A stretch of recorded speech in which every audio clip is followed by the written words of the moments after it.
This is ESPN 1025 The Game. Nashville's best sports talk. Locally owned. Home of our Nashville Predators. WPRT-FM Pegram. 97.5 Murfreesboro. WBUZ HD2 Laverne. Online at thegamenashville.com. We are ESPN 1025 The Game. Live from the Game Nashville studios, it's time for Darren, Donick, and Chase. With hosts Darren McFarland, Willie Donick, and Chase McCabe. On Nashville's best sports talk. ESPN 1025 The Game.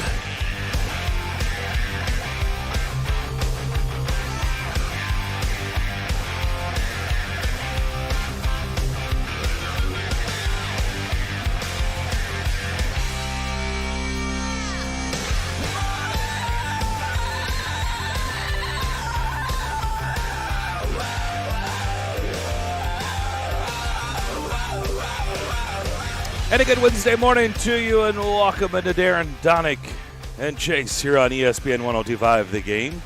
Elijah Campbell manning things at our Hillside Medical Games studios for the next 4 hours. We got a lot of things to get into in what looks like a return to action for the Predators. Tonight they will be at Capital One Arena, appropriate name, a home of the Washington Capitals. 6 o'clock puck drop. Pete Weber and Hal Gill will have your call here on these airwaves. I'll have pregame for you starting at 5 as the league gets cranked back up again. They did have games last night. They did have one postponement, but other than that, they did resume hockey. It's been a while. It'll be 12 days for the Predators since the last time they played in Chicago when they beat the Blackhawks in overtime 3-2. That was on Friday night, December 17th. So it's been a while. The Red Wings and the Islanders were postponed, but there were some games last night, so the league has cranked back up, including the Lightning getting a win at home, L.A. falling at home to Vegas. Sharks, by the way, a lot of goals last night. Sharks beating the Coyotes 8-7 in a shootout, and the Blue Jackets and Blackhawks. So you're saying a lot of overs hit? A lot of overs hit. 6-3, 8-7, and 5-4. Were the three finals last night. Yep, that's quite a bit of scoring. You can tell that these guys have been bored and sitting around and wanted to go play some hockey. Well, I bring that up because I do wonder if that is maybe a prelude of things to come. I know that's not typically the Predators' style. Their games are much more low scoring. They play a physical brand of hockey. But last night it was a little alarming. I'm sitting there going, wow. I mean, the Lightning scoring a lot of goals. Okay, no big deal. Vegas scoring a lot of goals. Oh, okay, not that big of a deal. But Sharks, 8-7 over the Coyotes. 15 goals, 9 goals, and 9 goals in the 3 games. You do wonder if there's something to that of the long layoff, if maybe they were a little bit rusty coming out of the gates, or at least the defense was a little bit rusty coming out of the gates, or the goaltending play was a little bit rusty coming out of the gates. Vasilevsky wasn't in between the pipes for Tampa Bay, so that maybe that did play a factor in it. But I don't know. We're about to find out tonight, starting at 6 o'clock as the Predators try to resume their season tonight against the Capitals. Yeah, going to be fun. Can they keep this 7-game winning streak going? I mean, it's hard to say because I would say momentum has stopped because of the break, but you can also say that about everybody else. Washington's a good team, though. But I think there's extra juice. I heard the morning show batting this about of, like for Tannehill going up against the Dolphins, the extra motivation that's not a thing. It's a thing. And there's extra juice tonight. For guys like Philip Forsberg that, there's – obviously, I don't think there's any ill will between them and Peter Laviolette, but it's like, hey, that's the former coach. Like, yeah, we want to beat him. And it's like David Poyle brought up yesterday. Like, yeah, there's a lot of respect, a lot of good things happen, but we want to beat him. And I think the same goes for him. I mean, there's for him and Kevin McCarthy. They're like, yeah, I want to beat those guys. Like, so I mean that thing that exists. There's a little extra oomph for this game tonight. I did ask Shea Weber that the first time Barry Trotz came back, and he gave me a very Shea Weber like answer and look of like, what are you talking about? And I'm like, you jerk. You know exactly what I'm talking about. And he laughed afterwards. But there's extra juice, whether they want to talk about it or not. So I think this will be fun for sure. Honestly, if Ryan Tannehill doesn't have any extra emotions for this game, a team that threw him away, they threw him away. Like our Tuesday trash here in Smyrna. That they threw him away. They basically they paid the Titans for him to go away. If there is no extra juice for him, then that's not the guy I want as my quarterback, because that means he doesn't have the proper fire in his belly. That's not the competitor that I want. I don't believe that for a minute. I believe he is a fiery competitor. I believe he absolutely will have extra juice in this game. And to suggest that he won't suggests to me that the guy's just flatline. It's robotic. I don't want that guy as my quarterback. You're telling me he doesn't remember the team that paid another team for you to go away? They gave up nothing. Titans gave up nothing. It was a steal of a trade. Yeah, I know he hasn't had the greatest of season, but when you look at the overall body of work since he's been here and what they gave up and what they had to pay the first year, I mean, should have been brought up on charges, John Robinson. Dolphins, bad organization. A horrible, horrible trade. And for a guy like Tannehill, a competitor, you're telling me he doesn't remember the team that spent a first-round pick on him and drafted him and tried to develop him? Just they paid someone for him to go away? He doesn't have extra feelings on beating that team? If the answer is no, he doesn't, then that's not the guy I want under center for me. Do you remember about, I guess it's been 6 or 7 years ago, when I started doing interviews for the radio network, I interviewed Ryan Suter. And it was the first year that he was with Minnesota and coming back here. The boos were starting and all of that. And I asked him, you know about energy in this building, but you get a different kind of energy when you come here, which was basically a nice way of saying you get booed out of the building every time you come here now. Do you feed off of that? And his answer to me was, it's not so much me necessarily, but it's my teammates, that they hear it, and so they feed off of it and get a little extra juice for me. That's what I think you're going to see Sunday with Ryan Tannehill. That he's going to use it as extra motivation, no doubt. But he's not going to be the vocal guy of like, hey, I want to kick their ass. They cut me or they traded me for nothing. But it's the guys around him that are going to go, hey, we're going to win this for Ryan. Like, they threw him out with the trash, like you were saying. I think that's where some of the extra motivation comes in. It's the guys around him. I remember the interview well. I don't compare the two. I don't think they're apple-to-apple comparisons. I remember the interview well with Ryan Suter. This is not about why would his team have – to me, I mean, Ryan, remember, he chose to be with them. Ryan Suter. He chose them over the Predators. So it's different. Ryan Tannehill didn't choose the Titans over the Dolphins. The Dolphins put him out with the trash. That there's a difference. Like, the fire has to come within him. I don't know how much fire. To me, his teammates, how can they be mad at the Dolphins? Their stupidity is their reward. I mean, what anger would his players that weren't in that situation, didn't have anything to do with that organization, why would they be fired up for that? It's their loss, and it's their reward. I mean, to me, it's got to come from Ryan Tannehill. Ryan Suter, what he was saying is basically, I chose Minnesota over Nashville. My teammates recognize that I chose them over the Predators. And when I go into that building and I get creamed by the fans, they're coming to my defense like, that's our guy. He chose us over you. Deal with it. Ryan Tannehill is not the same situation.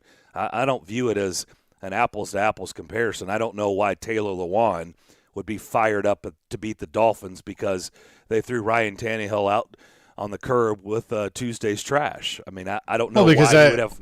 I think he's a good teammate. I mean, I think that's his guy. Like, that's his quarterback. I definitely think somebody like Taylor Lewan would feed off of that. Okay. I mean, and maybe so. I just don't – I don't see the two comparisons. The Ryan Suter one makes sense. I get it because his team is rallying, saying, that's my guy. That's our guy. He chose us over you. Right. And you're not going to boo him. And you're going to boo him, then we're going to try to beat you. And they had success. If you remember, they used it as motivation. Yeah, they did. The bottom line, though, is you have a chance to win the division, so you need to be fired up anyway. It doesn't matter who you play. You need to go win the game and win the division. Because if I don't think Ben Jones needs the story of Ryan Tannehill to get up. There's a lot at stake for this game. Sure. To me, it's all about Ryan Tannehill. Like, Ryan Tannehill should have extra oomph in him to absolutely stick it to the Dolphins. And like I said before, if he doesn't, then is he spoken yet? Does he speak today? I think it's today, yeah. He is not. And I know he never says anything, but he's going to get asked about it. But if he just throws it off like, yeah, I don't even, like, Miami's in the far distance, like, I don't even think about them. Like, maybe he's just saying that publicly because he never says anything. But that's not the answer I want behind closed doors. Behind closed doors, I want a guy who's going to absolutely try to stick it to him and say, oh, really? You paid for me to go away? You gave me up for nothing? And, oh, by the way, you paid my salary, most of my salary the first year for me to go away? Okay. How have you done since I've been gone? How do you like this? That's what I want to see. I want it to be absolutely about Ryan Tannehill. The Ryan Suter thing, he chose them. It's unfortunate. I hate it. But he chose them. That's why they rallied for him. Ryan Tannehill didn't choose anything. He got put out with yesterday's trash. And I hope he remembers that. And I hope he uses that as motivation against your Dolphins. I really do. Robbie Stanley has weighed in on our conversation on Twitter. Nobody ever said he wouldn't have extra motivation. We're saying at that position it doesn't matter as much as others. Your job is to make the right throws and decisions regardless of the team you're against. It's not like a linebacker hitting people. Yeah, I didn't hear the conversation. I'm going off what you said. Yeah, and I get that part, but I still think there's extra motivation because there's a human element of you got fired. You got fired by that team. If you want to put it in normal layman terms, you got fired. You got traded away for nothing. And so, yeah, you should be pissed off. And I know he's the quarterback and he's got to do all those things that Robbie's saying. I agree with that. But I also think he's going to internally have that extra, like, yeah, I want to beat them, not only so we win the division, but because you fired me. And I want to show you that was the wrong move. We'll come back, Paul Feinbaum. Hey, Paul. We'll talk to him next here on the DDC, ESPN 102.5 The Game. The Titans put an exclamation point on a heck of a victory. The Titans sit at 10-5 as the Dolphins head to town. Into the end zone. Touchdown, Dolphins. We have you covered on all the news. Talking about a team that has gone to an AFC title game, won the AFC South last year. You're on the verge of winning the AFC South again. As they look to wrap up the AFC South. You win the 2 games, you're the 2 seed no matter what. Keep it locked on Nashville's best sports talk. ESPN 102.5 The Game and the Game Nashville app. Didn't get what you wanted for Christmas this year? Never fear. Hi-Fi Buys is here, and we have it in stock.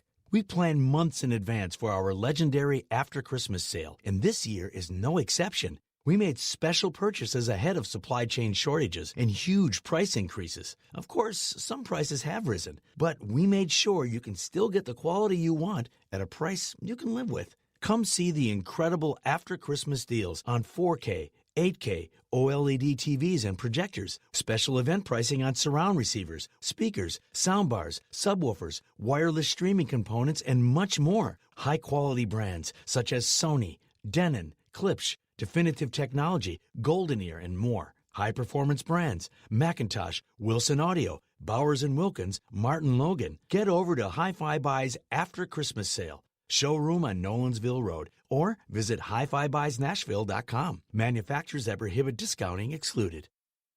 Bank of England Mortgage has been helping Americans live the dream of home ownership for over 100 years. Since their humble beginnings in England, Arkansas, they've gone from a community bank to a nationwide mortgage lender. BOE delivers innovative mortgage products with superior customer service and the most knowledgeable loan officers in Nashville. Find your nearest location in Middle Tennessee at BOE1214.com or call 615-823-1215. Bank of England Mortgage is a division of Bank of England Mortgage. Equal housing lender, member FDIC, NMLS 418-481. Mark Howard here to tell you about my friends at Apple Collision Centers. We all know being in a collision is not fun. Neither is all the stress that comes with it, and that's where Apple Collision comes in. Let them take care of everything for you. That's insurance, repair, and your rental details. They've got 3 convenient locations in Old Hickory, Hendersonville, and Gallatin. Their managers, Tommy Rippey, Daniel Neville, and Chris Brooks and Marty Denson, combined for over 75 years experience. So stop in today and tell them Mark sent you. Online at applecollisioncenters.com. Cutting the price of your wireless bill feels good, really good. Actually, it feels great. You should try it out. So cut your bill by switching to Straight Talk Wireless, now offering our $45 Silver Unlimited plan with 5 gigabytes of hotspot and nationwide 5G on America's largest, most dependable networks. The $45 Silver Unlimited plan from Straight Talk. Straight Talk Wireless. No contract, no compromise. A month equals 30 days. See terms and conditions at straighttalk.com. 5G capable device required. Actual availability, coverage, and speed may vary.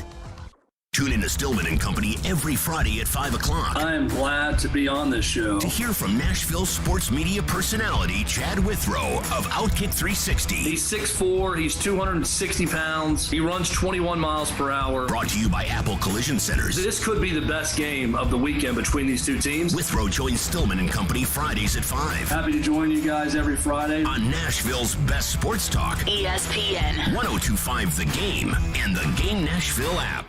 Hey, Nashville, this is Sean Henry. You're listening to Nashville's best sports talk, ESPN 102.5 The Game. All them dogs are counting down, about to put the anchor down. Hotty toddy, who's it gonna be? You realize you can watch us streaming live on Twitch, Twitter, and YouTube every single day? Yeah, you can. Our video streaming is brought to you by the law offices of Amanda Gentry. You know when you hear that what that means. It's time for Paul Feinbaum to kick off his show or another hour every day from 2 to 6, and you can hear it on 94.9 here on our sister station. And every week when he joins us, he's brought to you by MTGRT.com, your live and local mortgage expert. Paul, hope you had a good Christmas and you're ready for a happy new year. How you doing? We're doing great. Thank you, guys. I hope you did too. This bowl season so far to me has been a little bit of an unmitigated disaster. You can't determine, you got teams switching bowls and bowls getting canceled at the last minute. I mean, hell, I didn't even know. I went to go look for the NC State UCLA score and didn't even realize it had been canceled. What do you make overall as we sit here on, what is today, December 29th, as we sit here on December 29th of bowl season to this point? Well, I think in some ways we're getting what we deserve because we should have an expanded playoff or at least one in the working, and the bowl system is outdated. It's antiquated. And, I think they even added an additional game this year just to satisfy all the 500 teams. And not to sound like the grumpy old guy in the back, but 500 teams really have no business going to games. And just in the SEC already, we've seen Florida lose to go to 6 and 7. We saw Auburn do the same thing, as well as I think Missouri. So, the motivation isn't there. The transfer portal has added to the chaos. Coaching changes have added, and then you have Texas A&M, which I know we alluded to I think a week ago, without a quarterback, without several coaches, and suddenly they have COVID problems. So, if you take COVID out of the equation, it's still a mess. When you add COVID, it's an unmitigated disaster, as you said. And I asked an official today. I said, what's the protocol? And I think I can explain it. If you have unvaccinated players who are showing symptoms, then you test them. But other than that, it's don't ask, don't tell. Look, you're not a grumpy old man because we all deserve to be grumpy because we've watched this play out for years and years and years, for a long time. And I just don't understand. It's kind of like, everybody's got that relative or friend that it's extremely frustrating, right? Like they make the same mistakes over and over and over again. You say out loud privately, why don't they get it? Why can't they ever figure things out? Like everybody knows that person. That person is the NCAA. Like why can't they ever get anything right? So we all deserve to be grumpy because it seems like for whatever reason they've been searching for common sense and they still haven't found it, and we're going into 2022. Well, and they're not going to because they really don't do much anymore other than collect big paychecks. The commissioners run college football, and they all had their vested interest in the bowl games. The SEC has ties across the country, and they determine really who goes where, and you get some good matchups for like tomorrow in Charlotte. You can laugh if you're sitting in Nashville, but South Carolina, North Carolina, it's a drive-to game. The weather's going to be pretty decent, so they'll have a big crowd. Now, if you're in Montana, you probably don't care. But what I find sad, and I will sound old school here, is that these games really did used to matter. I remember I covered the very first Music City Bowl. It was one of the worst nights of my life. Yes, it was. Lovely Vanderbilt Stadium. Alabama and Virginia Tech, and it was just an absolute crappy day. It was, but there was until the day before the game. I think when it was snowing or sleeting. I mean, there was excitement in town. I remember as a kid, we did. I'm not trying to go Abe Lincoln log cabin here, but we didn't have that much,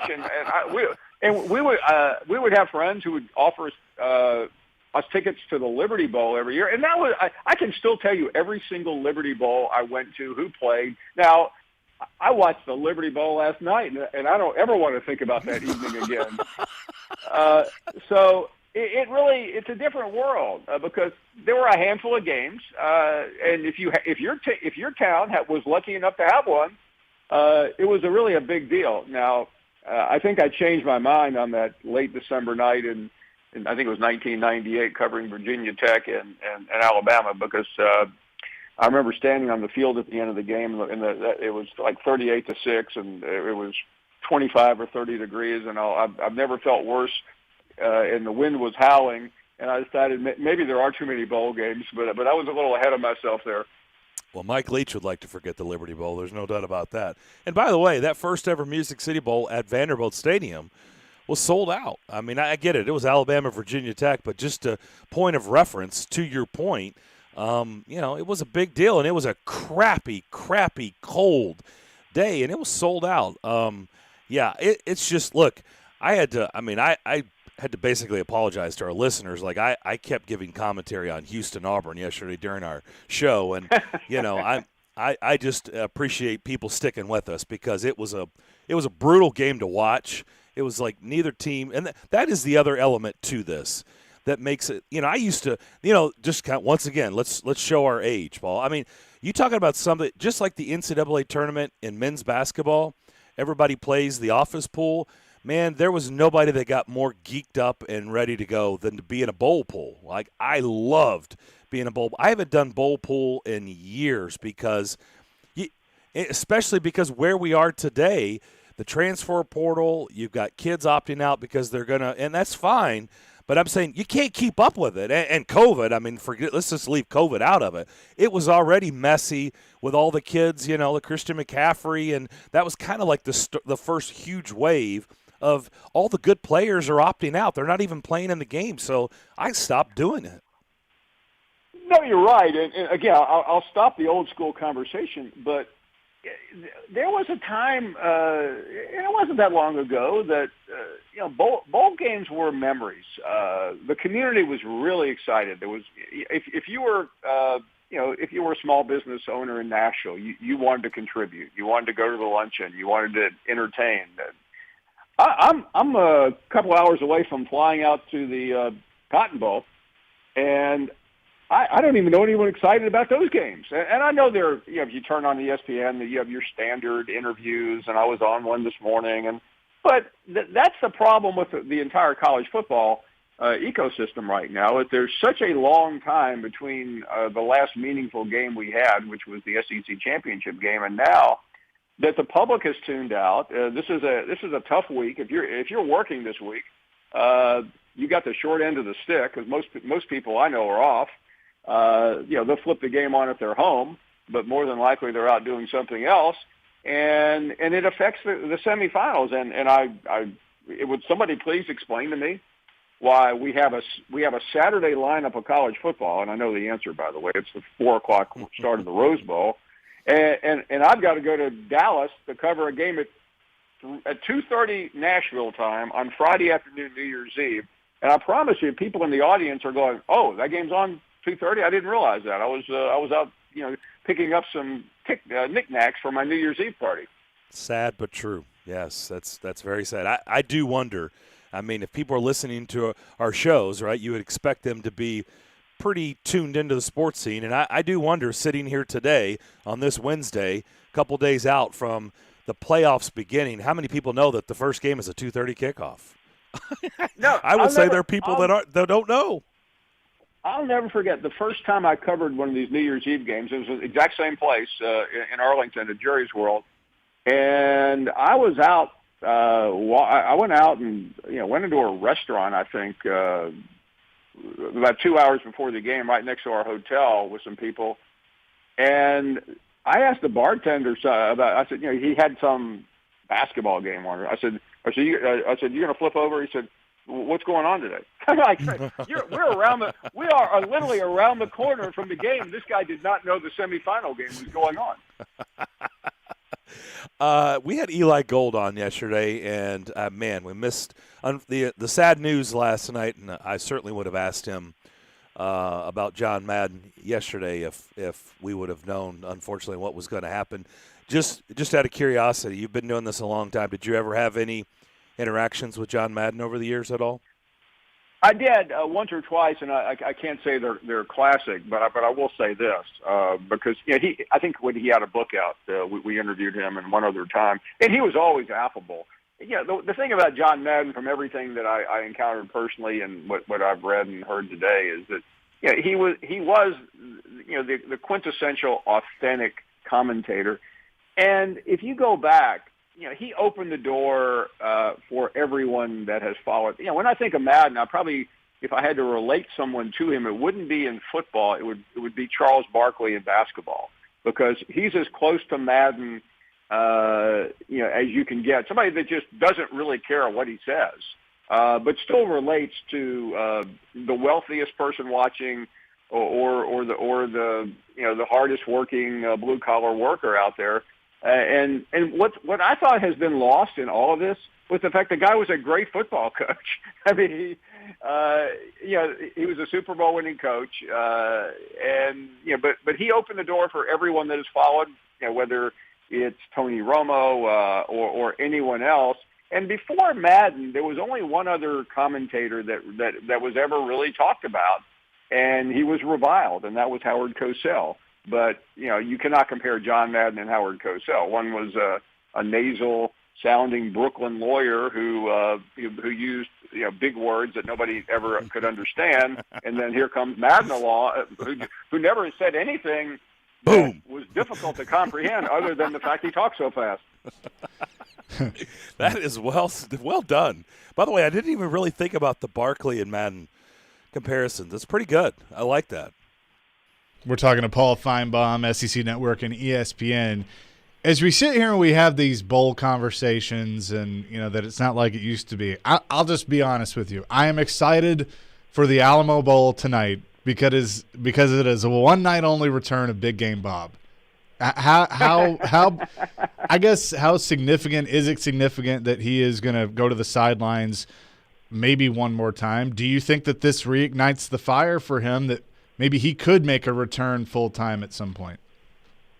I don't think so, because I think if Bob really wanted to get back into coaching, he probably could have had the job at Oklahoma. But the problem that I think is that he knows how difficult it is now. He's had a good glimpse of Lincoln Riley, and I think a lot of guys at that point go to say to themselves, can I recruit the same way that Lincoln Riley does? Now Nick Saban is different. He's got a system that is unmatched by anyone, but that's really where the game is. And I felt Bob Stoops was close to being burned out. Now, I know that he came back and coached in, I guess it was the XFL, or maybe he never did coach. I can't remember. Yeah, no, he did.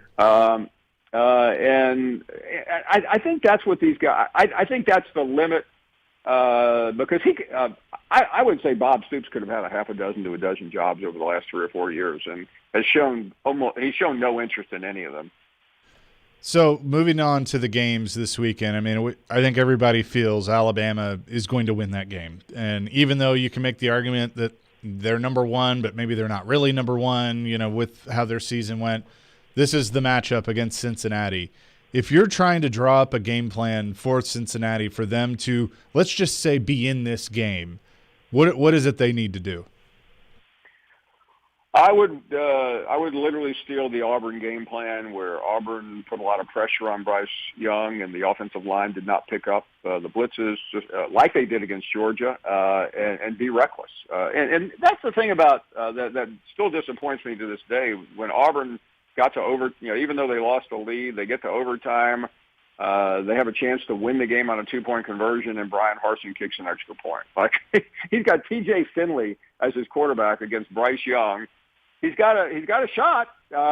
He's on the. He's got all he needs is complete a 3-yard pass, and he wins the game. And he didn't do it. I think Luke Fickell just has to be reckless.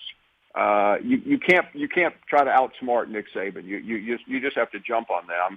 And I think Cincinnati could make this game interesting. I know it's the easiest thing in the world to say go with the pass. And this is a 19.3 differential, whatever. Alabama just kills teams in this spot. But I worry a little bit about Alabama only because they really they only had 2 or 3 great games this year, and they played a lot of clunkers. So I think they're vulnerable. Do you think, though, that Auburn game lit a fire under them? You know, Saban doesn't have to prove anything. We already know that. I mean, he's the greatest of all time, but he wants to win. And so do you think because of the narrative of, oh, maybe this is one of his worst teams he's had at Alabama, even though they have the one loss because of the clunkers that you mentioned and the close games, did that wake them up and therefore they should be viewed as very dangerous? I think maybe it did for that one game, but I don't know how anybody could still be awake nearly a month after the SEC game. Do you guys? And that's really, I think, the problem. Whatever momentum they had, I think, is now in the wind. And I do think there's a sense. Now, you'll never hear it from an Alabama fan, but I can guarantee you Nick Saban would rather not see Kirby Smart again in the championship game, because even though he knows what has happened, it's also probably plays a little bit to Georgia's advantage that they just have been a punching bag for Alabama, and maybe this time it will be different. Now, again, that's not what we're talking about here, but I do think I think Cincinnati. I think there's an unpredictability about this game that I'm intrigued by. If Alabama loses, it's going to go down as one of the biggest shockers in college football history, just because of the Cinderella story.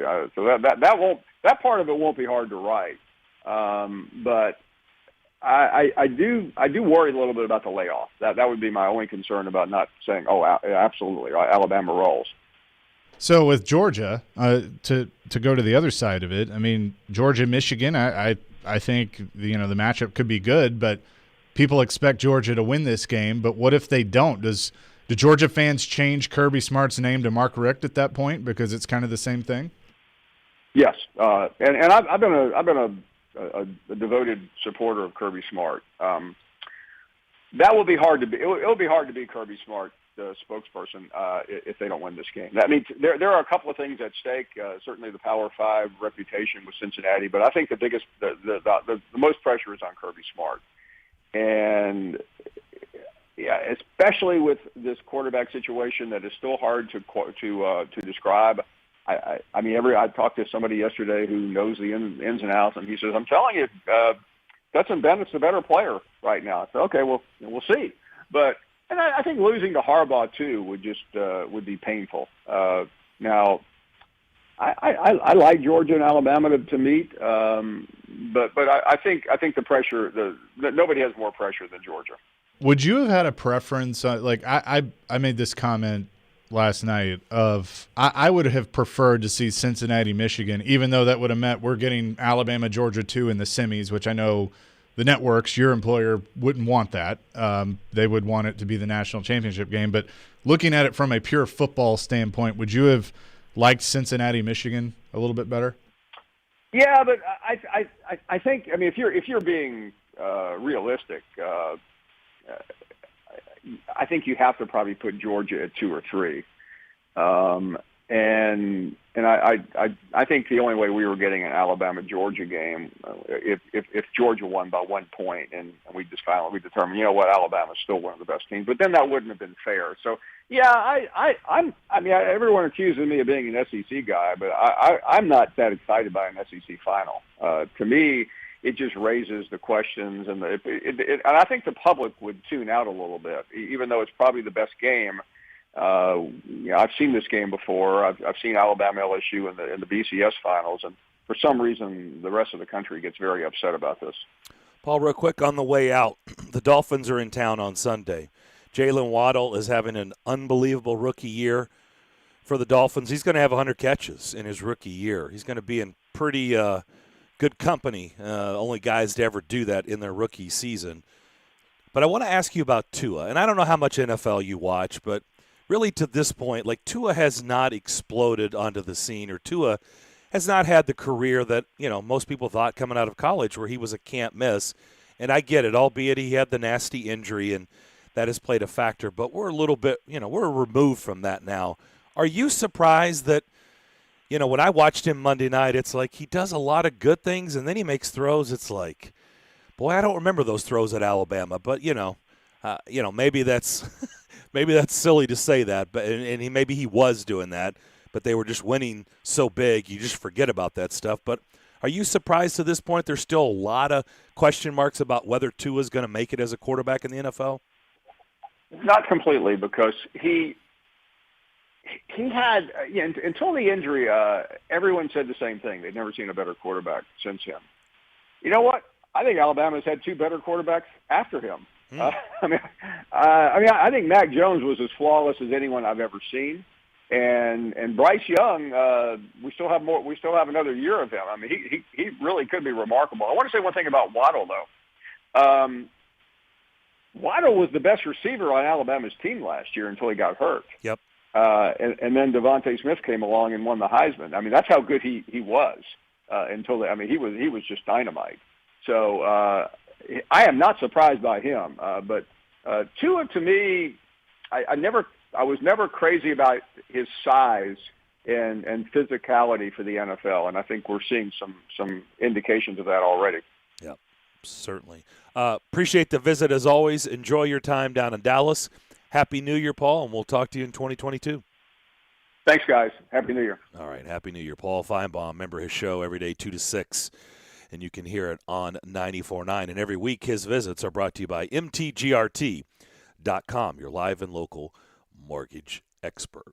I want to talk to you about my friends at Creation CBD. You hear me talk about them every day because they present our show, and I'll tell you what, I had a lot of people here recently who've been reaching out asking more about Creation CBD, whether it's aches and pains that they're experiencing on their body or their children. I got a call yesterday from a friend of mine that said, hey, his son, who's younger, who's high school, has been dealing with this, and what do you think? And so a lot of you are asking, or for your pets, and I've really appreciated that, because I think you're going to find the same results that we have found in our house if you experience Creation CBD. And if you do have those aches and pains and you're looking for the solution, well, I would say this is where you should be looking. Creation means healing, and that right there says a lot.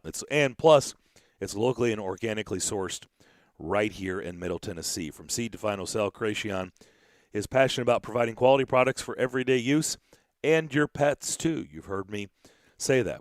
The pet tincture, whether they have aches and pains, just an older pet. We all have had a pet that had a hard time getting around or has anxiety issues, whether it's with storms or just when you leave. They've got pet treats that can calm that, or unfortunately a pet that has seizures, like our female German Shepherd. We have found incredible results with their pet tincture. Look, all of these apply, and do me a favor. When you check out, when you're on their website at creationcompany.com, when you go to your checkout, make sure you put in that promo code DDC25. DDC25. That'll get you 25% off your order at creationcompany.com. Creation CBD, curated for life. Hey, it's Jared Stillman. Guys, are you tired of feeling old? You know that feeling. You don't have any energy. You're gaining pounds. Well, guess what? My friends at Invigorate Health are the ones to help you. They don't just focus on one area of the aging body. They take care of all of it with so many different therapies that can restore your vitality and are designed with you specifically in mind. So give them a try. Invigorate Health if you want to feel young again. Out in Mount Juliet at 615-288-4777 or invigoratehealthtn.com. Hey everybody, Robbie Stanley here to tell you about my friends at Jasper's. Jasper's is a casual restaurant and bar located on West End Avenue, equipped with TVs, a game room available for private events, a grab-and-go market, and free parking. Yes, free parking. This neighborhood spot is Nashville's new go-to restaurant and bar. You can try their selection of elevated bar food ranging from appetizers to chicken sandwiches to flatbread pizzas and the famous smash burger, as well as any of their delicious cocktails. So visit my friends at Jasper's located at 1918 West End Avenue and tell them that Robbie sent you. Cutting the price of your wireless bill feels good, really good. Actually, it feels great. You should try it out. So cut your bill by switching to Straight Talk Wireless, now offering our $45 Silver Unlimited plan with 5 gigabytes of hotspot and nationwide 5G on America's largest, most dependable networks. The $45 Silver Unlimited plan from Straight Talk. Straight Talk Wireless. No contract, no compromise. A month equals 30 days. See terms and conditions at straighttalk.com. 5G capable device required. Actual availability, coverage, and speed may vary. Get in zone, AutoZone. Welcome to AutoZone. What are you working on today? With nights getting longer, it might be time to refresh your headlights. You'll see better and drive safer. Why not try Sylvania Silver Star Ultra bulbs? They have the furthest down road light, and right now you can get a $10 AutoZone gift card by mail or email when you buy two. Visit one of our 6,000 stores or order from AutoZone.com for same-day store pickup or free next-day delivery. Get in zone, AutoZone. Restrictions apply. Jared Stillman. This show, if you're a listener to it, I think is educated enough to know what a good general manager is. And company. At the end of the day, wins really are all that matters. Tune in Stillman and Company for your drive home. Delivered by TriStar Moving. Weekday afternoons from 2 to 6 on Nashville's best sports talk. ESPN. 102.5 The Game and the Game Nashville app. Interact with Darren, Donick, and Chase. Call or text the show at 615-737-1025. Driven by WilsonCountyHyundai.com.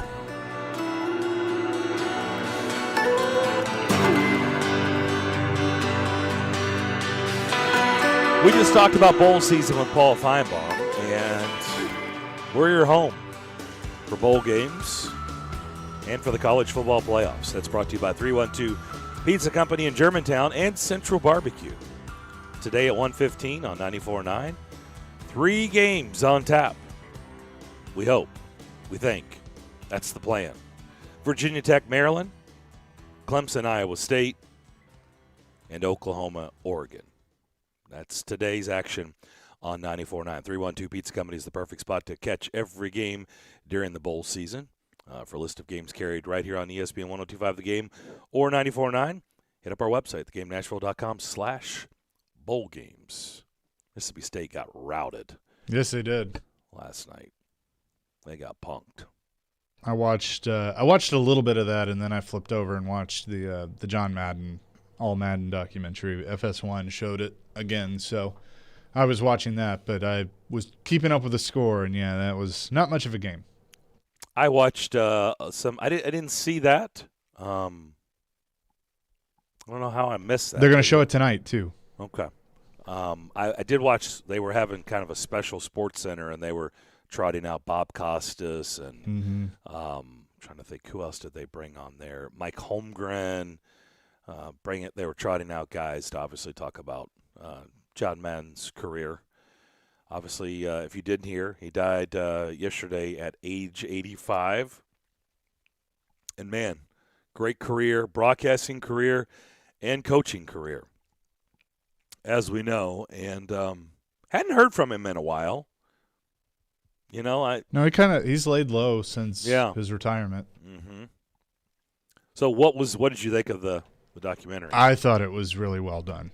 I think the coolest part of it was watching him either watch like himself from, his coaching days and like press conferences, or watch, what people were saying about him. Like, I think it was really well done. Tom Rinaldi, it was a part of it, directed it.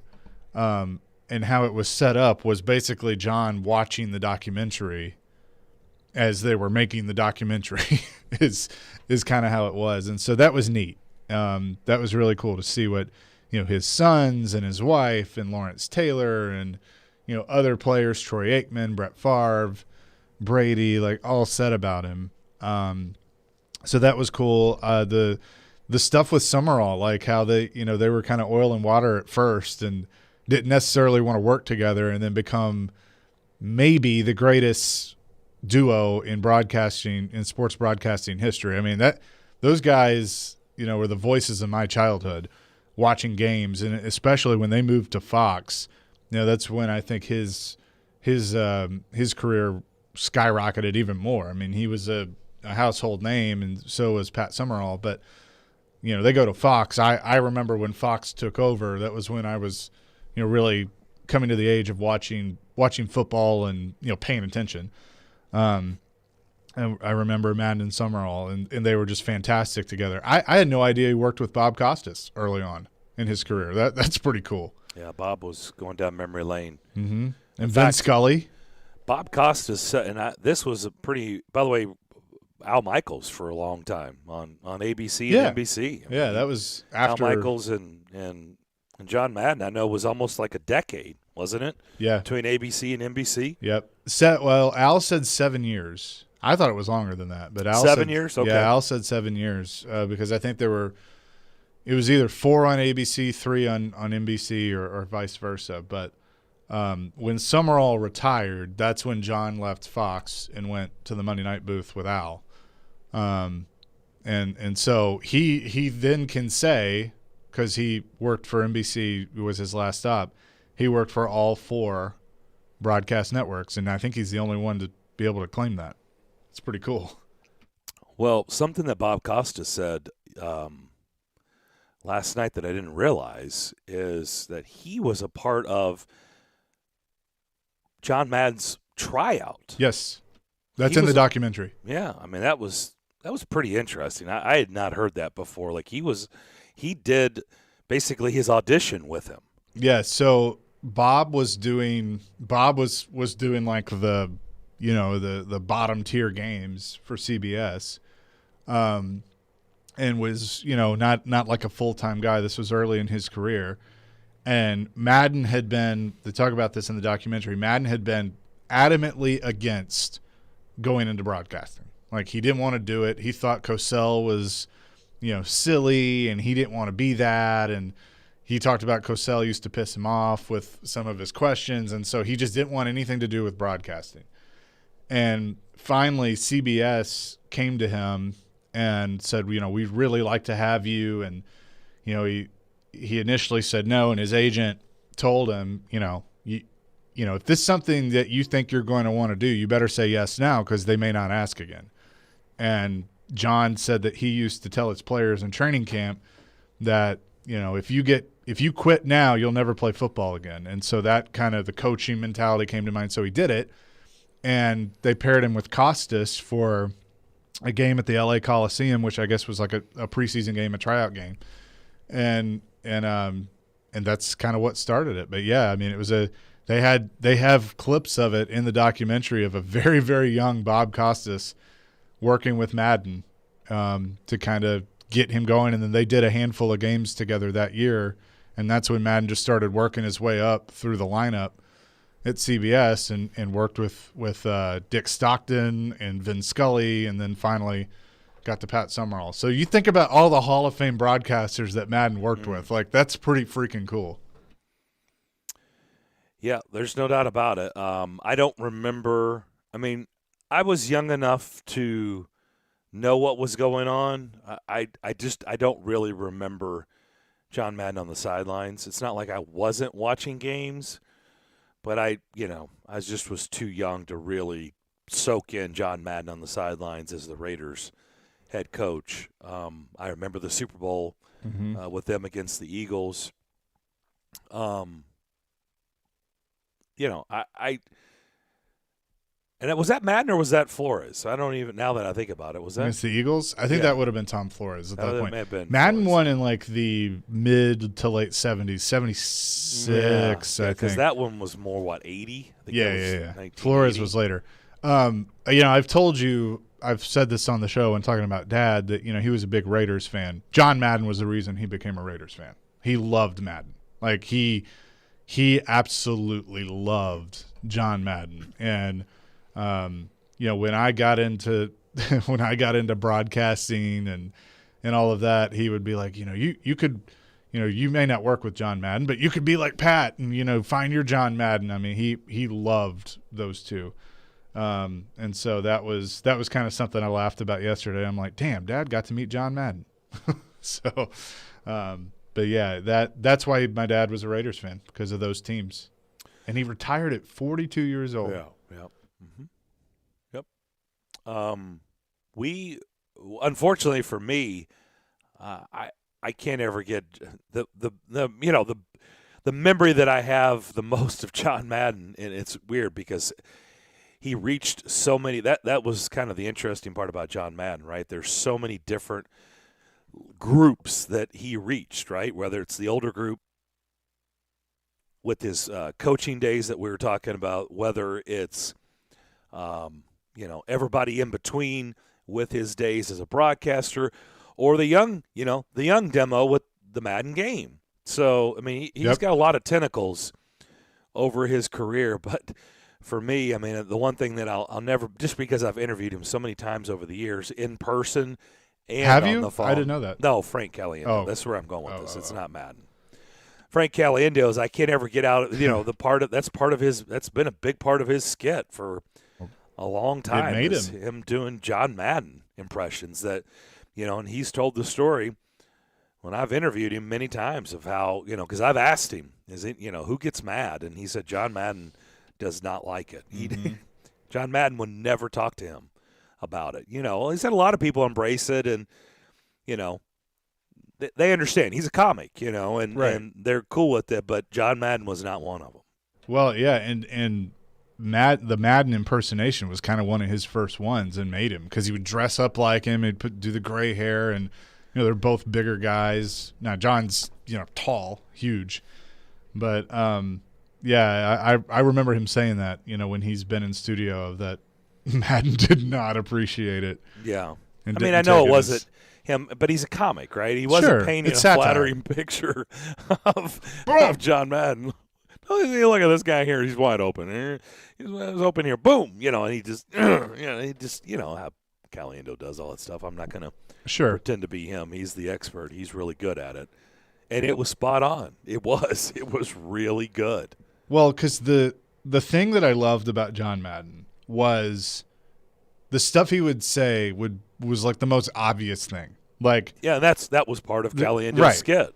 But that's what made Madden Madden. It's like, this guy here needs to get into the end zone, and that's a touchdown. Well, thanks, John. Yeah, you're right. It is. But that's the kind of stuff that it was. But he related to so many people. And one thing that they showed in the documentary that was really cool was he talked about the Madden Cruiser and how the Madden Cruiser came to be, that it wasn't necessarily a fear of flying. It was he was really claustrophobic.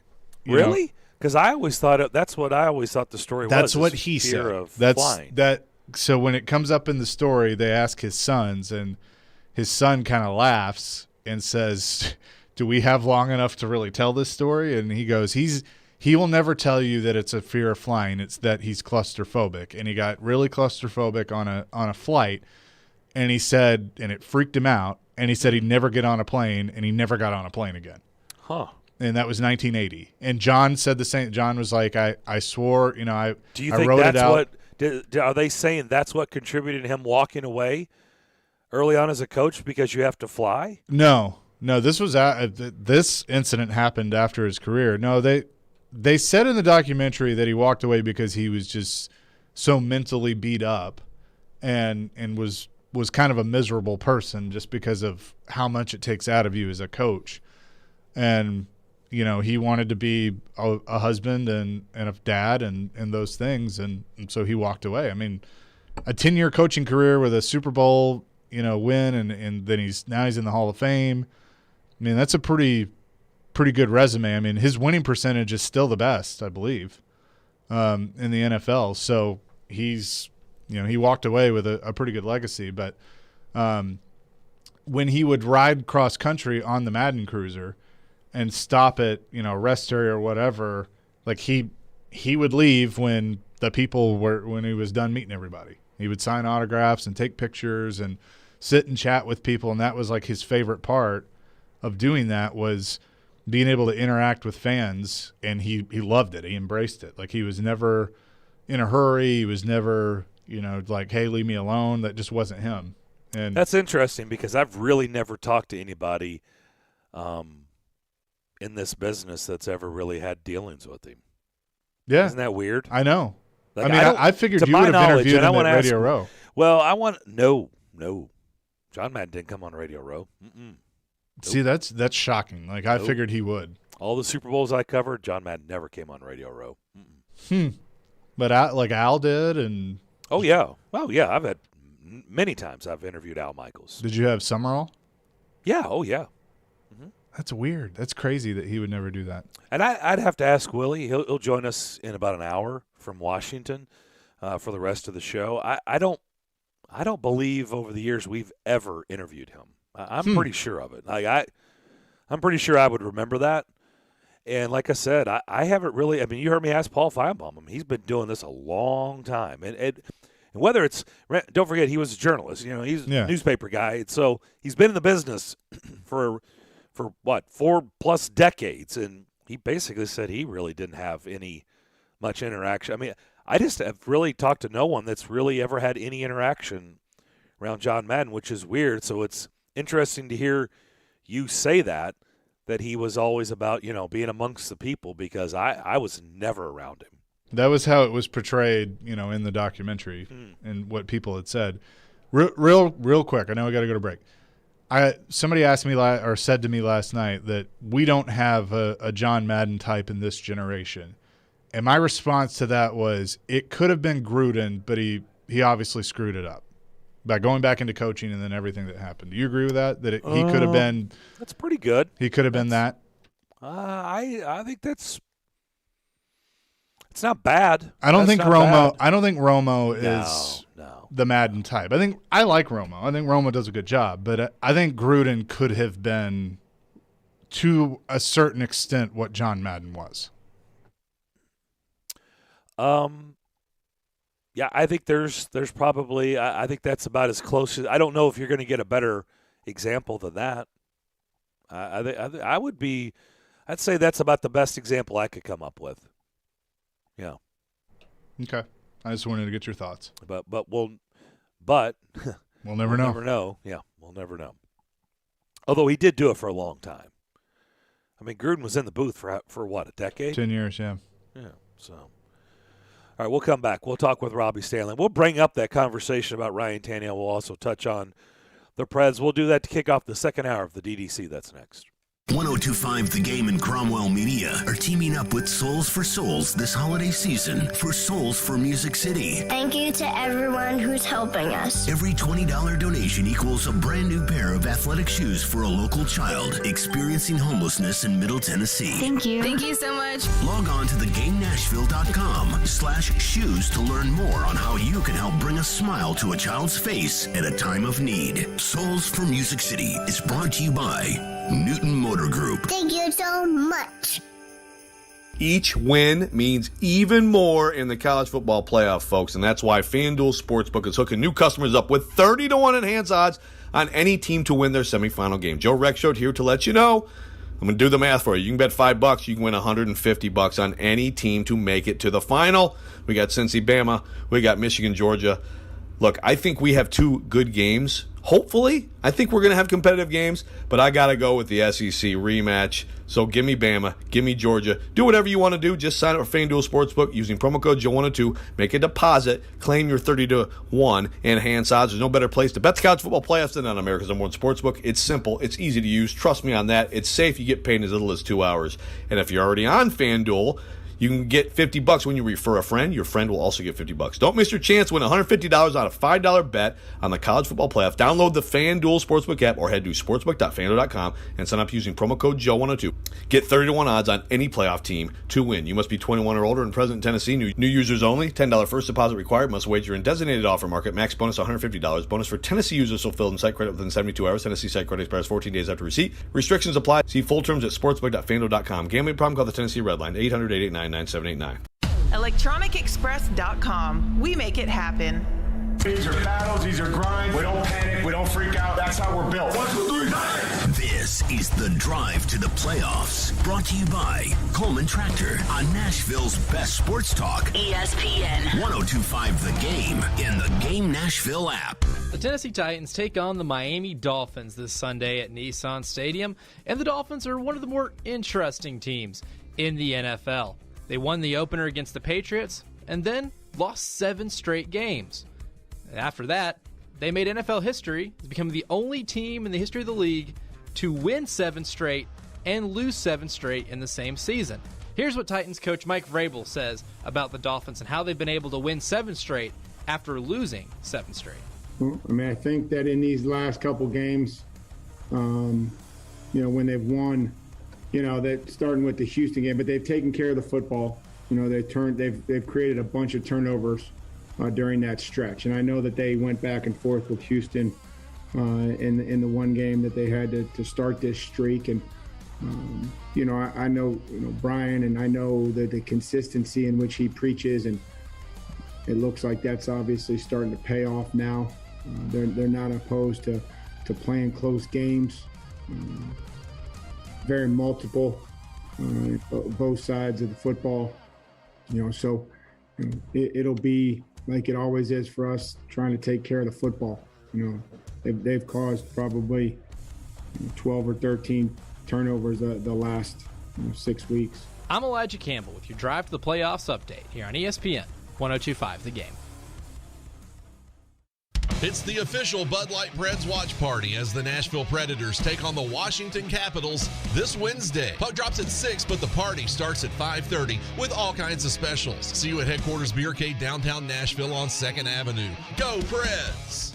Treating erectile dysfunction with acoustic wave therapy has been getting a lot of attention lately. But you should know that some are promising results we just haven't seen and charging a lot of money for the treatments as well. This is Kim for the Tennessee Men's Clinic, and if you're looking at acoustic wave therapy or any option to help your ED, you really should call us first. Unlike wave therapy-only clinics, the Tennessee Men's Clinic wave therapy protocols do use acoustic wave technology, but we also often combine it with other treatments that can give most of our patients far higher satisfaction rates.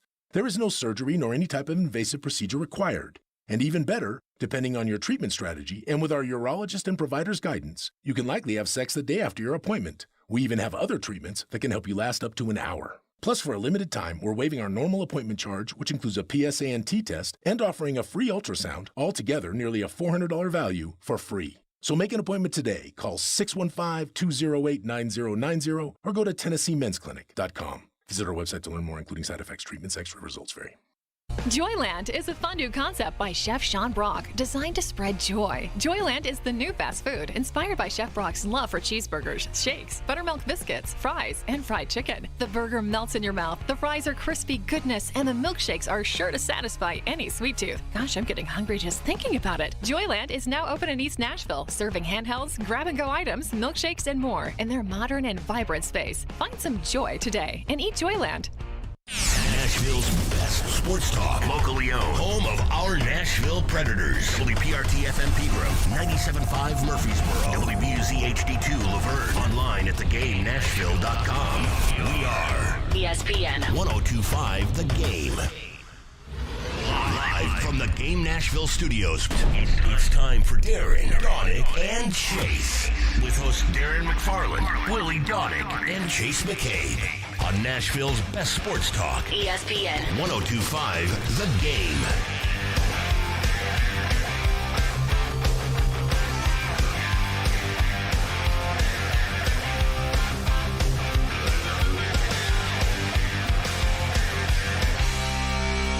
Second hour, Darren, Donick, and Chase here on this rainy Wednesday morning. Hope everybody's having a good day to this point. Tomorrow we'll be at Nissan Stadium getting you ready for the TransPerfect Music City Bowl. Tennessee and Purdue. Darren McFarland and Chase McCabe with you. Our show is presented by Creation CBD, products curated for life. Robbie Stanley. He can be heard mornings 6 to 10. Robbie and Rex Road right here on these airwaves leading up to our show, and he now joins us. Roby, how we doing? Did you have a good Christmas? Boys, I had a wonderful Christmas. How was y'all's? Yeah. Fantastic. Did you get a new house? I am in the process. Oh. In the process. So that means you've been nice. You were not naughty. That is true. Very nice guy, this Robbie Stanley. I did what I wanted to ask you. I didn't hear you guys touch on this, and I'm sure you did, but did Joe have any interaction? We were kind of talking about John Madden there in the last segment, and I think it's kind of weird that I really haven't talked to anybody that had a lot of interaction in doing what we do over the years. Did Joe say he had any interaction with him at all?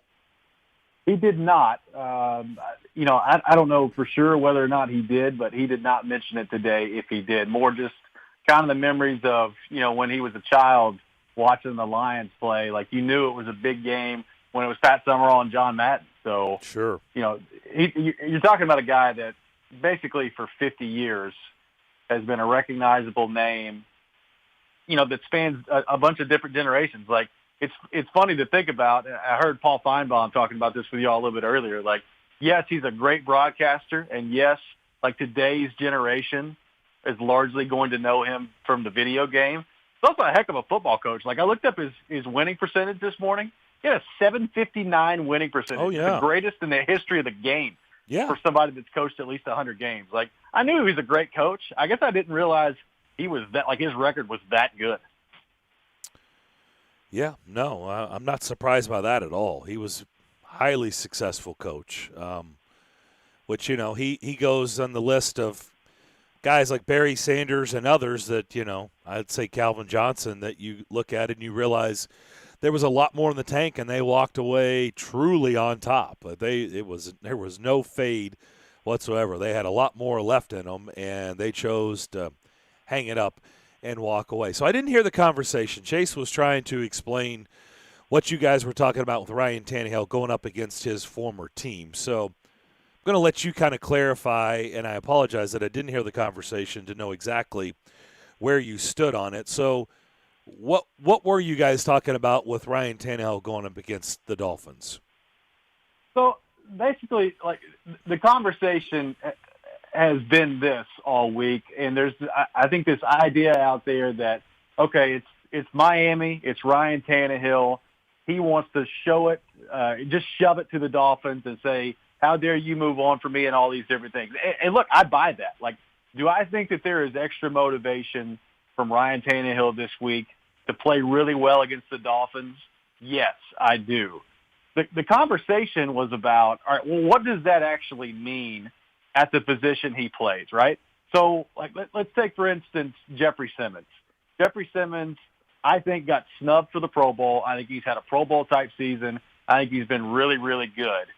If Jeffrey Simmons is motivated by not making the Pro Bowl, like, with the way he plays the game, the position he plays the game, if you told me that he had a little bit extra juice in his step, maybe you could see that, right? Like, he's just destroying people left and right. Or, take an offensive lineman, anybody you want to take it. Like, for me, the quarterback, like, you could have extra motivation, and that's fine, and I believe that Tannehill has it. But, like, at the end of the day, when you're preparing for a game or you're about to go out and play against Miami, what does that mean in terms of the actual performance? Like, at the end of the day, Ryan Tannehill's job is to throw the ball accurately, to make the right reads, and to hit the wide-open receiver. Like, because he's all motivated, is that going to make him, like, a better accurate passer on Sunday? Like, I don't really buy into the quarterback motivation thing, just like taking his game to a different level in this matchup against Miami. That's really where the conversation is about.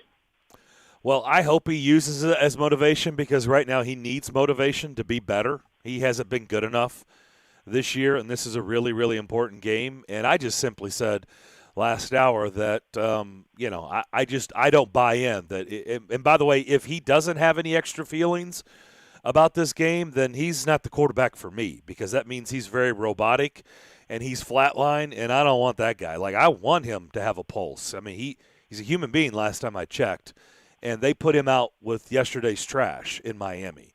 They paid the Titans for him to go away, and the Titans gave them virtually nothing for his services. That has been an awful, awful trade for the Dolphins. It just has. It has worked out well for them. I mean, it's one of John Robinson's steals as a general manager. And if Ryan Tannehill is treating this game like the Texans game or the Steelers game or just pick another game, then he's not the quarterback for me. I want him to have extra oomph on Sunday. Well, I'm sure that he does have extra oomph, but I just don't know what that translates to in terms of what you're going to see on the field. Like, honestly, I think if you get too worked up for something like this, it works to your detriment as a quarterback. Like, let's take, for instance, guys like Tom Brady and Aaron Rodgers, right? Both of them are great. And look, Ryan Tannehill's not in the same stratosphere as either one of those guys. I understand that. But part of what makes them really great is nothing ever gets to them. They are very calm. They're very poised at all times, and they play really well. Like, I think quarterbacks, if you hype yourself up too much, that can be a detriment to the way that you play. So, like, I get it. I fully believe that Ryan Tannehill is a guy that is going to be really motivated to play well in this game. He wants to show it to the Dolphins. I look at the way that that you play the game as a quarterback. I don't know what being extra juiced up for this game is going to translate to in terms of the way he actually performs. How do you see this game playing out? Miami coming in winners of 7 in a row.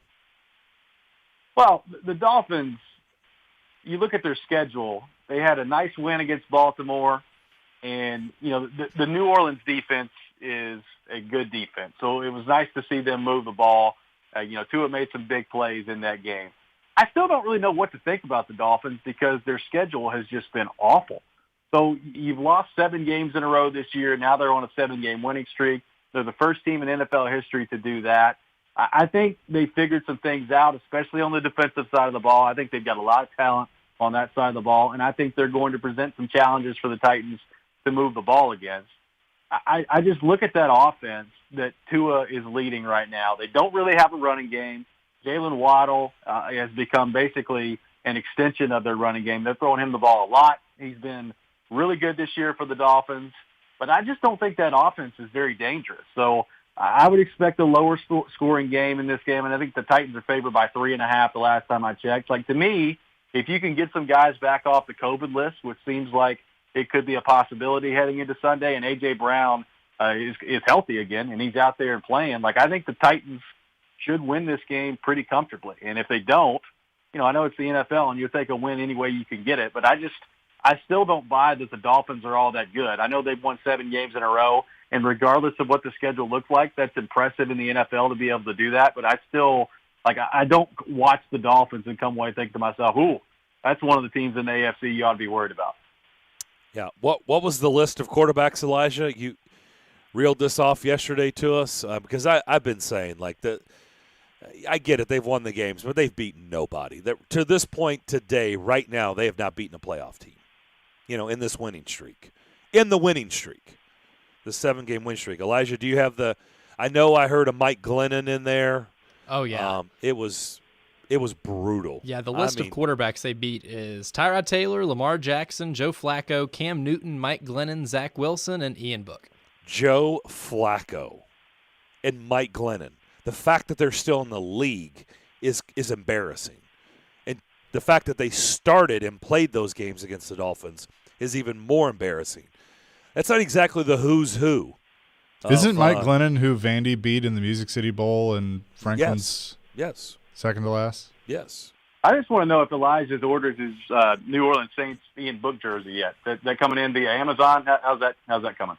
It's actually in the form of toilet paper. It's not really a jersey. It's a little. Well, it's a very flat jersey. 16s. Kind of like what he looked like on the turf on Monday. Very just flat. They were just kind of peeling him off the turf. The numbers of that offensive line. Creamed. I mean, I bet the guys who were out of the game, I bet they were going, thank goodness we didn't play with that offensive line. I mean, it was really, really bad. So what are you expecting from the Predators tonight as we kind of bounce all over the place? What are you expecting with a 12-day layoff coming in, speaking of winners of 7 in a row?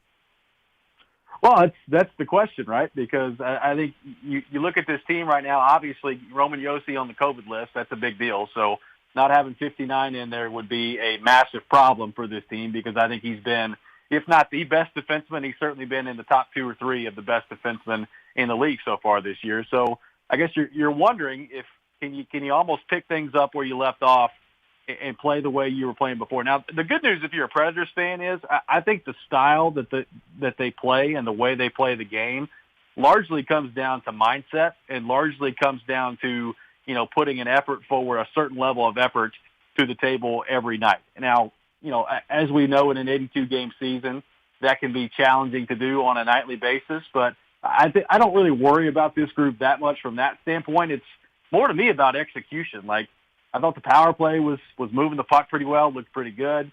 5-on-5, the timing looked pretty good out there, and I just wonder, with basically having 2 weeks off at this point, not playing any games, how much is the timing affected? Like, if you looked around the league last night, offense didn't seem to be much of a problem. There was an 8-7 final in San Jose between the Sharks and Arizona, 5-4 in Tampa between Montreal and the Lightning. So the goals are going in last night, if that's any indication. So execution didn't seem to be much of a problem for those teams. That's my biggest question with the Predators is offensively, what's your timing look like? Is your execution there? And can you finish on some of these plays that you've been getting in the last few games, even with guys out of the lineup? Talking to Robbie Stanley, one half of Robbie and Rex Road mornings here on ESPN 102.5 The Game. David Poyle gave us a little bit of a nugget yesterday that it appears Matt Duchene will be back in there. Do you have, and maybe this is wrong of me to have this concern, but do you have a concern that since he's missed so much time and he'd been playing so well that he might revert a little bit to what we saw the first couple of years here with the time off, or do you think he can pick up where he left off and being the productive player that he's been this year?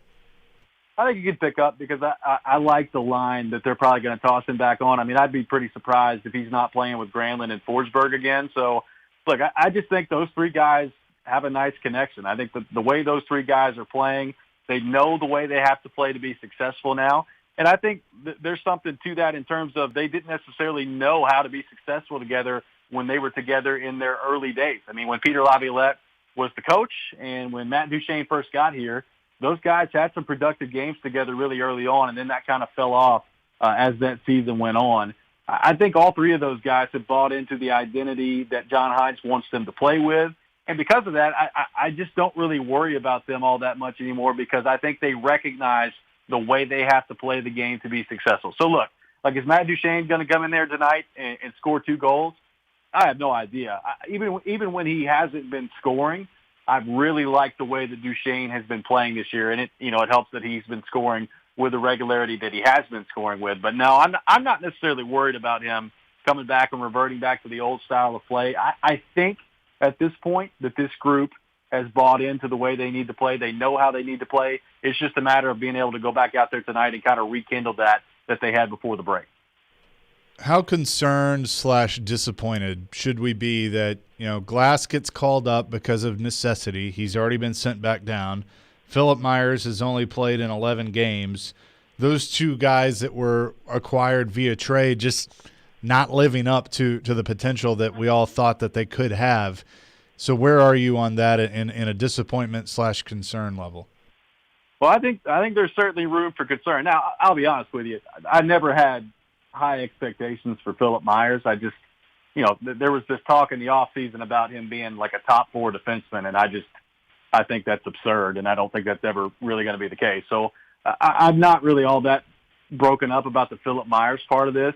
I mean, the Cody Glass part of it, I think, has to be concerning at this point. I mean, you're talking about a 6th overall pick that you're waiting to figure it out at the NHL level. He didn't figure it out with Vegas, and so far, quite honestly, he hasn't really looked close here in Nashville to figuring out. So I think you're always trying to identify a winner or a loser in a trade. Ryan Ellis has barely played so far this year for Philadelphia due to injury. So you could look at it if you're a Predators fan and saying, all right, it was worth the trade, just getting that salary off the books and getting him off the contract before his injury concerns start to kick in as his career progresses. But you would also, I think you'd like to return for a player of the caliber of Ryan Ellis to be able to help you and to be able to help you down the road and in the short term as well. And I just don't really know what to make of Cody Glass right now. Obviously, he's got talent. He's gone down to the AHL, and the numbers are fine. I mean, he's produced at a fine level, but as we know, there's a big difference between producing at the AHL level and producing at the NHL level, and for whatever reason, he's just not been able to make that transition yet. So, he's still young. By no means do I think it's time to pull the plug or anything like that. There's still some time to develop him and get him in your system and get him playing the way that you think he needs to play. But I don't know how you could view him right now and not be concerned if you're a Predators fan. Doesn't have to be panic, but I think concern is more than fair at this point. Obviously, you know this, and Darren knows this. When we bring up Barry Trotz, there's a lot of fondness there. He was here for 16 years. He was the first head coach that this organization had, and so it's a lot of good memories. But Peter Laviolette achieved some historic things with this team, got them to the Stanley Cup Final, won the President's Trophy, put banners up in Bridgestone Arena for the first time. And tonight they play him for the first time since he was fired here. I know it'll probably be different when he comes to Nashville for the first time, but how do you think people view his time here, and how should he be remembered as the coach of the Predators? Well, I mean, I would hope they view it pretty well. I mean, he took this franchise to places it's never gone before and hasn't been to since. So, I mean, you're talking about a Stanley Cup Final berth, a President's Trophy. You won the division for the first time in franchise history under Peter Laviolette. I mean, there's a lot of things that you accomplished with him that had not been accomplished here before. So, look, I mean, I think it's obvious Peter Laviolette has a shelf life. I mean, that's been pretty defined at this point of he's going to come in, he's going to turn things around pretty quickly. And once you get about 3, 4, 5 years down the road, you're probably going to reach the end of the rope with Peter Laviolette. That's the way it's been so far throughout his career. But, I think he's a really good coach. I think you can make an argument he's a Hall of Fame coach. So you watch Peter Laviolette and the way that he's been with the Capitals so far, it's mostly been the same. He's come in, that team was reeling under Todd Reirden, and he's come in and stabilized things to a certain degree. Now we'll see what they can do in the postseason and what that looks like as they move forward here. They're a bit of an older group now than I think you would typically like to see in that role. But I think Peter Laviolette's time with the Predators should largely be remembered as very good, even though obviously it did not end the way that most people wanted it to. Do you think that he's just viewed differently just because of his demeanor and how he is? Barry was, very outgoing and friendly, and Peter could be all business is the best way to put it. Oh, yeah. I mean, I don't think there's any – like Barry Trotz, the connection that he had with this city, I mean, it's a completely different set of circumstances, right? I mean, you're talking about an expansion franchise. You're the first coach in the team's history. It was his first job in the NHL, and he was here for such a long time. I mean, you're talking about, a situation there that in all likelihood will probably not happen again with this franchise. So I think it's very different there. Obviously, as you mentioned, Chase, the personalities are very different. I mean, Peter Laviolette, he had his moments where he could be a nice guy away from the rink, and, when you don't have cameras in front of him, he was fine to talk to on some occasions. But I don't think there's any question about it. He was a little bit more bristly than Barry Trotz is. That's certainly the case. I think Barry Trotz probably connected with the fan base a little bit more than Peter Laviolette did. But I think it just boils down to, I mean, it was kind of the perfect storm with Barry Trotz, both with the organization kind of growing up with him and just his personality.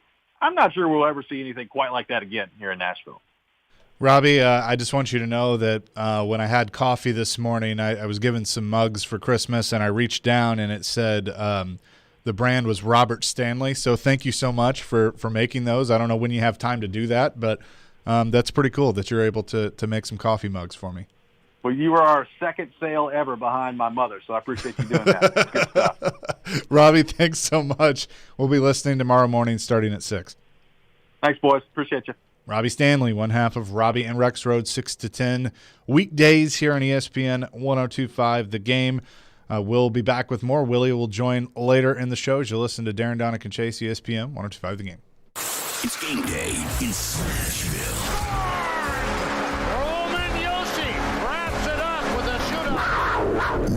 QC and the Predators are back after an extended break to try to continue their winning streak against Peter Laviolette and the Capitals. Getting a win is huge for confidence, huge for our team. Pre-game coverage begins at 5 on Smashville's Best Sports Talk. ESPN 102.5 The Game and the Game Nashville app. Trust the roofers with integrity. E2 Roofing is a veteran-owned and operated local Nashville roofer with over 90 5-star Google ratings and an A+ Better Business Bureau rating. While roofing is our business at E2, honor is our code. For roof repair, roof replacement, free inspections, or insurance claim assistance, visit e2roofingnashville.com. It's the half-off after Christmas sale at Social Furniture. Head down to Social Furniture today to receive half off on select items. That's right, half off on select items. They have truckloads of the best selection of furniture and have all your furniture needs. Hurry up and come down to Social Furniture today for the best selection of furniture before it's gone. Visit Social Furniture on the west side at 5412 Charlotte Avenue, on the web at mysocialfurniture.com. Social Furniture is a proud supporter of your Nashville Predators.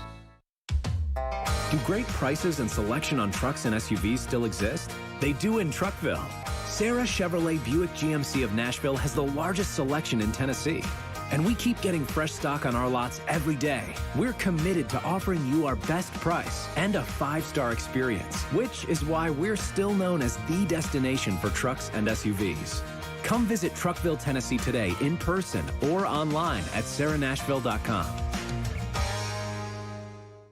I stay very active. For my 40th birthday, I ran a 50-mile race, and to train for that, I was running about 70 miles a week. But over the years, that's deteriorated to a point where even running a mile, my knee would swell, and the pain that I would have would sideline me for several days. That's Shane Mosney's story that led him to QC Kinetics. I elected to choose a combination regenerative therapy that helps my knee regenerate to a point where I'm able to get out and start running again. But more importantly, I left there with a lot of hope. QC Kinetics natural biologic treatments boost your own body's ability to restore and repair damaged tissue with no drugs, no downtime, and no surgery. Those guys have given me back a part of my life that was deteriorating. I just ran my first 10K since my therapy, so I'm trying to pick a good half marathon to run, but my goal is to run another marathon, yes.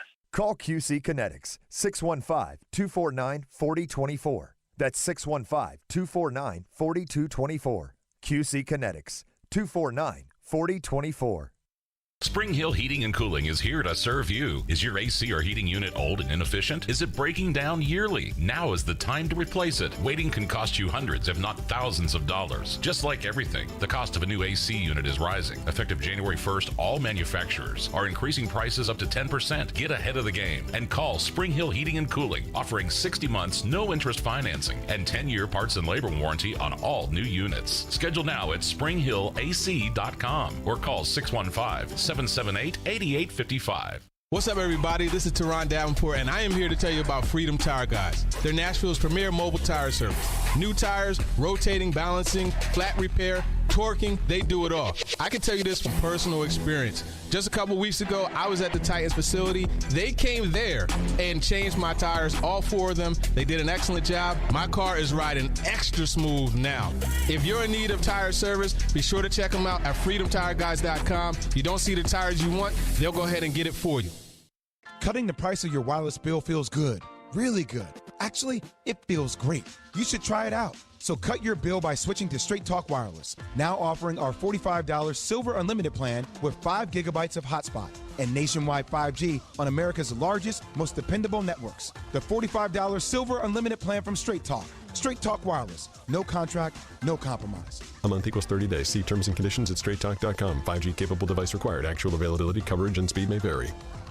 ESPN's Teron Davenport breaks down the Titans like no other. On the field chemistry, I don't think it's going to be a problem. It's just going to be a process. Catch TD Mondays at 11, Thursdays at 3, and Fridays at 8. Plus, the Talking with TD podcast drops every Wednesday. When you draft players, it's not just for one season, it's for a career. Presented by FreedomTireGuys.com, Nashville's premier mobile tire company, and Craneworks and Rental Works, your source for crane and equipment rental. Visit Craneworks.com. Nashville's best sports talk. ESPN 102.5 The Game and the Game Nashville app. Hey Nashville, this is Vanderbilt football head coach Clark Lee. You're listening to Nashville's best sports talk, ESPN 102.5 The Game, and the Game Nashville app. Tomorrow, tune in for the TransPerfect Music City Bowl. We'll be doing our show there from Nissan Stadium. You can hear it on ESPN 102.5 The Game at 94.9, plus 93.3 Classic Hits. Tennessee and Purdue. Kickoff is set for 2 o'clock. Our coverage of that game is presented by Volunteer Hose and Gasket and Mercedes-Benz of Music City. Don't forget, if you're still looking for tickets, they're available for the game at musiccitybowl.com. Not many from what I have seen on Twitter. Not many available, which is good. Well, going to be another good crowd for the Music City Bowl. I saw where Josh Heupel has ruled out Cade Mays. I saw Vince last night. We got to hang out for a little while last night over dinner, and he said Cade Mays, he wasn't sure. He didn't feel like Cade Mays was going to be available, and Josh Heupel's made that official. Do you think Cade Mays comes back? Well, that's what Vince was telling me last night. Vince said he had a conversation with the offensive lineman, and he individually, this was yesterday after their practice at Vanderbilt, and he said that they were saying that they had all gotten together and said they're coming back, but he didn't get that from Cade Mays. I don't think Cade Mays is going to grade out as high as he thinks in the draft. Right. So I think there's a chance. He comes back. I mean, I view it that if he comes back, their offense, they're pretty much bringing a good chunk of the offense back, a majority of the offense, which, seeing how that thing ran under Hendon Hooker, that's got to get you pretty excited as a Vols fan. And then on top of, any of the other pieces that come in from recruiting and in the transfer portal. I'm not saying that automatically means that they're going to compete with Georgia for the SEC East, but they could be competing for second, and be right there and be more competitive sooner than people may have thought, considering where the program was. And we'll see what they look like defensively. But I think the defense overachieved this year with the pieces that they had. Yep, I would agree with that. As you mentioned, when we were talking with Robbie Stanley, David Poyle did give us some nuggets yesterday, and one of those nuggets is about Matt Duchene playing. John Hines has also confirmed that Matt Duchene will indeed play tonight against the Capitals, and also said UC Saros will get the start in between the pipes. So that coming from head coach John Hines. Also have been seen where Dalvin Cook has been reinstated by the Vikings to be available. Also seeing things out there that, by the way, Hard Knocks is tonight, that there is a chance maybe Carson Wentz plays. Well, because that was one of the big stories that we talked about yesterday, but then another part of that, that the Ian Rappaports and Adam Schefters were reporting that the PA and the league had gotten together and were discussing adopting the 5-day quarantine that the CDC now recommends instead of the 10-day, which changes a lot of things. I mean, a lot of, the Titans obviously have a ton of players that are on the COVID list right now. But if it's and that goes for both vaccinated and unvaccinated players. So if that's the case, which they have adopted it, that is the rule now, he could very well be good to go for Sunday because he falls in that 5-day window. Well, the NHL has done that too, right? Correct. They have gone to 5 days. They have put themselves in accordance with the CDC, so they've gone to 5 days as well. Correct. With the negative test. So, yeah. I want to come back to that, but I also want to pass along on the Vikings front.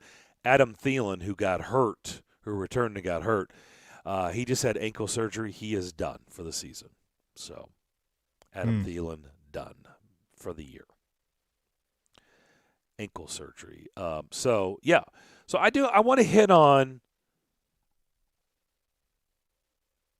I want to hit on. Sorry, I was reading some Vols. I didn't know if there was anything. It looks like Dane Davis, and Jeremiah Crawford at right tackle against Purdue. So with Cade Mays being rolled out. So just was kind of looking at some of that stuff.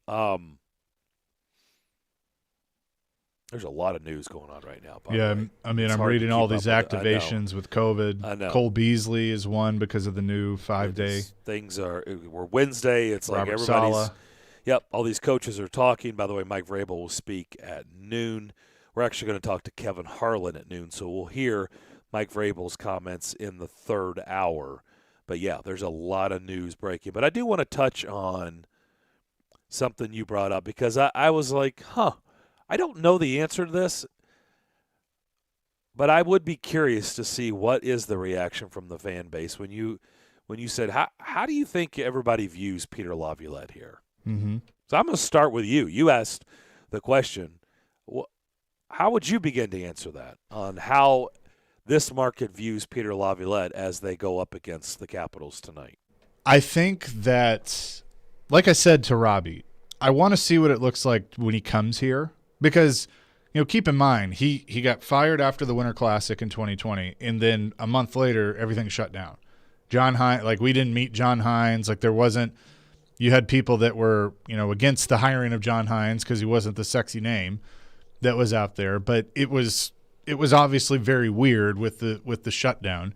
And then last year it was a shortened season, and so the Capitals didn't come here. You didn't have the fanfare of welcoming the former coach back like they've done in the past. So I think that you're going to see fans acknowledge him, acknowledge his accomplishments. And especially as more time goes on, they're going to look on that time fondly because he did accomplish things that weren't done previously. But I think a lot of it is Barry Trotz, pulled his sleeves up and he did the work and got to know the fans. And Peter just didn't do that because he didn't have to necessarily. I mean, everything was established. And he's not that type of guy. Barry is – the personalities are very, very different. And John Hines is much closer to Barry Trotz than he is Peter Laviolette. John Hines is, going to give you more in a press setting. He's much more approachable. I had a good relationship with Peter Laviolette. It was funny. I was going through all the cheap seat stuff for Ryan's tribute. Our first show that we did, our first guest was Peter Laviolette. And so that relationship started early with me, obviously working the locker room and being down there. I saw Peter a lot. I interacted with him more than I did Barry Trotz because Barry was on the way out when my career was starting. But they're just very different people.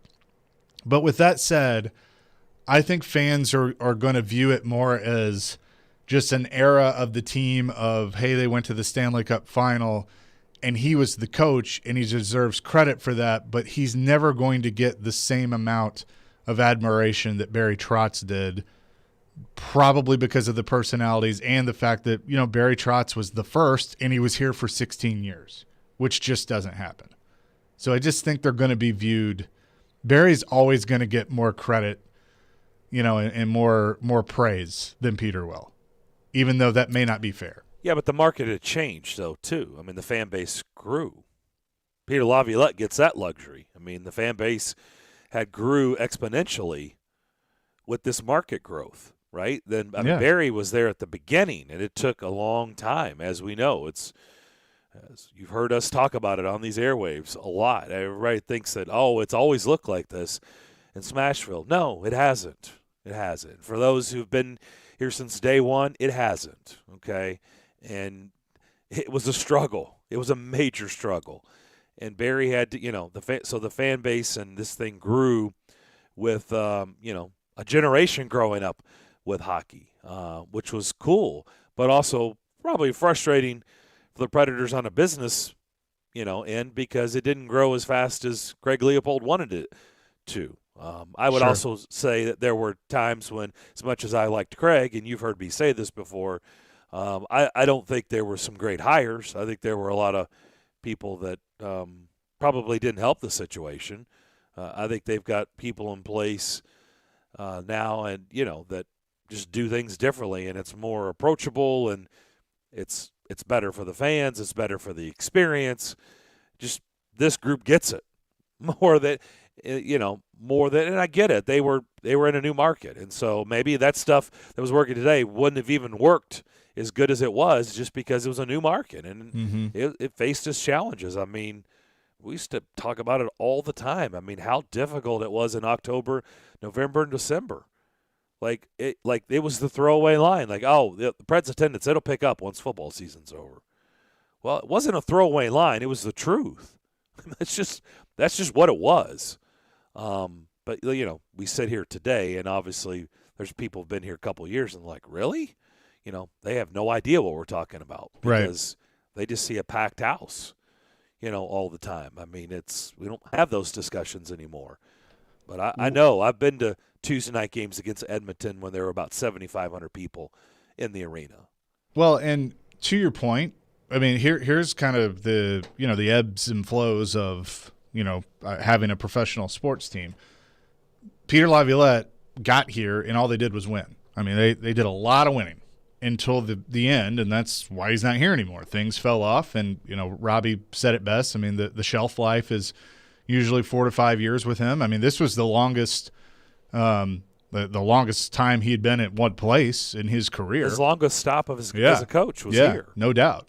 And I mean, I think you can kind of make the argument that maybe they held on a little too long because you could start to see it after, during that Dallas series and how that season ended, you could start to see it. I mean, you could start to see that it was wearing, and it was going to be, it might be tough to save it. So I think when he got let go in January, just after the Winter Classic, I think we were all like, yeah, it's time. I think the air went out of the tires, honestly, the follow-up year with the Game 7 loss to Winnipeg.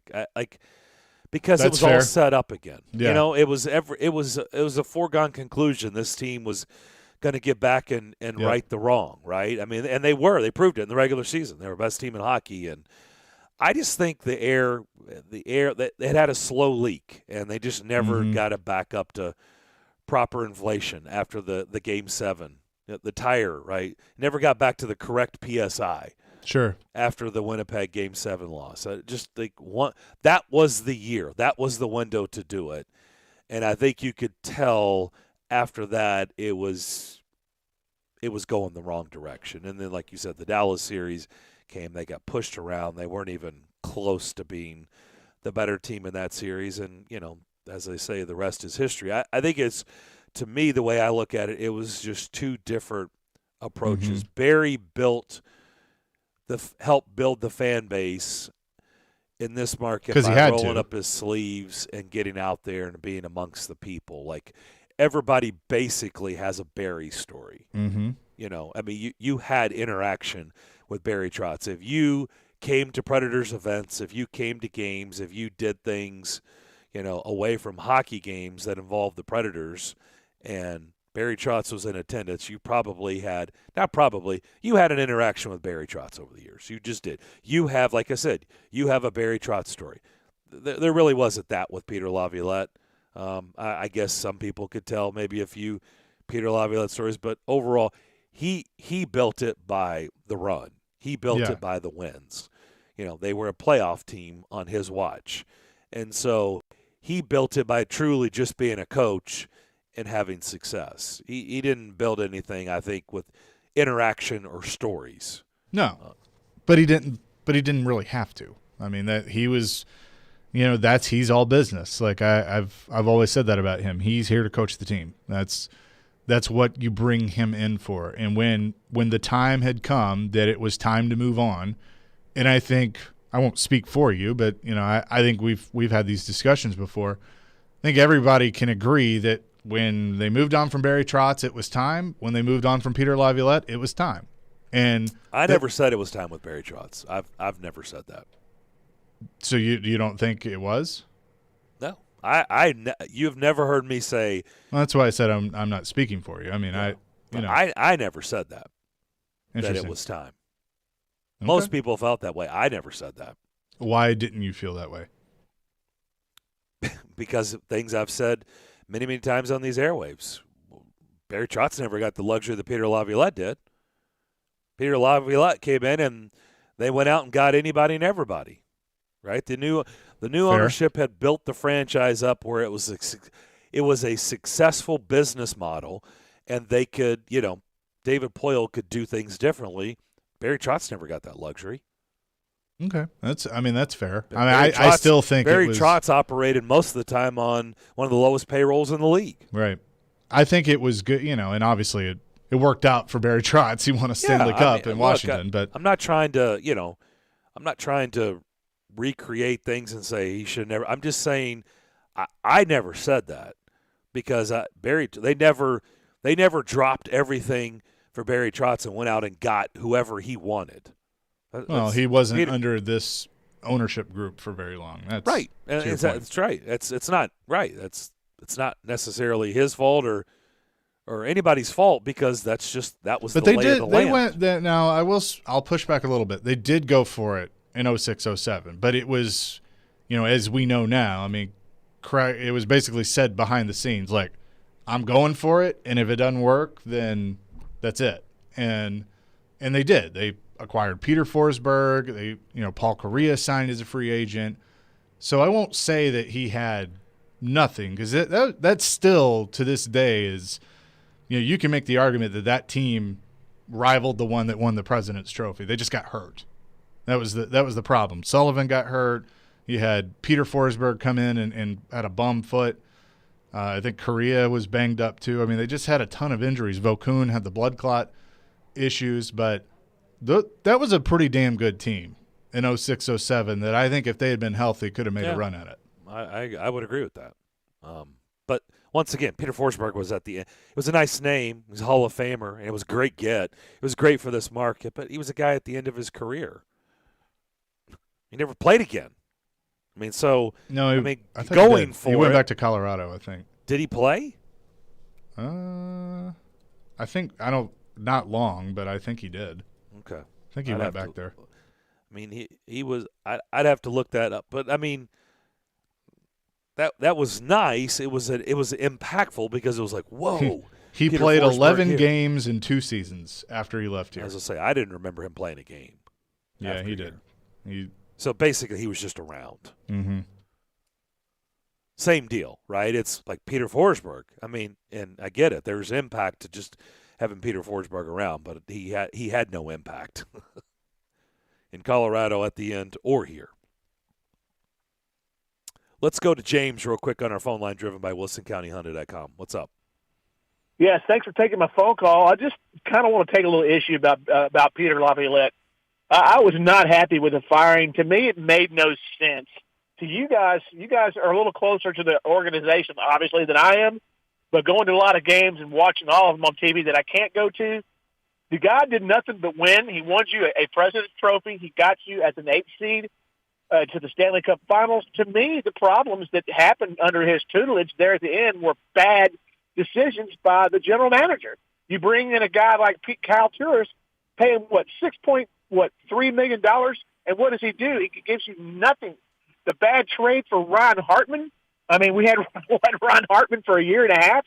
It was terrible. All that stuff, none of that stuff was his fault.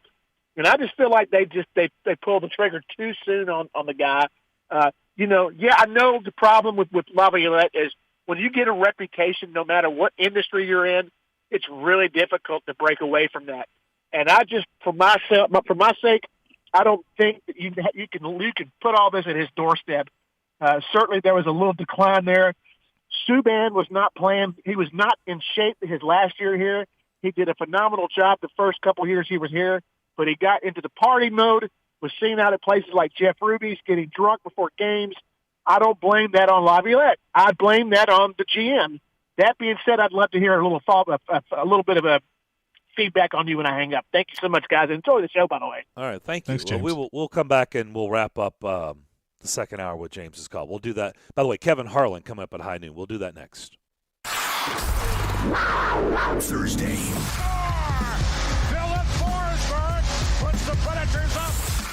Philip Forsberg and the Predators continue their road trip against the Columbus Blue Jackets. Put myself in the best position possible to help this team win. Pre-game at 5, face-off at 6 on Smashville's Best Sports Talk. ESPN 102.5 The Game and the Game Nashville app. From the Fox 17 News Code Red Weather Center. I'm Fox 17 News Code Red meteorologist Dan Guthrie. Strong to severe storms will be possible this afternoon, mainly between 3 p.m. and 10 p.m., so make sure you stay weather aware and have multiple ways to get weather alerts. This weather report brought to you by Hiller Plumbing, Heating, Cooling, and Electrical. Call the Happy Face Truck today. Barlines and the Omni Hotel, one of Nashville's favorite downtown destinations, gets raving reviews from the locals. Live music, great food, and a favorite spot to watch your Nashville Predators on any of the 22 big screen TVs. And great food is an understatement. How about award-winning hot wings, Nashville hot chicken sandwiches, smoked brisket tacos, and in-house homemade pimento cheese sandwiches. Barlines, an official Predators preferred watch party location, 1 block from Bridgestone in the Omni Nashville Hotel. Every win means even more in the college football playoffs, and that's why FanDuel Sportsbook is hooking new customers up with 30-1 odds on any team to win their semifinal game. Joe Rexford here to let you know that means you can bet $5 and you can win $150 on any team to make it to the final. Personally, I'm picking Alabama. I think Cincinnati can maybe give them a game. You do whatever you want to do. Just sign up for FanDuel using promo code Joe102. Make a deposit. Claim your 30-1 enhanced odds. There's no better place to bet college football playoffs than on America's #1 sportsbook, which is easy to use, which is safe. You get paid in as little as 2 hours. And if you're already on FanDuel, you can get $50, and when you refer a friend, your friend will get $50 too. Don't miss your chance. $150 and a $5 bet on the college football playoffs. Download the FanDuel Sportsbook app or head to sportsbook.fanduel.com. Sign up using promo code Joe102. Get 30-1 odds on any playoff team to win. You must be 21 or older in present Tennessee. New users only. $10 first deposit required. Must wager in designated offer market. Max bonus $150. Bonus for Tennessee users fulfilled in site credit within 72 hours. Tennessee site credit expires 14 days after receipt. Restrictions apply. See full terms at sportsbook.fanduel.com. Gambling problem? Call the Tennessee Red Line, 800-889-9789. When Nashville is in need for tire sales or service for their business, the Tire Man has been there for over 20 years to help. The Tire Man repairs new and used tires for construction equipment, dump trucks, 18-wheelers, box trucks, fleets, plus they sell new tires for vehicles of all sizes. When your company needs tires, call the Tire Man, 615-663-6040, where they come to you, fully licensed and insured, and they can't wait to work with you. That's the Tire Man at 615-663-6040. Hey everybody, Robbie Stanley here to tell you about my friends at Jasper's as the neighborhood bar and restaurant to catch the next Preds game. Jasper's is located on West End Avenue and offers a fun atmosphere with a game room, TVs, and a large bar and lounge area. Plus they offer free parking. That's right, free parking on West End, and offer specials for every Preds game day, including $10 smash burgers and $3 bottle domestics. So come on down to Jasper's next game day for happy hour every weekday from 4 to 6 p.m. and 2-for-1 beers all day on Sundays. Just tell them that Robbie Stanley sent you. Look, staying healthy isn't easy. Watching your diet, hitting the gym, avoiding stress. But a good night's rest helps boost your overall health and wellness. And it couldn't be easier. The Sleep Number 360 smart bed effortlessly adjusts and responds to both of you. The result? You wake up ready for anything. Proven quality sleep is life-changing sleep. Don't miss our New Year's special. Save up to $1,000 on Sleep Number 360 smart beds, plus special financing. Ends Monday. Special financing subject to credit approval. Minimum monthly payments required. See store for details. Robbie Stanley. That size and that speed just doesn't grow on trees. That could be something that you could really turn into. Joe Rex Road. Just hold out and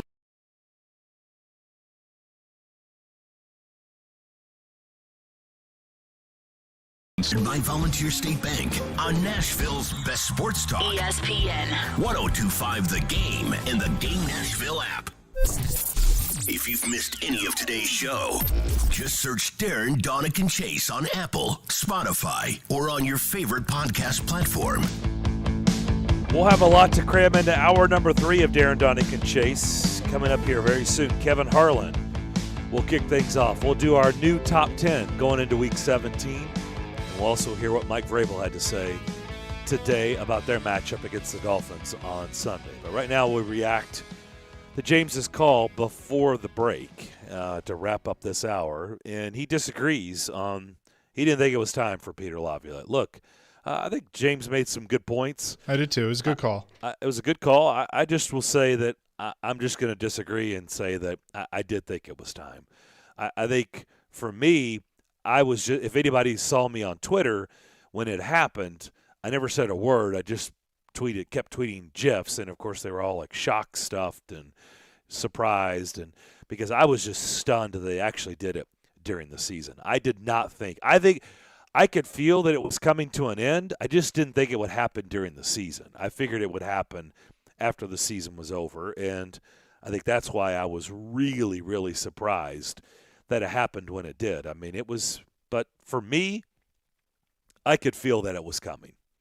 It felt like, I don't know, the Winter Classic, actually everything just leading up to it. The team, remember we kept talking about bad patches constantly, right? How much, it just felt like the message just wasn't, I don't know. And, he was doing what he's done over the years, which is why his shelf life is 4 to 5 years. I mean, remember, it's just, secret, I've got a secret, not answering any questions, just made life difficult when it didn't have to. Like, we've talked about this stuff with Mike Vrabel. Like, just say something.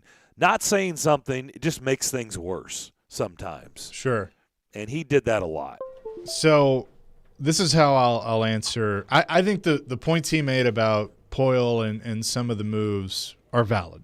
We've talked about those. Kyle Turris was the Matt Duchene consolation prize, and it didn't work. Ryan Hartman, I think, is turned out to be, decent for Minnesota. I mean, he's 14 goals this year. I mean, he's worked well there. With those kind of players, I mean, Turris was just never going to work with Peter Laviolette's demeanor and system. You could tell that early on.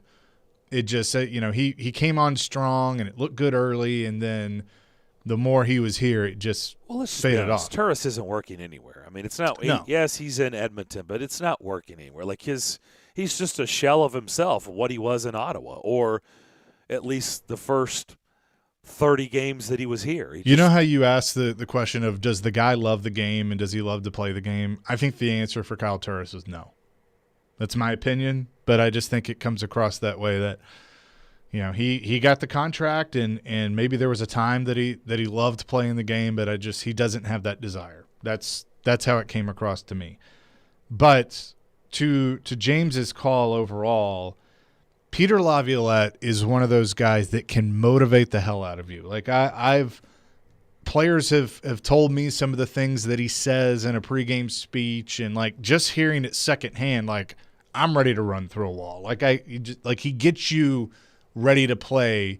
And we've seen the clips of 24/7 and those behind the scenes things with him, the Stanley Cup final stuff and behind the scenes. But a part of how he gets you motivated is he pushes you. I mean, he pushes and pushes and pushes and pushes. And I think after a while, on some guys, that wears off. I mean, it just wears on them. It's like, okay, I get it. Like, I got it. Yeah, you want the best. Like, I got it. And it becomes such a routine to hear that it doesn't have the same effect that it did in year 1 or year 2, year 3. And at the same time, where I'll put some of the blame on both Laviolette and Poyle, is they listened to the players too much in staying together, and they got too comfortable. And I think that was a mistake.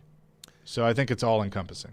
He'll be in the booth. He'll be doing the game on Sunday. Titans-Dolphins. We'll start the third hour with Kevin Harlan. That's next. Alabama. Young on the move. Touchdown. Michigan. Haskins. Touchdown, Michigan. Georgia. Nakobe Dean. Goodbye. Touchdown, Georgia. Cincinnati. Touchdown, Cincinnati. Your exclusive home for the 2021 College Football Playoff is ESPN 102.5 The Game, 94.9, and the Game Nashville app. Brought to you locally by 312 Pizza Company in Shermantown. ElectronicExpress.com. We make it happen.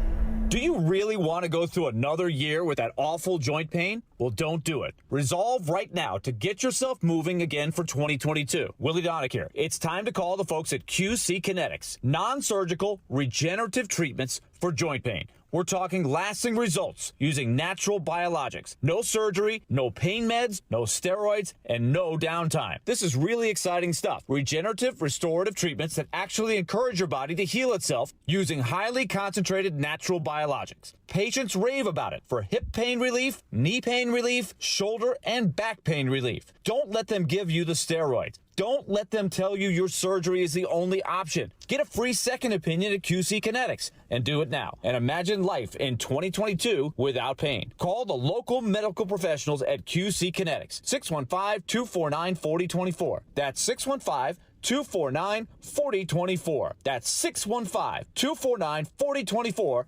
QC Kinetics. Parman Tractor and Equipment is your one-stop tractor and equipment solution and Middle Tennessee's Link Belt and Takeuchi dealer. No matter how you're getting there, start with Parman Tractor and Equipment. Rent or purchase a track loader, mini excavator, large excavators for your job site, or something in between. Their service and parts team will get your work site up and running in no time. Parman Tractor and Equipment will come to you for service if needed. Visit ParmanTractor.com for more info. Your Middle Tennessee Link Belt and Takeuchi dealer, providing totally outrageous customer service. 312 Pizza Company is home to Southeastern Carolines with Caroline Fenton. Make Smoke Token the only stop for your holiday shopping, offering the largest selection of smoking products and accessories. We are the only place you need to go. Located in Nashville and Murfreesboro, Smoke Token is here and ready to help. Mention this commercial for 15% off your purchase. Nerds. Dreaming of adventure beyond your backyard? NerdWallet can help you compare and find the smartest credit cards to get there. Use NerdWallet to compare travel cards with bonus miles to go from working from home to relaxing far, far away. Then use NerdWallet to compare cashback cards and turn everyday purchases into a beachside cabana big enough for the whole family. More sand for the third tower. She's the only boss you'll be answering to this week. Nice castle. Compare your way there. Find the smartest financial products for you on NerdWallet. Nashville's best sports talk, locally owned, home of our Nashville Predators. WPRT FM Pegram, 97.5 Murfreesboro, WBUZ HD2 Laverne, online at thegamenashville.com. We are ESPN 102.5 The Game. Live from the Game Nashville studios, it's time for Darren, Donick, and Chase. With hosts Darren McFarland, Willie Donick, and Chase McCabe. On Nashville's best sports talk, ESPN 102.5 The Game.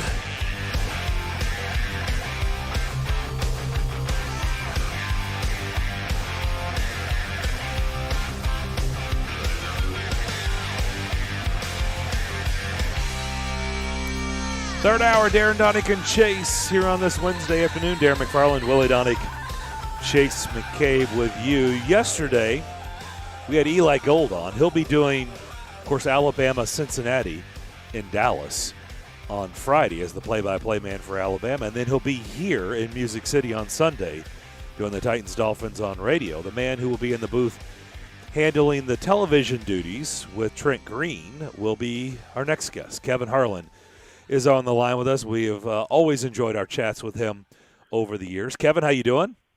Darren, Willie, Chase, good to be on with you guys. I'm glad you mentioned Eli's name. He texted me the other night. I was down in New Orleans doing that Dolphin-New Orleans Saints game, and Eli Tag, we're friends, and I've got so much respect for him. And we never cross paths because he gets the stray NFL game after his college football season.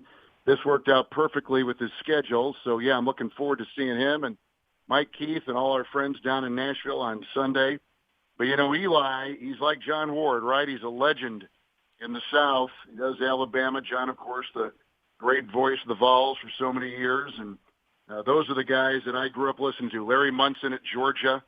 Those guys are my heroes. And Eli is one of my heroes, a Hall of Famer and a wonderful person. Can't wait to see him in the press box on Sunday morning.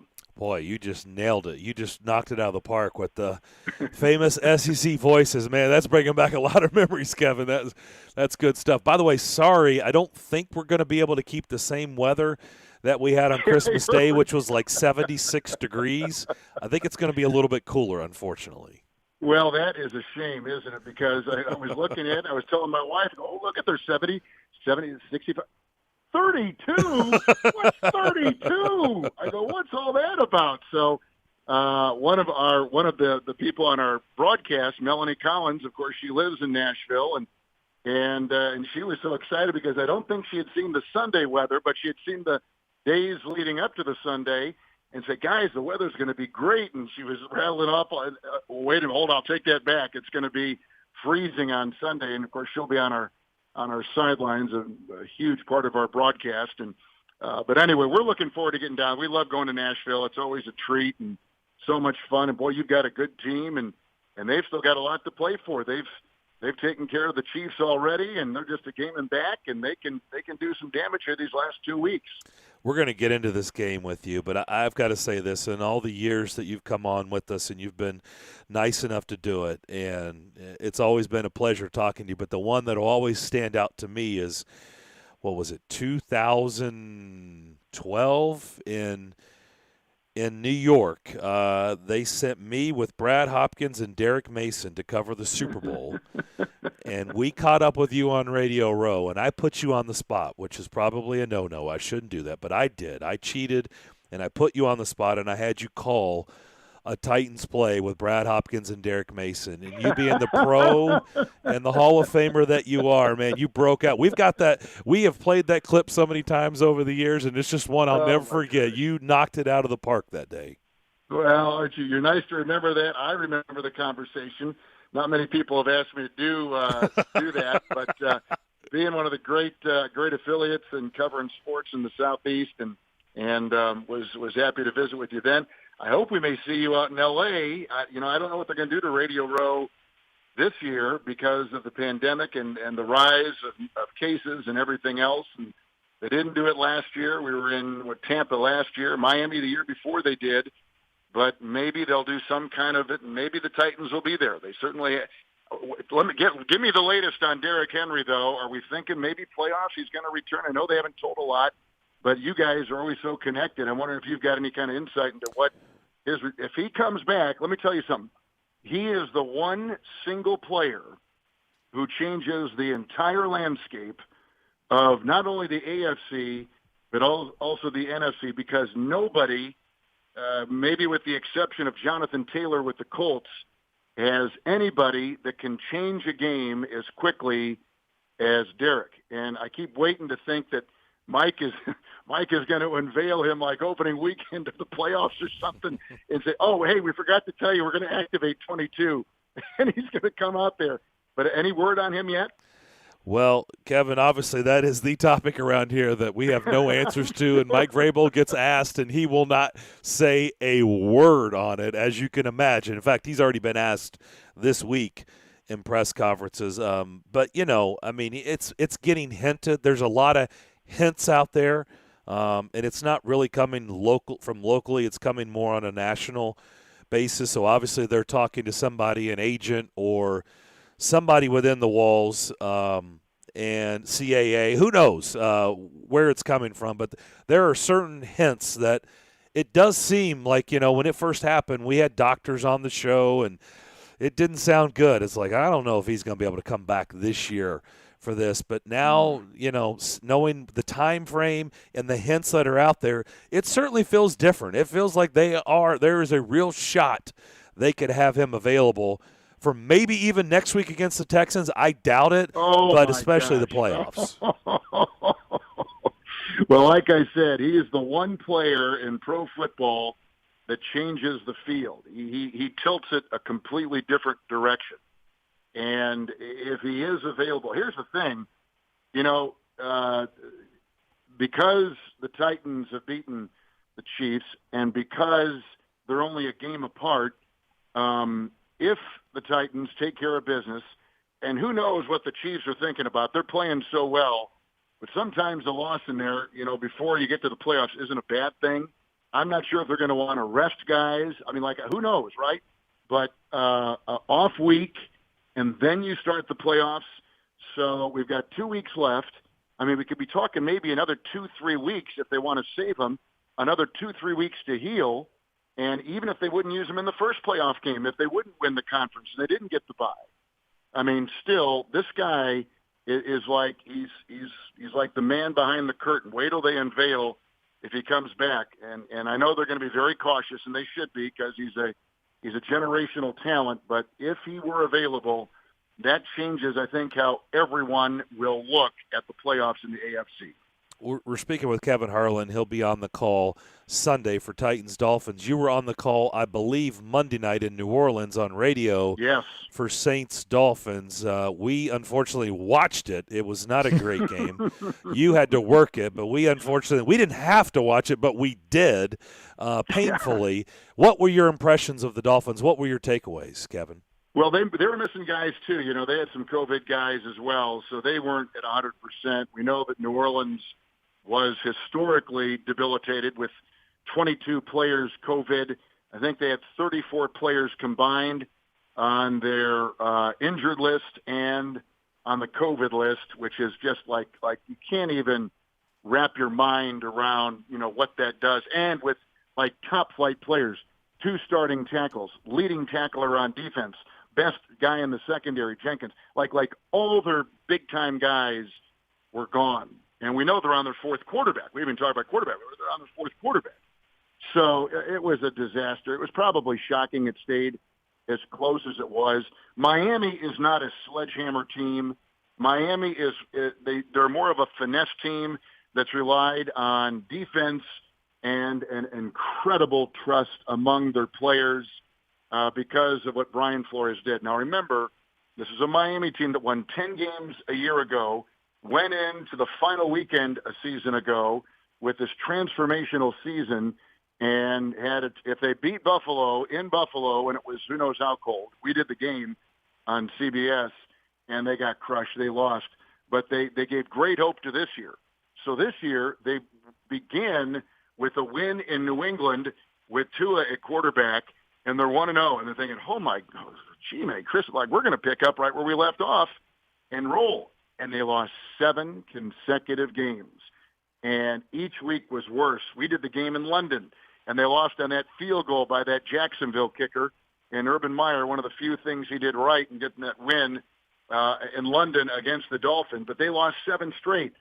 Then, for some reason, they flipped the switch. Now they've won 7 in a row. It's never been done in a single season in pro football history. So they're coming in feeling very good about themselves, playing, they feel, with house money, and they'll be loose. They'll be loose and ready to go. And like I said, there's nothing that wows you. They're strong defensively. Their quarterback throws for a high percentage. He's thrown 3 picks in the last 2 games, but that really is not his MO. He's a pretty clean quarterback, Tagovailoa, and so they'll be ready. It'll be a good game, but they're not an overpowering team. And if it's close and you're going to look at the score and maybe it's a 2014 Titans lead late, go, how can it be this close? It doesn't even seem like it should be. That's kind of what the Dolphins are. But they've got momentum, and that's always a scary thing and a lot to play for, because if they win out, they'll be number 7. They'll be in the playoffs at number 7. And that's where they are beginning this week of the NFL's 17th week. Talking to Kevin Harlan from CBS, and he will be on the call for the Dolphins-Titans game. Kevin, I'm over in D.C. I'm preparing for the Predators and the Capitals tonight. And, of course, we know that every single game that we do these days, there's these wrinkles of who's in the lineup and who's not. I'm curious what's that's doing for your preparation and how you try to introduce that to your audience in a game. Remind people who's out, especially in a football game where it's so hard. But, like, for example, the Saints, as you said, it wasn't just the quarterback. It was so many other key guys out, and it's such an important thing to remind people of, but you can't do it too often. Yeah, well, you know, because of what you do and how well you do it, it's about changes and additions and, like, all these last-second guys they bring up or take down or inactive or whatever. And so it becomes tough. Your spotting boards that you work on and try to make meticulous going into a game with notes and numbers and quips and everything else. It looks like my 3-year-old grandson has gotten on there with a color and screwed it up, and I feel like that a lot of times. And so then, like, right, and then you're just hoping to keep, just like you say, God, for God, don't let me let go of the rope. Let me hold let me just get the names and numbers and just like who's in and who's out. So we were in Cincinnati this past weekend and did the Ravens and the Bengals. And the only team that's worse than New Orleans is Baltimore. They've lost so many players, and they were on a quarterback that they had signed like 10 days before, who's 35 years old, a guy named Josh Johnson, to play for him in Cincinnati in what was a huge game. And so if you're a Raven fan, you want that narrative to be out there. They don't have all these starters. And by the way, this has been like the story all year for them because they lost like the 3 top running backs before they even began the season to ACLs in practice, and the number 1 shutdown corner maybe in the AFC, and Marcus Peters.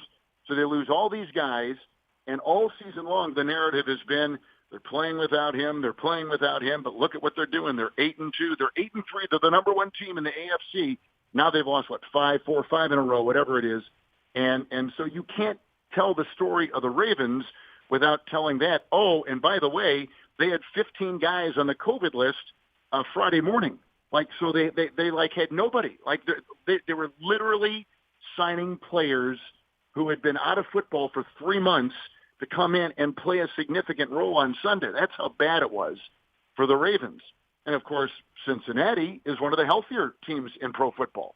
They've got everybody. They've lost their starting right tackle, but they basically got every single guy that they were banking on to be out there, and they were. And of course, the result was a 20-point win.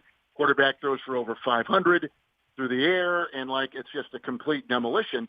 But you can't tell the story of the game without saying, yes, the Bengals were great and have got momentum and look like they've got the division, but you cannot look at this game and not know who Baltimore did not have, and historically, the Saints did not have. So you go into it like that, and you're going to make some people mad, and so if you're a Cincinnati fan, go, oh, don't give them excuses. And if you're a Raven fan, they're saying, yeah, we had nobody, and of course you just glorified the Bengals. Of course they got 525 yards from their quarterback passing to do all that. So it's a mess. It's a disaster for those of us that have got to call the game as it happens in real time and can't sit there in the press box, 7 hours after the game is over and write the game story and not make any mistakes and not, have everybody right. When you're doing it live and they're bringing in the 9th different cornerback that they've used this year and a guy they just signed and hoping to get that right. And so it's a challenge. You appreciate the challenge. You don't back away from it, but it's difficult compared to the people that write who have all this time to digest and think about it and go over notes and the official stats and see who did play and who didn't play. So it's challenging for sure. Great answer. Kevin, the guy that jumped out to us, obviously, was Jalen Waddle for the Dolphins. That looks like a guy that they're going to lean on very heavily. We're all curious how the Titans will try to cover him, but give us your impressions seeing him up close. Well, the new thing this year has been, not new thing, but the revived idea of wide receivers playing in the backfield, running backs. And Deebo Samuel has done that very well for San Francisco. And you know a little bit about what the Niners did because you played them last Thursday. And Cordero Patterson is doing that for Atlanta. He is in the backfield. Well, Waddle is doing a little bit of that with Miami.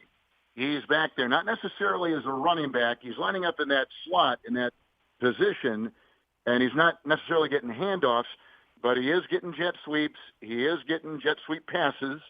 So he is running the ball, trying to get in space. And, of course, he's a gifted wide receiver. I mean, the kid is unbelievable. There are about 4 or 5 of them that are in the league 2 years or less, led by Jefferson up with the Vikings, that are just so good and are going to be the next great wave of receiver. We've got so many of them coming in over the last 2 years. It's going to be fun, and we probably have a couple Hall of Famers in there. Waddle is starting his career on that path.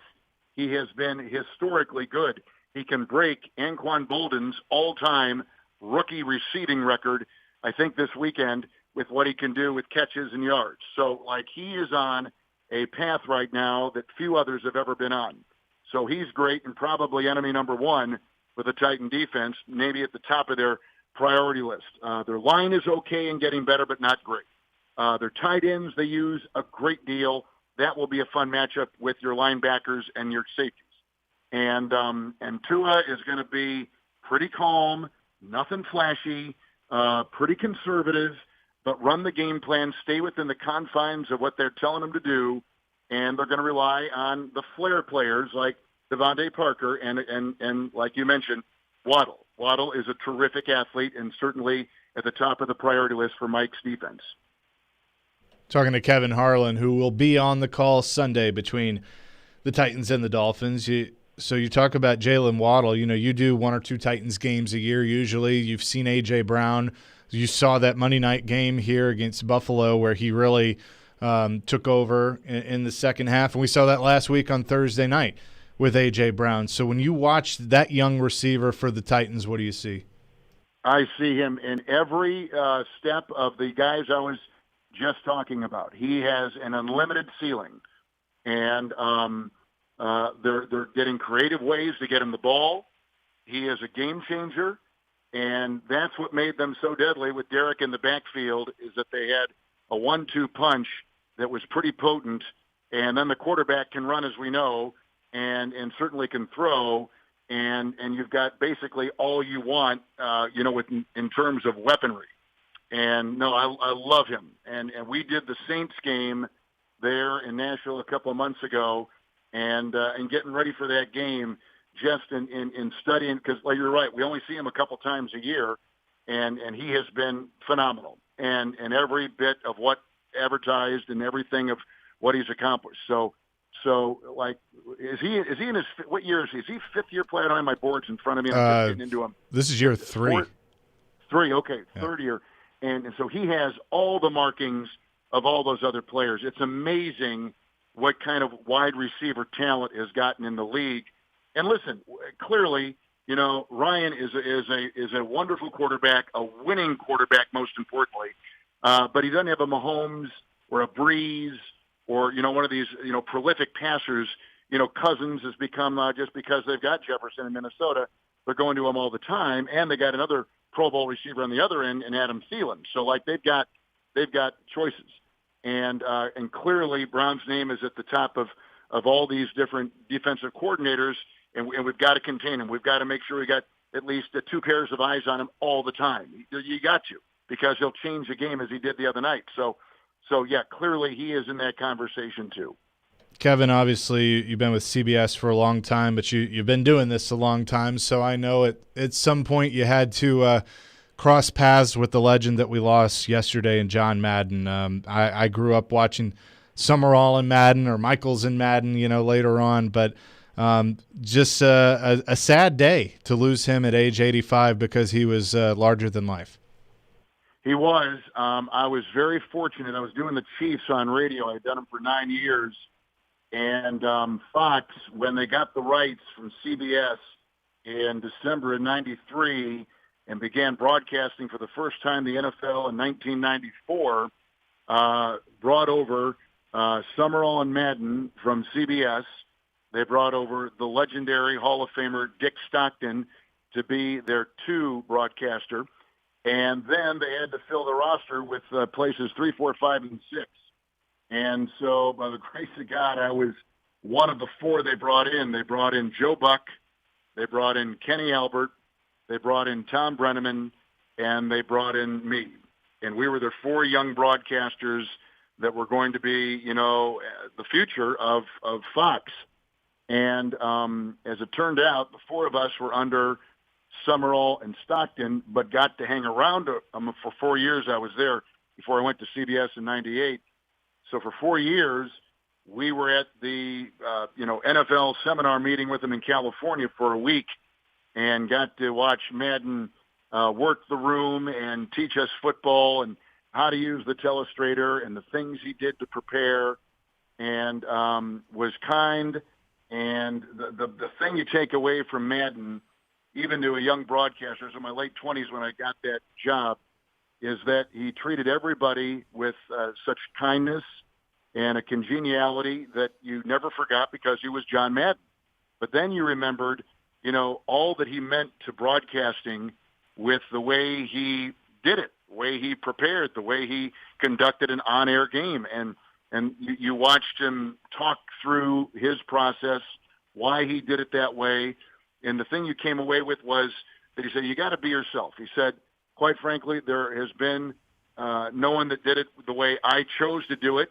and a couple have tried, and some with some degree of success, and others with not. And like with anything, right? There's only one. I'm trying to think of a country. Casey Musgraves. There's only one. George Strait. There's only there's only one of them. Like guys have tried to be George Strait, but they can't. People have tried to be Faith Hill or Tim McGraw, but they can't. There are only one of those. Willie Nelson. Like there's only one of them, and there was only one John Madden. And because he did it his way, it was so unique that you just admired the genius behind what he did. And I don't know that he really thought about why he said what he said or when he said it and the circumstance, the way he used the telestrator or did what he did, but he did. And sometimes that's how the greats are. It just comes so naturally to him. He was a great coach, by the way. He was in the AFC or AFL championship game for 7 straight years. And he won a Super Bowl, so he was like phenomenal. But he was this larger than life person that really led the broadcast division of Fox. And me and Joe and Kenny and Tom were lucky enough to watch the pros like Summerall, Stockton, and of course John Madden. I think it's only appropriate we end with this. I said 2012. My memory gets a little foggy as I get older. It was 2014. It was Broncos, Seahawks, in East Rutherford. The station in New York, yes. Yep, in New York. The station sent me, Brad Hopkins, and Derek Mason to cover the Super Bowl all week. We ran into you on Radio Row. You sat down at the table with us, and you were nice enough to have me put you on the spot and incorporate those two in a play-by-play. I think we've got the clip. It's a block by Brad Hopkins. Back to pass goes McNair. Launches one down the sideline. Caught by Derek Mason. He's at the 30. Look at him fly to the 20. Down to the 10. The 5. It's a touchdown. I love it. And those guys. Did we do that taping at about 1:30 in the morning in the hotel bar?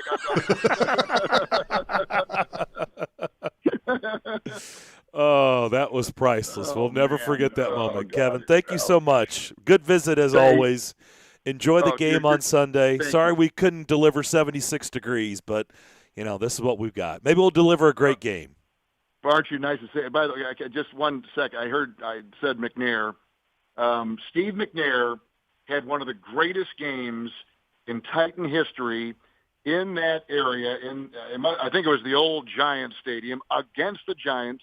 I don't know if you remember. It was a late season game. Oh, yeah. Yep. Fisher was there. They shot him in the ribs with pain-killing injections. I think someone told me like 7 of them, right? But they said the pain, he had broken ribs, and it was going to wear off. They said probably a little after halftime. And I remember the second half. He did, I'm trying to think, was I doing it with Randy Cross or Rich Gannon? I forget. And I remember him doing things in the second half that he willed his team to win, and he I think he even ran in a touchdown. He did. It was second half. Was it second half? Am I correct? Oh yeah. And I know, and I know those ribs cracked, broken, who knows what, and also we know that cracked ribs can lead to punctured lungs, like all kinds of bad stuff, right? And that guy, one of the bravest, most courageous performances I've ever seen on the football field. And here's my point of reference. John Elway, I was doing an Elway game in Mile High in Denver. And he had the same thing, had 3 broken ribs, cracked ribs. And they went to the locker room after the pregame warm-up, and he couldn't go. Now, I'm not saying John Elway is not a man, and he is like McNair, tougher than nails, right? They eat glass. But McNair, same thing in New York, frigid day in the Meadowlands, had that team on his back and willed him to a win. Like it was like one of the most I'll never forget. And that was years ago. 2002. I remember it like it was yesterday. The setting, his performance, and the pain that he had to be going through, and what he did. And so I heard McNair's name on that clip. It reminds me of just, and then when we did that New Orleans game, DeMario Davis is his cousin, and he said he's played in that stadium like 5 times in the passing of Steve, He said, I get teary-eyed thinking about, he told us this on our interview with him, I get teary-eyed every time thinking about what he did, what he meant to me, our extended family. And so I think about the heroes like the McNairs and what they meant to the NFL and what they are, and the Derek Masons and the Brad Hopkins and these people that make on their shoulders the game rests today. And so when we see Mahomes and we see Tagovailoa and we see the Tannehill, like all these guys, I know they have an appreciation for the shoulders they stand on, including Steve McNair's. 2002, we'll never forget that because all week they were like, he never practiced, and it was like extremely doubtful that he was going to play, but it was going to be a typical. Fisher told us we met at the Marriott Newark Airport in a ballroom. Yep. With Fish, and Jeff Fisher told us, he goes, guys, I do not know how he's going to play, and you need to, I don't even know who the backup was. And sure enough, he went out there, and I remember I go, oh my God! Like every time he got a hit, you knew he was in pain, especially in that second half. But I remember it was a cold, dark, windy. Yep. December. I think it was in December. It was. Yep. And that guy. In fact, on the touchdown run, I can see it in my mind's eye, running to the left end zone. Ball, was he holding the ball with one hand as he was running into the end zone? Snuck inside the pylon and got. And I just, honest to God, that guy and his hands, they were like a desktop. They were so big. Like that guy was like his hands. When you shook his hands, like you could only you could only get like about a halfway around his hand because it was so big. That guy, oh, what a performance! Like what a performance! That guy was. He was a special player, man. He was a special player. I used to call them meat hooks. They were gigantic hands. Yes, they were. Huge. Could palm a tire. Yeah. Kevin. He's good, man. He's good. Happy New Year. Great visit, as always. Look forward to you doing the game on Sunday, and thanks for doing this again. Can't wait to get down there, even if it is chilly like at the Antarctic. But we'll be ready to go, and thanks for having me on. Happy New Year. And stay close and stay safe. Take care. That was awesome. Kevin Harlan, man, he is so good. And he'll be doing the game with Trent Green. Melanie Collins will be on the sidelines, of course, Titans, Dolphins. And that was, by the way, that's 2002. That's basically 2 decades ago, and he's remembering that game. Like was Neal still the backup, or was that Volek at that point? 2002 would have been. That was Neal's last full season. Neal's last year, yeah. And then in 2003, remember it was pretty controversial. They cut Neil O'Donnell right at the end of training camp for salary cap purposes. They were really up against it, and then they brought him back. Yes. At the very end of the season when Billy Volek had the really bad injury. Spleen. Wasn't his spleen? Yeah, he ended up in the hospital. It was a very scary situation, but Neil O'Donnell got to come back for the last game and beat the defending champion Bucks in the last regular season game, gave Steve McNair a chance to rest up for the playoffs. Because that was the MVP Steve year. McNair's MVP year is 2003. Didn't McNair run in for the 2-point conversion to push it into overtime and to win? Yes. They won in overtime. And I think it was that when he ran it in, that was a 2-point conversion. They had to get a touchdown and a 2. Yeah, and they had a quarterback draw to get the 2. Yep. That was a great game. It was a great game. And that was a great interview, by the way. That was fun. Oh, man, that was awesome. Good get, Elijah. So good. Yeah, well done. All right, we'll come back. More on the other side. We got a lot of things to get into. We're going to hear from Mike Vrabel. We've got a top 10 at some point before we get out of here going into Week 17. But first, Willie, you're going to tell us about Lee Company. Okay, let's tell you about Lee Company, 615-567-1000. Always the phone number to keep ready. The Predators are finally back in action after 12 days of not playing. It's been a long break, but we're here in Washington, D.C., and, of course, the reason I bring it up, Lee Company is a proud sponsor of Nashville Predators hockey. They'll be part of our sponsorship of our radio coverage tonight here on 102.5 The Game with Pete Weber and Hal Gill, and, of course, Darren gets the pregame started at 5 o'clock. Lee Company also is your place for all kinds of needs. If there's maintenance needs right now, maybe you're sitting at work or you're on your way back to the office and you know you've got a maintenance issue that needs to be taken care of, Call Lee Company, 615-567-1000. You can just dial them up right now, or you can make an online appointment by going to leecompany.com. Set it up that way, and then you're square. You're ready to go. You can watch your favorite teams play tonight and on into the weekend. So this is going to be a lot of fun tonight to get the Predators back on the ice.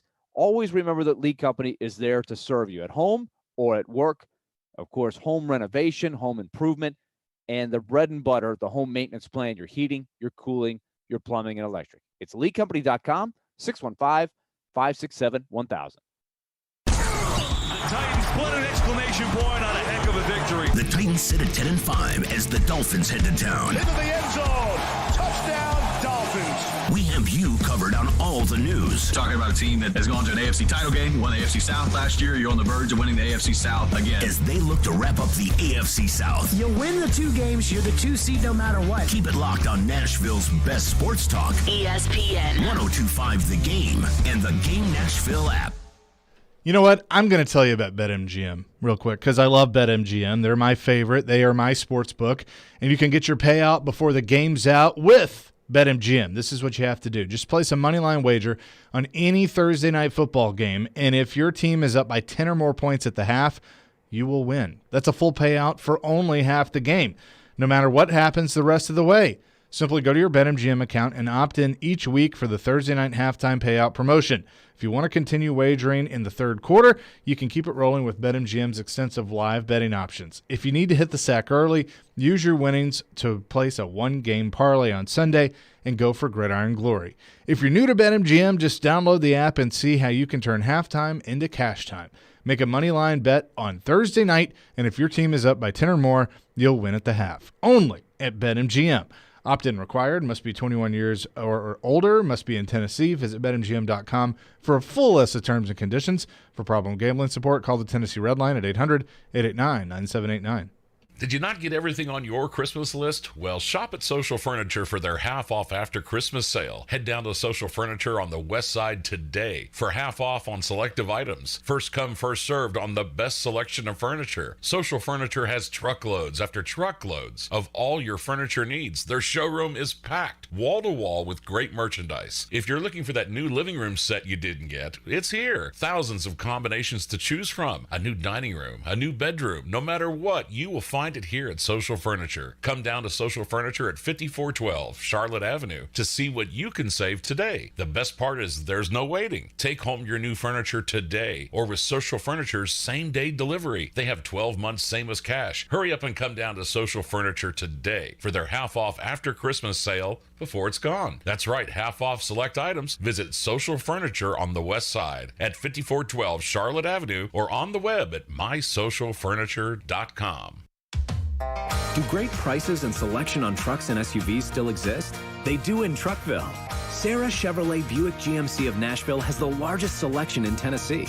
And we keep getting fresh stock on our lots every day. We're committed to offering you our best price and a 5-star experience, which is why we're still known as the destination for trucks and SUVs. Come visit Truckville, Tennessee today in person or online at sarahnashville.com. Hey, it's Jared Stillman. Guys, are you tired of feeling old? You know that feeling. You don't have any energy. You're gaining pounds. Well, guess what? My friends at Invigorate Health are the ones to help you. They don't just focus on one area of the aging body. They take care of all of it with so many different therapies that can restore your vitality and are designed with you specifically in mind. So give them a try. Invigorate Health if you want to feel young again. Out in Mount Juliet at 615-288-4777 or invigoratehealthtn.com. The great Persian poet Rumi once said, either bring me more wine or leave me alone. Truly a wise man if you ask me. When it comes to wine this holiday season, the only place I'll be jingling my cowbells is Red Spirits and Wine. Red's simply got the coolest selection, the best prices, and a holly jolly crew that's always friendly and makes great recommendations without ever acting like some of those pontificating snooty toots that you run into at a lot of places. I love the wine so much at Red that I sometimes forget to mention all of the great Red Barrel Select bourbons, single malt scotches, tequila, mezcal. Heck, Red's got it all to lift your spirits. Not to mention an awesome 16-tap beer growler stationed with 3 nice cigar humidors where you can lasso up some of the finest smokes. Red Spirits and Wine is your one-stop shop for the holidays, and don't forget, Red's got gift cards too. Red Spirits and Wine is open 7 days a week at Highway 70 South and Old Hickory Boulevard. Family. It looks a little different for everyone. For some, it's mom and dad. For others, roommates who feel like family. And for others, it's your significant other, their golfing buddies, your children, a high school soccer team starting lineup, and oh look, they're all taking you up on the offer to stay for dinner, really testing the limits of that phrase, the more the merrier. But no matter where you call home, Geico makes it easy to bundle and save on home and car insurance. Easier than making 3 frozen pizzas and assorted frozen veggies into a cohesive meal. Thursday. Pickett, touchdown pick. Touchdown, Michigan State. It's the Peach Bowl live from Atlanta between Pittsburgh and Michigan State. We'll join after the TransPerfect Music City Bowl On ESPN 94.9 and the Game Nashville app. Hey, this is Pekka Rinne. You're listening to Nashville's best sports talk, ESPN 102.5 The Game. You're darn tootin', Pekka. Thank you. By the way, if you're looking for a place to hang tonight and tomorrow, Fred's Bud Light Watch Party at Headquarters Beer Cave. Drink specials and also a chance for you to win Predators tickets to an upcoming game. But tonight you can watch them take on the Capitals. 6 o'clock puck drop. Pete Weber and Hal Gill will have your call here on these airwaves. I'll have pregame for you at 5. Willie and his crew will have pregame starting at 5:30 on Bally Sports. Tomorrow night, same time in Columbus to take on the Blue Jackets. But you can take advantage. If you're looking for a place tonight or tomorrow or both, go to Headquarters Beer Cave. It's located at 114 2nd Avenue South, downtown. All right. Good stuff there from Kevin Harlan. And, man, he is really fun to talk to. Right now, though, we need to get into our top 10 going into Week 17. Are we ready? I'm ready. Ready. All right. Last week, all 3 of us had Green Bay as number 1. Anybody change? I did not. No change for me. No change for me. Let it be noted, Willie, 2 weeks giving the Packers their just due love. So all 3 of us have Green Bay 1. All 3 of us also had Kansas City 2 last week. No change for me. Any change for anybody else? No change for me. No change for me. Okay.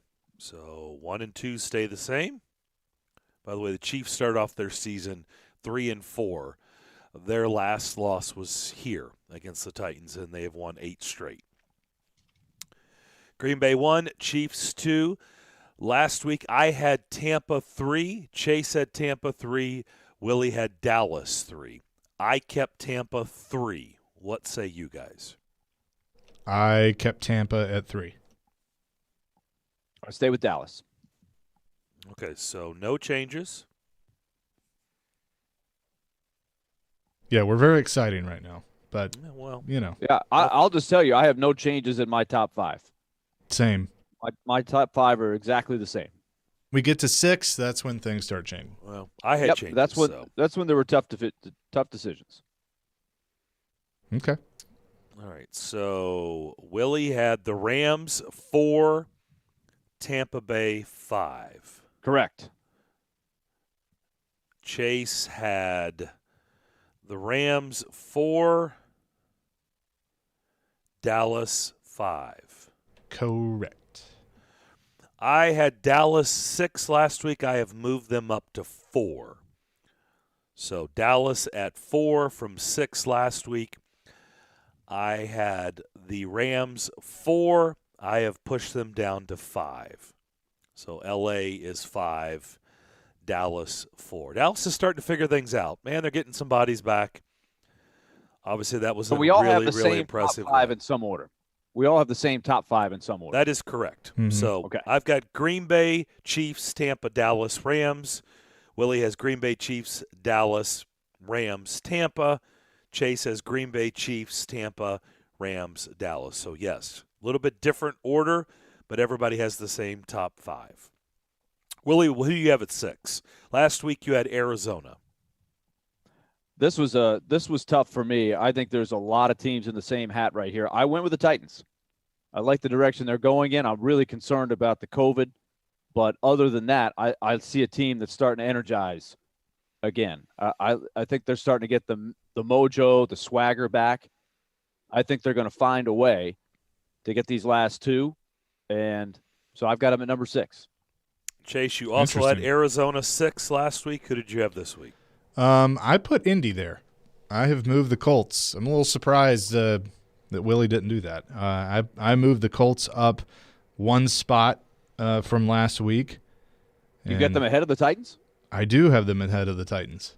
Even though the Titans have beaten them twice, I think the Colts have played better over the course of the last few weeks than the Titans as a whole. Okay. I had the Titans 8 last week. I have pushed them up to 6. So I, too, had the Titans at 6. So I struggled with that. 6. But Willie has the Titans at 6. Chase has the Colts at 6. I had the Colts at 7.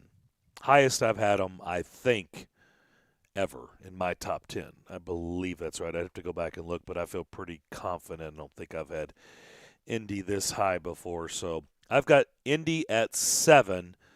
I had Arizona at 7 last week. I had the Colts at 9, so I moved them up from 9 to 7. Chase, who do you have at 7? That's where I have the Titans. I moved them up a spot, or up 2 spots. Yeah, you had them at 9, so you did the same thing. You moved the teams both of us had the teams we had at 9 last week. We've moved them up to 7. I have the Bills at 7. I have the Bills at 7 after dropping them out of the top 10 for the first time last week. But I see a team that's finally broken through. They're going to win the AFC East, and I think they're going to be a tough out. But I think they've been through the fire, and so I have them at 7. You had the Patriots at 7, so you've moved the Bills, who were completely out of your top 10, up to 7. Okay, who'd you have at 8? I have the Colts at 8. I think they're rock solid. I think they're a really good football team that is going to be the wild card team you least want to play when the playoffs start. Okay. That was impressive what they did with no offensive line. Yep. Their best defensive player out, still found a way to win. Now you've got Carson Wentz on the list for the moment. We'll see how that goes, but I like the Colts. They're going to make the playoffs, and they're going to be a tough team to play. Another edition of Hard Knocks tonight, and some stuff I'm seeing on Twitter, a little preview. It looks like Frank Reich is not ruling out Carson Wentz, but also admitting that they reached out to Phillip Rivers in speaking with the media today. But he also then said Sam Ehlinger's ready to go. So it sounds like he was all over the place. All right, then. So I had Willie had the Colts 8. I did not have the Bills in the top 10 last week. I have put them in at 8. So I have them at number 8. Okay. I moved Arizona to 8. Dropped them down. From 6. Yep. You had them at 6 down to 8. They are going the wrong way, but I still have them in the top 10. I had Arizona 7. I moved them down to 9. This is where they're still in my top 10, but they are definitely going the wrong direction. You're going the wrong way, to quote Planes, Trains, and Automobiles. You're going to kill somebody, and that's what it looks like for Arizona. They do not they just remind me a lot of Pittsburgh last year with the hot start, and they're just fading down the stretch. So I've got Arizona 9. Willie, who do you have at 9? Also Arizona, hanging by a thread.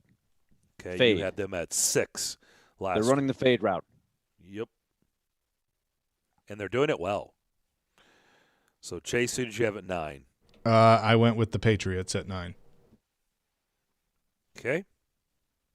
Patriots at 9. You had them at 8 last week. Okay. I, too, had the Patriots in my top 10. They come in at 10 for me. I had them 5 last week and said something was going to give in this Buffalo Patriots game. We know what gave, and so they're still in there. They've lost 2 in a row, but they're at number 10. So, Chase, who do you have at number 10? Can't wait to hear this. I said I wasn't going to change it. They won. They've now won 7 in a row. I'll stick with Miami at number 10. So you have Miami in over the Bills.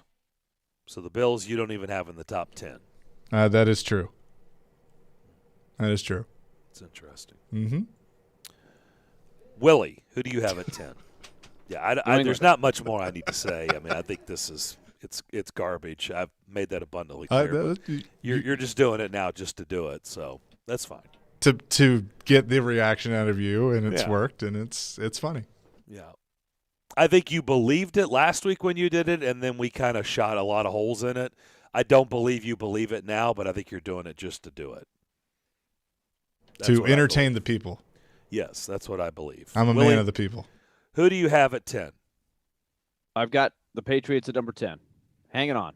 You've got the Patriots at 10 as I well. I really considered the Bengals. I thought there was an interesting little tidbit there. Yep.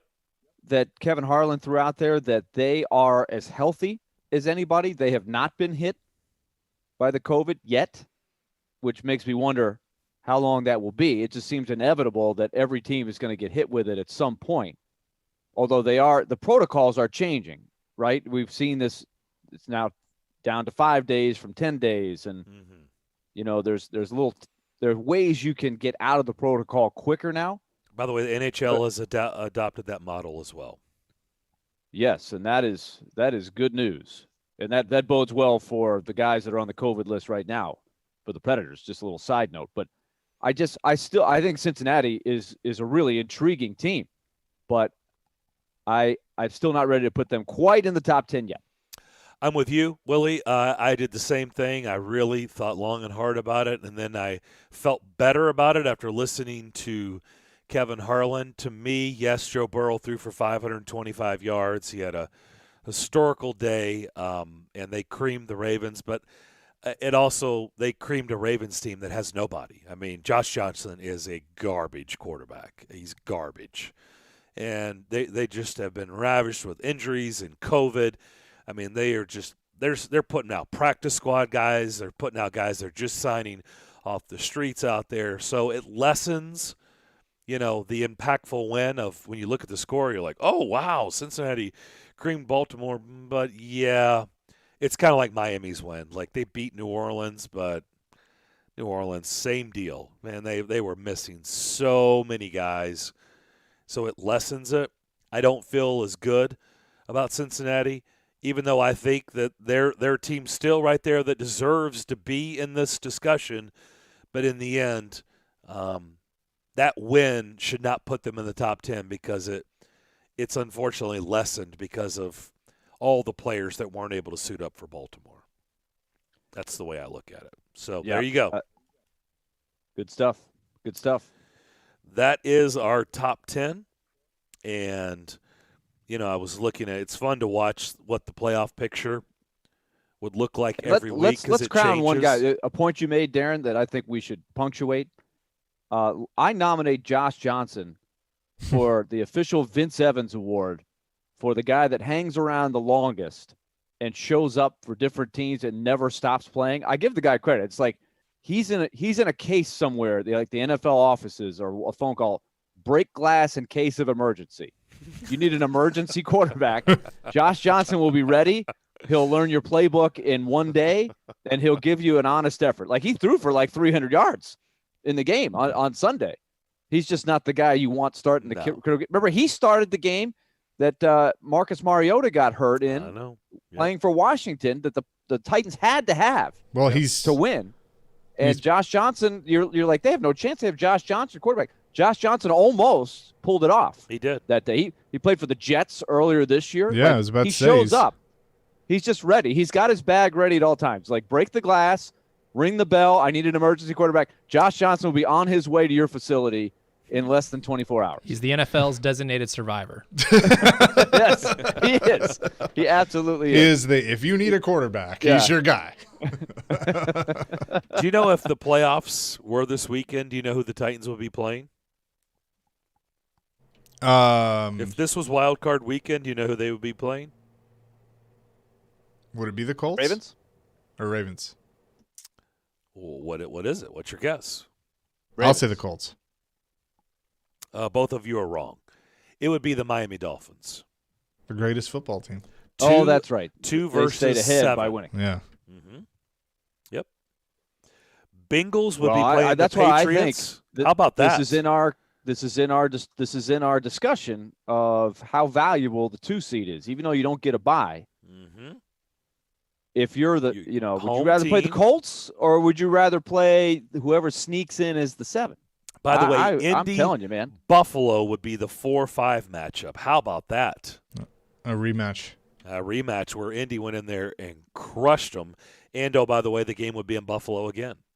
I would not be excited to be the 4 seed and have Indianapolis come to town, which is what the Titans, if they win one of the 2, that might be what happens.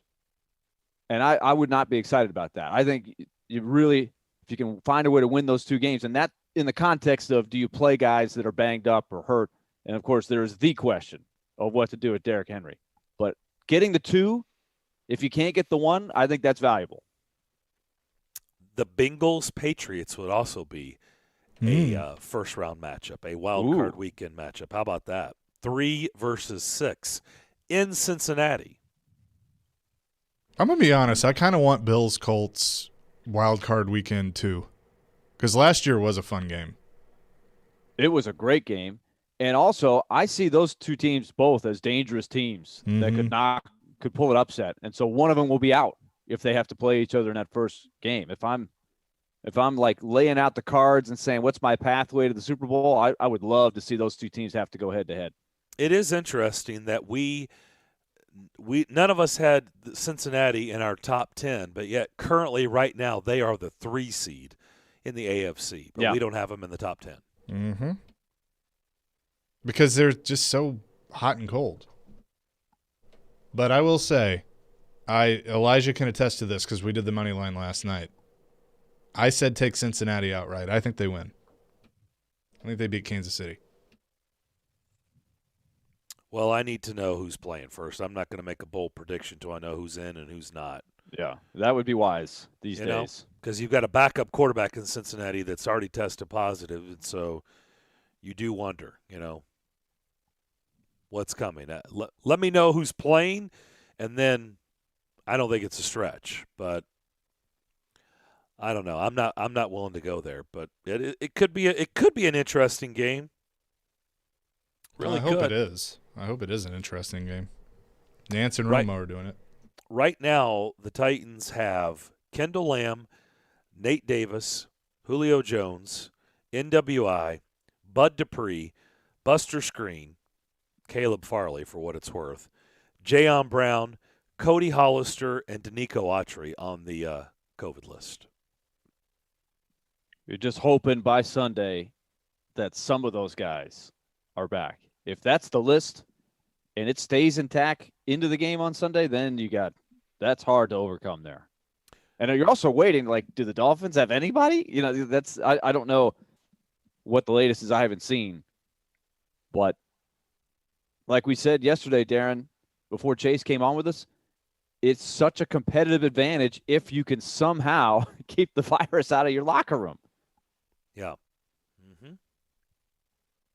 There's so few teams that are clean right now that they don't have anybody on the COVID list. I'd love to see in the major sports playing right now, basketball, football, hockey, throw in college basketball.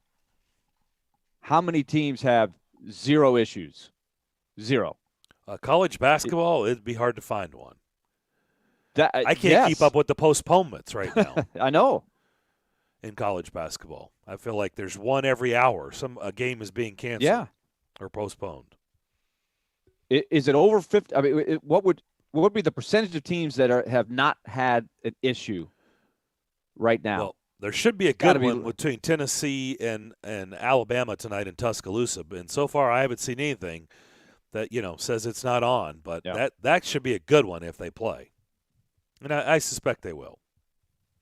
I think we would have heard something by now, I would think. Yeah, well, the game being on is the first thing. The next part is, do you have any key pieces missing? Right. For COVID. So I'd love to do the study. It's an ever-changing thing. Like, you could feel great about the last 3 weeks, and then all of a sudden, boom, you're missing 4 guys. That is just routine now. It happens every day. Yeah. We'll come back. We'll start the final hour with Chris Mason. We'll talk some Preds hockey next here on Darren, Donick, and Chase. Hey, this is Matt Duchene, and this is Smashville. Here's Duchene breaking in. He scores! Matt Duchene wins it in double overtime! You're listening to the flagship of the Nashville Predators Radio Network, ESPN 1025 The Game. From the Fox 17 News Code Red Weather Center. I'm Fox 17 News Code Red meteorologist Dan Guthrie, looking at a few scattered showers and thunderstorms this morning, followed by another wave this afternoon and evening. Those could be strong to severe, so make sure you stay weather aware. This weather report brought to you by Hiller Plumbing, Heating, Cooling, and Electrical. Call the Happy Face Truck today. Didn't get what you wanted for Christmas this year? Never fear. Hi-Fi Buys is here, and we have it in stock. We plan months in advance for our legendary After Christmas sale, and this year is no exception. We made special purchases ahead of supply chain shortages and huge price increases. Of course, some prices have risen, but we made sure you can still get the quality you want at a price you can live with. Come see the incredible After Christmas deals on 4K, 8K, OLED TVs and projectors, special event pricing on surround receivers, speakers, soundbars, subwoofers, wireless streaming components, and much more. High-quality brands such as Sony, Denon, Klipsch, Definitive Technology, Golden Ear, and more. High-performance brands, Macintosh, Wilson Audio, Bowers & Wilkins, Martin Logan. Get over to Hi-Fi Buy's After Christmas sale. Showroom on Nolansville Road, or visit hifibuysnashville.com. Manufacturers that prohibit discounting excluded. Do you really want to go through another year with that awful joint pain? Well, don't do it. Resolve right now to get yourself moving again for 2022. Willie Donick here. It's time to call the folks at QC Kinetics. Non-surgical regenerative treatments for joint pain. We're talking lasting results using natural biologics. No surgery, no pain meds, no steroids, and no downtime. This is really exciting stuff. Regenerative restorative treatments that actually encourage your body to heal itself using highly concentrated natural biologics. Patients rave about it for hip pain relief, knee pain relief, shoulder and back pain relief. Don't let them give you the steroids. Don't let them tell you your surgery is the only option. Get a free second opinion at QC Kinetics and do it now. And imagine life in 2022 without pain. Call the local medical professionals at QC Kinetics. 615-249-4024. That's 615-249-4024. That's 615-249-4024 for QC Kinetics. Hey, Darren McFarland here, and I want to talk to you about my friends at Creation CBD. You hear me talk about them every single day because they present Darren, Donick, and Chase, and we are proud to be associated with them and happy about it. And if you have aches and pains, on your body, whether it's from working out, being active, getting older, and you're looking for a solution, well, I've got it. Creation CBD. Creation means healing, and that says a lot. Creation is locally and organically sourced CBD products right here in Middle Tennessee. From seed to final sale, Creation is passionate about providing quality products for everyday use, including your pets, and you've heard me tell this story. Our female German Shepherd has had seizures for over 3 years, and lots of them. No matter how many pills a day she was on, the vet visits, nothing changed. But since putting her on the pet tincture, everything has changed. The seizures have stopped, she's lost weight, and she's a dog again. Right now, Creation CBD has got a special offer for DDC listeners. Go to CreationCompany.com, get 25% off your order by using the code DDC25 at checkout. DDC25 at checkout for 25% off your Creation CBD products. It's Creation CBD, curated for life. Deep breaths. Mi's virtual meditation studio has never been busier. Imagine not working. They need a remote assistant to realign their scheduling. Blank calendar. Sorry, back to your breath. Indeed can help them hire great people fast. I need Indeed. Indeed you do. Make calls, schedule virtual interviews, and talk to candidates right from your employer dashboard. Visit Indeed.com/credit and get $75 towards your first sponsored job. Terms and conditions apply. ElectronicExpress.com. We make it happen. It's the half-off after Christmas sale at Social Furniture. Head down to Social Furniture today to receive half off on select items. That's right, half off on select items. They have truckloads of the best selection of furniture and have all your furniture needs. Hurry up and come down to Social Furniture today for the best selection of furniture before it's gone. Visit Social Furniture on the west side at 5412 Charlotte Avenue. On the web at mysocialfurniture.com. Social Furniture is a proud supporter of your Nashville Predators. Signs First is the official sign company for 102.5 The Game. Go to sfnash.com. Nashville's best sports talk, locally owned, home of our Nashville Predators. WPRT-FM Pegram, 97.5 Murfreesboro, WBUZ HD2 Laverne, online at thegamenashville.com. We are ESPN 102.5 The Game. Live from the Game Nashville studios, it's time for Darren, Donick, and Chase. With hosts Darren McFarland, Willie Donick, and Chase McCabe. On Nashville's best sports talk. ESPN 102.5 The Game.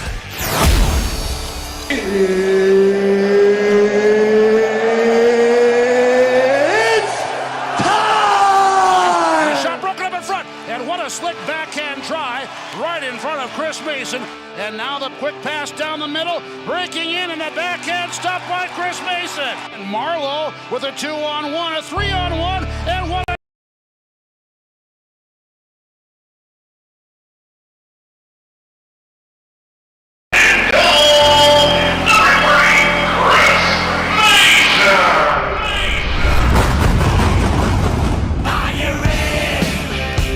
We are ready, and so are the Predators to get things cranked up again. Fourth and final hour, Darren Donick and Chase.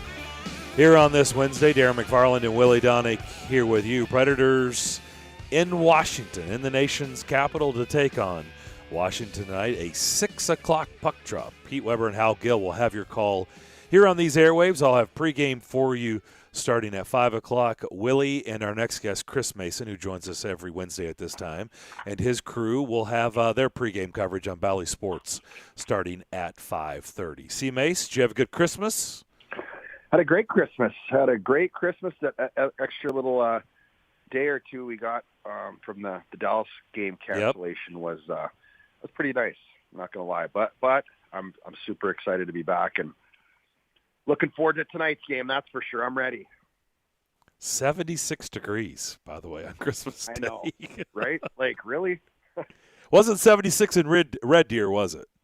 Oh, there's extreme cold warning there. It's minus 26. Minus 26 Fahrenheit.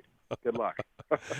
So tonight will be 12 days since the last time the Predators played, when that overtime win in Chicago. 7 straight wins. It's hard to predict, right, how this is going to play out, because you don't have, an almost 2-week break in the middle of a season, which is the case here. And so what are you expecting? They've got some good news and a little bit of bad news. You got a lot of these players coming back, and unfortunately have some key players not in the lineup in Colton Sissons and Roman Josi. But what are you expecting tonight? I don't know. The one thing I really feel is I listened to Philip Forsberg's media there today, and he said that he really likes how this team, no matter what the situation is, that they prepare the same way and they're consistent in their preparation. So with all these uncertainties, I guess the one thing that can stay consistent is the way that you prepare to play. So I thought, to me, that bodes well for a team that, has that good preparation, not just one or two guys, but the entire team.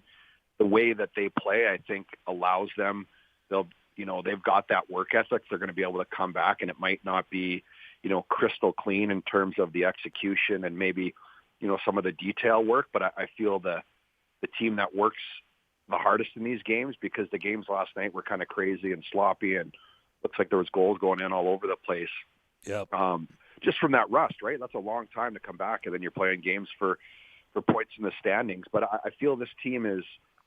I get a real sense that they have a real confidence about their group, and I talked to Dan Hino today, and he said the guys are just over the moon, excited to be back, and he just loves how hard this team plays for each other. So I feel that the biggest thing tonight will be to come out with that work ethic and that physicality to kind of set the tone, I think, for Washington. Yeah, when the Sharks and the Coyotes score 15 goals, that there's a little bit of rust. Yes, that was crazy. That was unbelievable. Well, what was it? What's the over/under? It's always 5.5. Well, it was over. It was almost over. Always, yeah. They went double. Can you bet double? Triple. It would have been triple. Sometimes been... they're 5. I mean, here's where they are. Every game is 5, 5.5. You're right. 5.5 is the standard. But every once in a while, you'll get 6, like Toronto, Edmonton, Vegas, or certain Colorado. Their teams, they'll get 6s.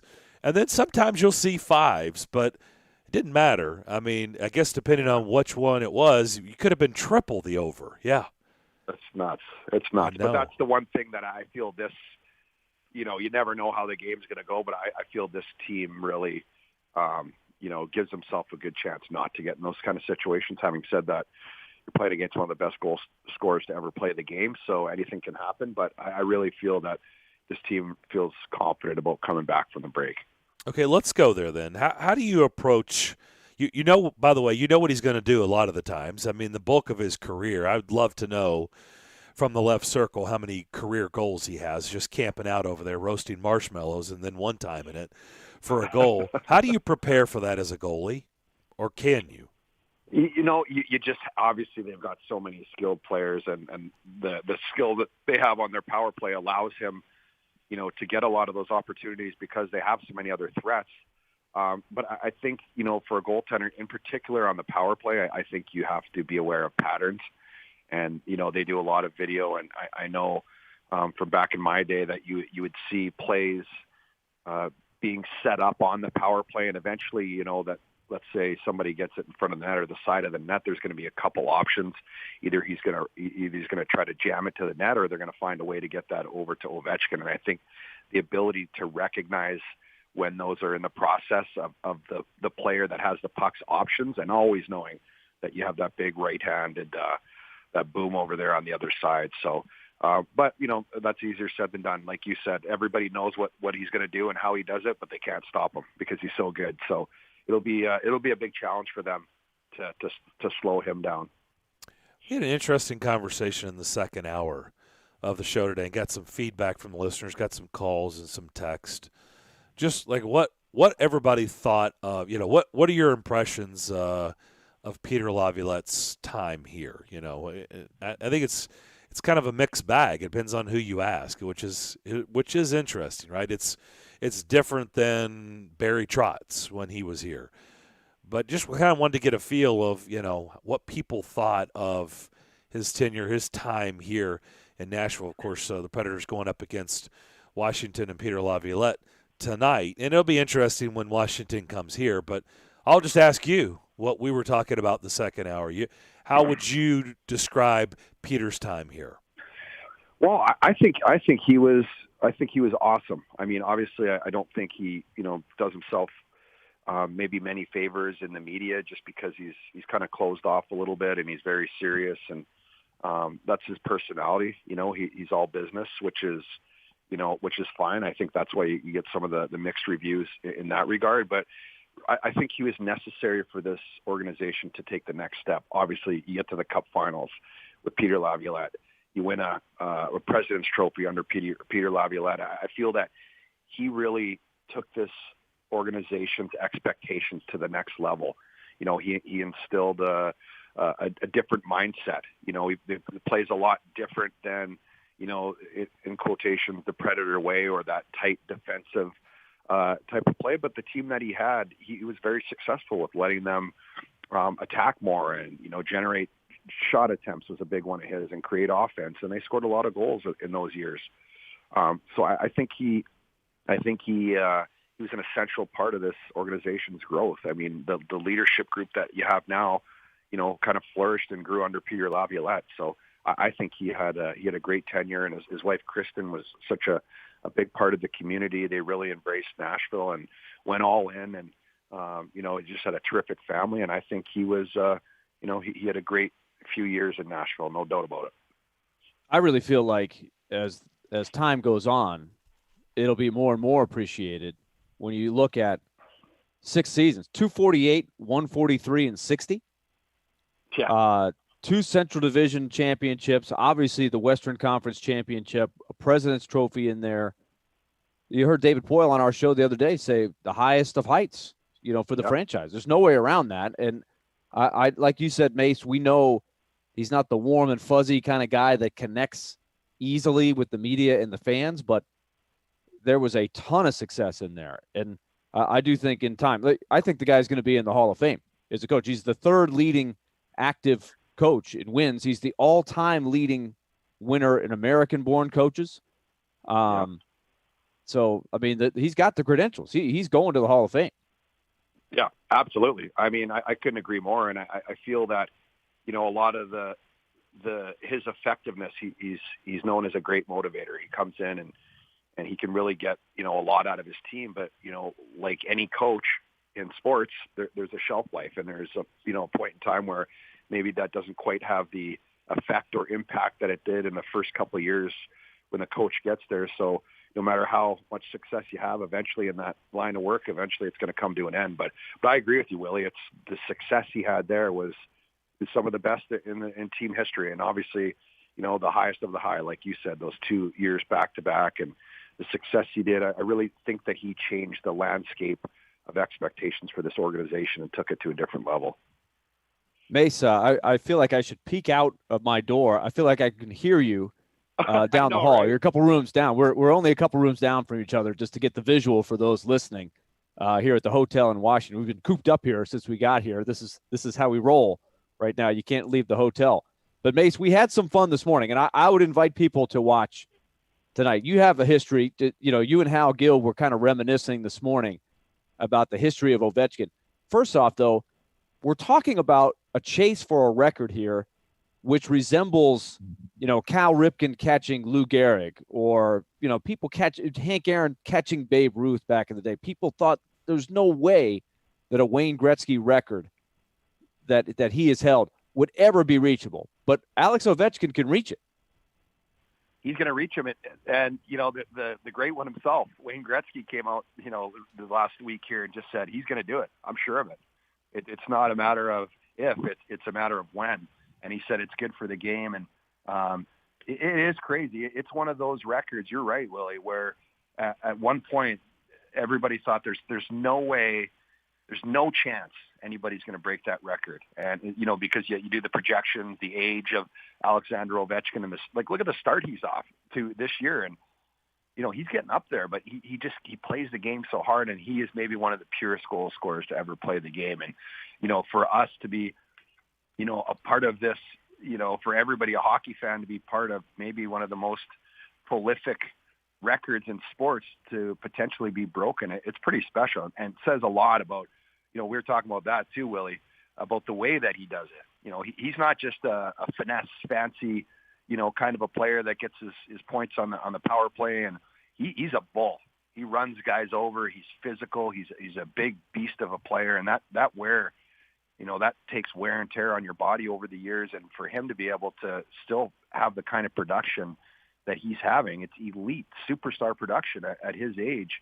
And, we're going to probably witness that record be broke. I think he's only 140 or something, 142 away from tying that. So, yeah, I mean, if he keeps even anything close to the level of production that he's putting up right now, he's going to do it here probably in the next 4 years.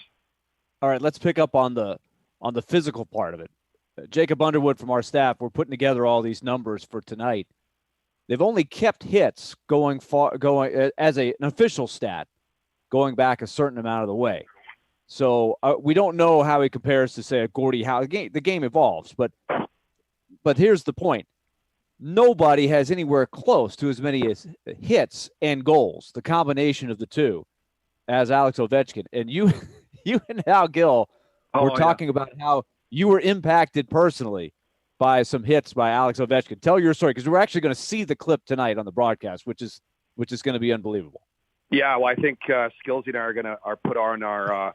We got ran over by Alex Ovechkin, and all we got were these lousy T-shirts tonight. So, no, he's an absolute beast, and I laughed, and Skillsy laughed too. Probably, misery loves company. When I saw Skillsy gets blown up right in front of the net, goes flying, and Ovechkin goes flying, and somehow knocks the puck in the net and gets a goal. And Skillsy, you see his head poke up. He looks like a little gopher popping out of the gopher hole, going, "What?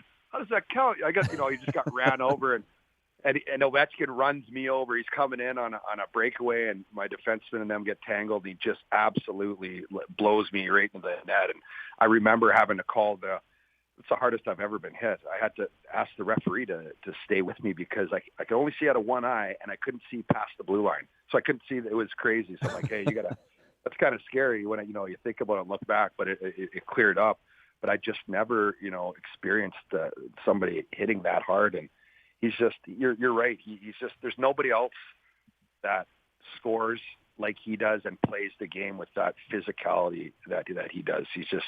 He's one of a kind. No doubt. So, last thing for you, Mace, as we look at this thing tonight, Roman Josi on the COVID list. You get a lot of key players back, but the thing we talked to John Hines about today, he said, you cannot replace Roman Josi on your roster. There's just no way to do it. Nobody does the things that he does out there.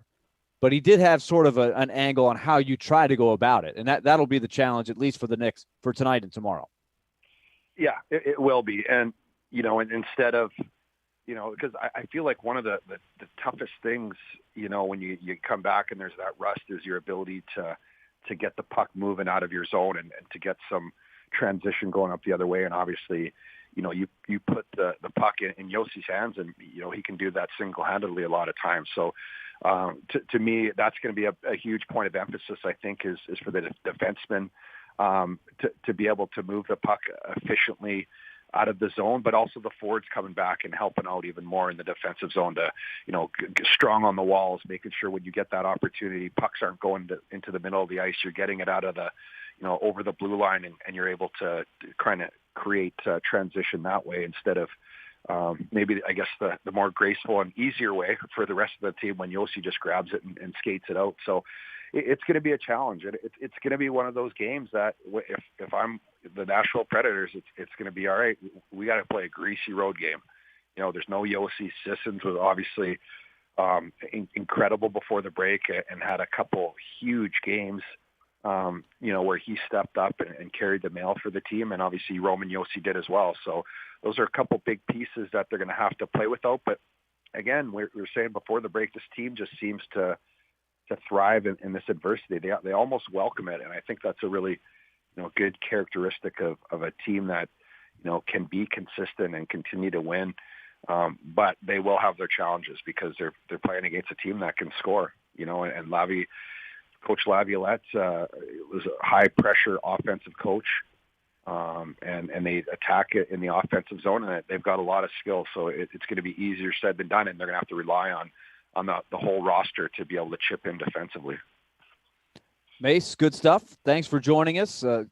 Take advantage of this last time here. Get your little snooze, whatever you do on your game day routine, and I'll see you on the bus. All right, guys. Thanks. Take care. See you. All right, Chris Mason down the hall here at the JW Marriott. We'll take a break. When we come back, we'll talk more. We'll see what Mike Vrabel has to say today on their front. If you missed what's going on with the Predators, they've won 7 in a row. They get everybody back that they were missing before, but they lose on the COVID list Roman Josi, Colton Sissons, and Tommy Novak.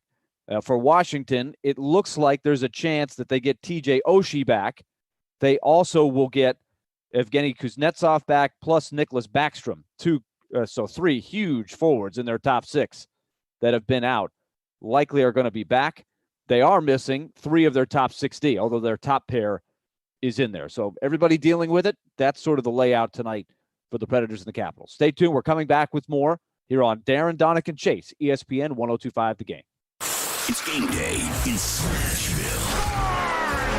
Roman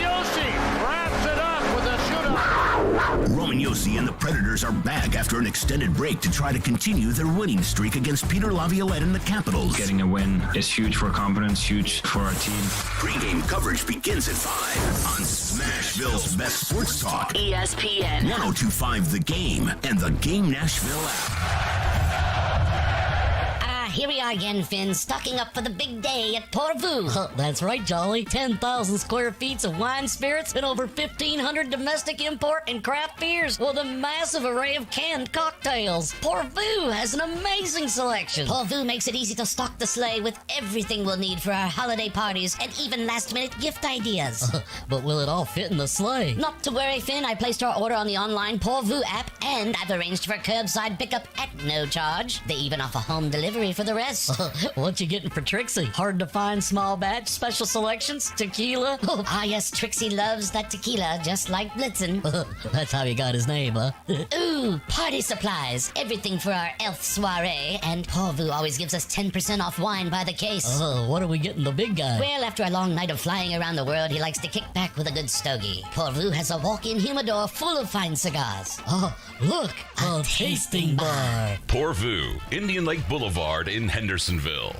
Hey, Robbie Stanley here, and each win means even more in the college football playoffs, and that's why FanDuel Sportsbook is hooking new customers up with 30-1 enhanced odds on any team to win their semifinal game. That means you can bet $5 and win $150 on any team to make it to the final. I like Alabama to take down Cincinnati. I like Georgia to take down Michigan, but you take it any way you want to take it. Just sign up for FanDuel Sportsbook using promo code ROB and make a deposit to claim your 30-1 enhanced odds. There's no better place to bet the college football playoffs than on America's #1 sportsbook. It's safe and secure, and when you win, FanDuel will pay you your winnings in as little as 2 hours. So don't miss your chance to win $150 on a $5 bet on the college football playoffs. Just download the FanDuel Sportsbook app or head on over to sportsbook.fanduel.com and sign up using promo code ROB to get 30-1 odds on any playoff team to win. You must be 21 or older and present in Tennessee. New users only. A $10 first deposit required. Must wager in designated offer market. A max bonus of $150. Bonus for Tennessee users fulfilled in site credit within 72 hours. Tennessee site credit expires 14 days after receipt. Restrictions apply. See full terms at sportsbook.fanduel.com. Got a gambling problem? Call the Tennessee Red Line at 1-800-889-9789.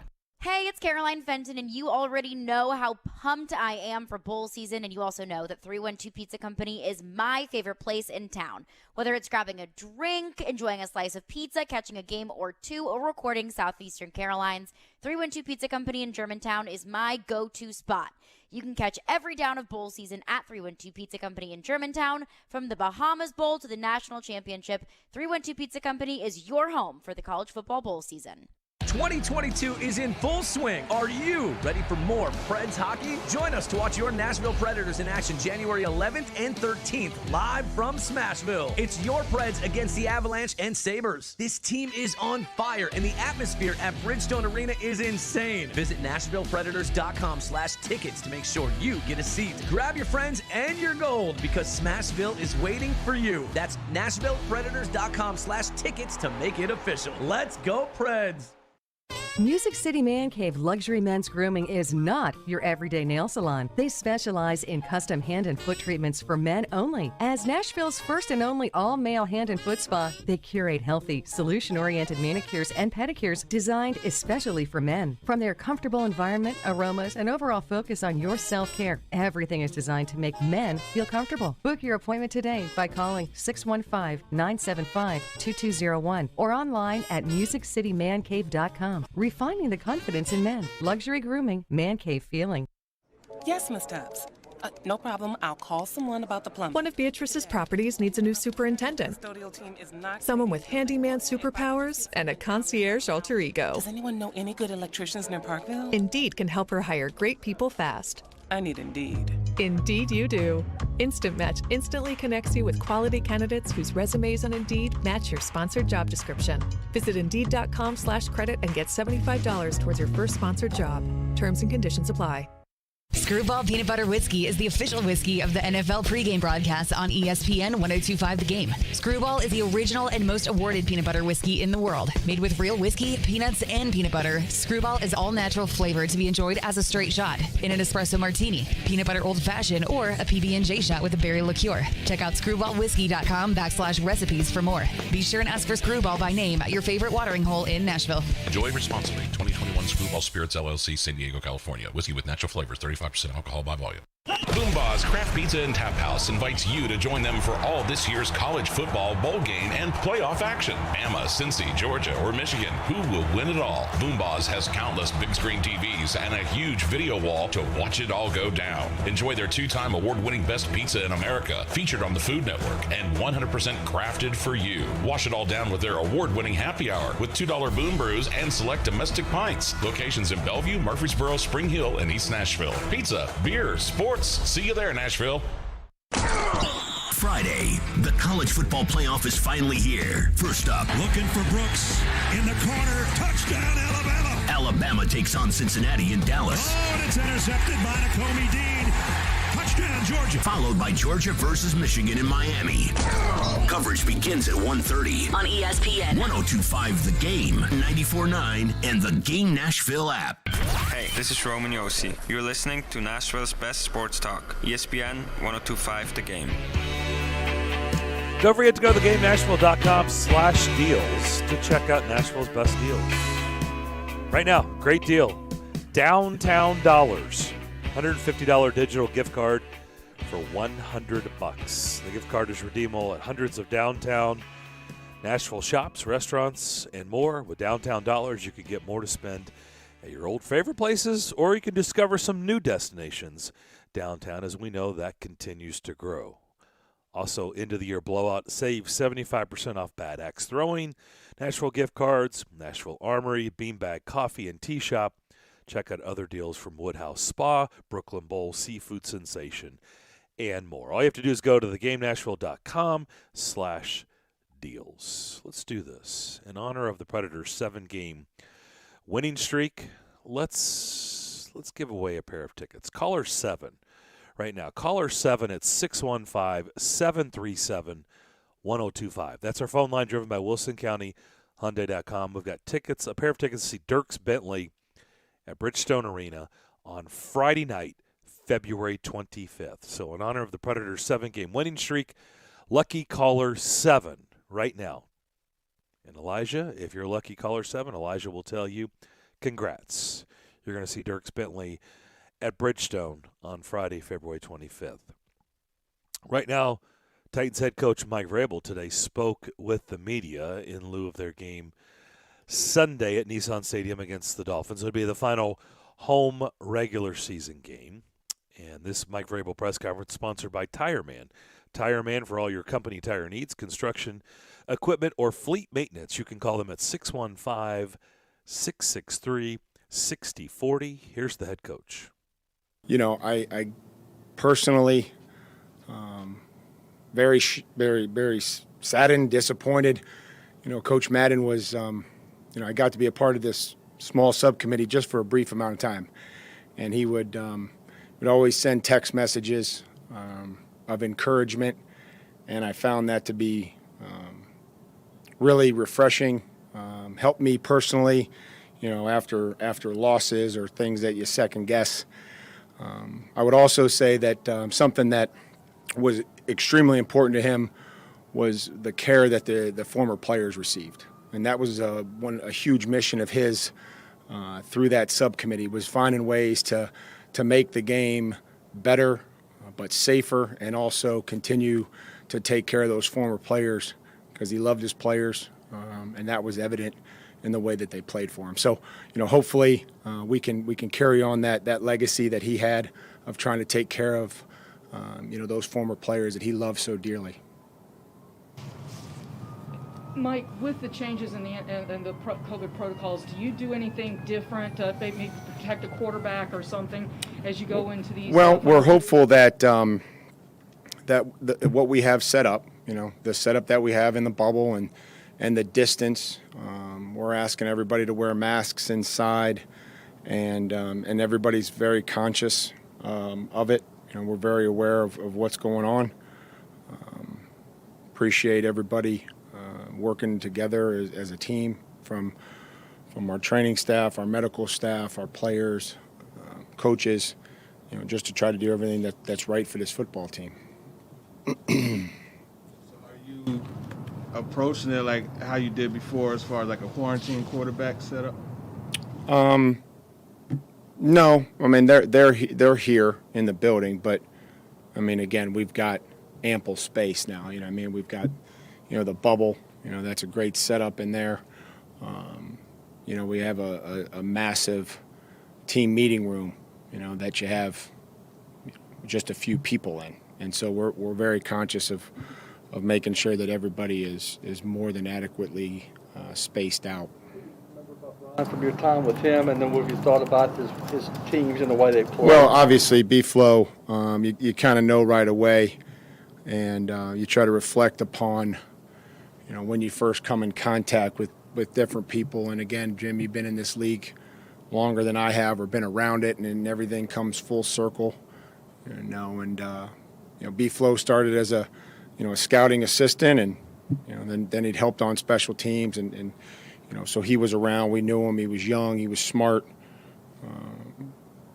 Could recognize early on that he was going to have a bright future in coaching, and his teams reflect, you know, a lot of those things that we learned when I was a player in New England, and he was a coach or in scouting there. So, you know, they rarely beat themselves. They're very good defensively.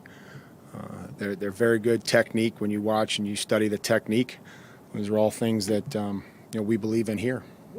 Tua as a shorter guy that allows him to avoid getting balls batted down the line. I think one defensive lineman's batted down a ball all season. We've been trying to study it ourselves, Paul, and I think that he climbs the pocket. I think he is quick, and I think that our quarterback coach would call it twitchy. I think he's very twitchy to be able to redirect, and he's got a quick release. And you know, maybe guys are matching with the wrong hand, and you know, I mean, he's left-handed, so maybe that was my theory. I don't know if that's going to hold true, but you know, we'll have to practice that. You know, where you're normally matching with the other hand as the ball's traveling through. But he does a really nice job of climbing the pocket and finding those throwing lanes.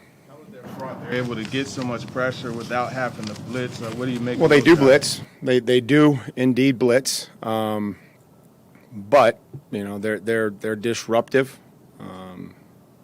You know, they play the run and then transition quickly. You know, obviously the edge guys, Agba, Phillips, because those are guys that are tough to handle. They're long, they're fast. You know, they'll bring, you know, Baker. You know, they'll bring, you know, Jones, and you know, they do a great job, obviously, in coverage with the guys they have. You know, with Howard and Jones out there, really just playing sound, square, physical. You know, we have to be careful when we throw it their direction. Your love for Ryan, the kind of toughness he embodies, as he faces his old team, I guess, how would you maybe assess the impact he's had on this franchise on and off the field since he kind of first arrived in? Well, I mean, I think the focus is on this week. The focus is on the Dolphins. You know, the reflection. You know, we want Ryan to be our quarterback for a long time, and so, you know, I know he's focused on this week. That's where my focus is. That's where our football team's focus has to be. Is how are we going to, you know, be able to execute the keys and taking care of the football, you know, converting on third down, recognizing pressure, being able to pick up guys from all over the place. How are we going to be able to execute our first and second down offense? So, you know, that's what Ryan's focus is on, and that's where my focus is. Dane's skill set so good when you guys go with those tight end packages, and kind of how was that idea born, I guess? Well, I think Dane, you know, when John and I evaluated Dane, you know, he was a big guy that played multiple positions in college, didn't stick at one for very long, probably out of necessity. He played nickel, he played boundary corner, you know, and we felt like, you know, he could be a, you know, a good special teams player, very good special teams player. He's fast. He was big. He's strong, and you know, wasn't afraid of contact. And you know, we've seen him, you know, do a nice job for us on special teams. And then the more that we wanted to try to give him a role and develop him more as a safety, then you know, things happen. You know, the injuries have happened, and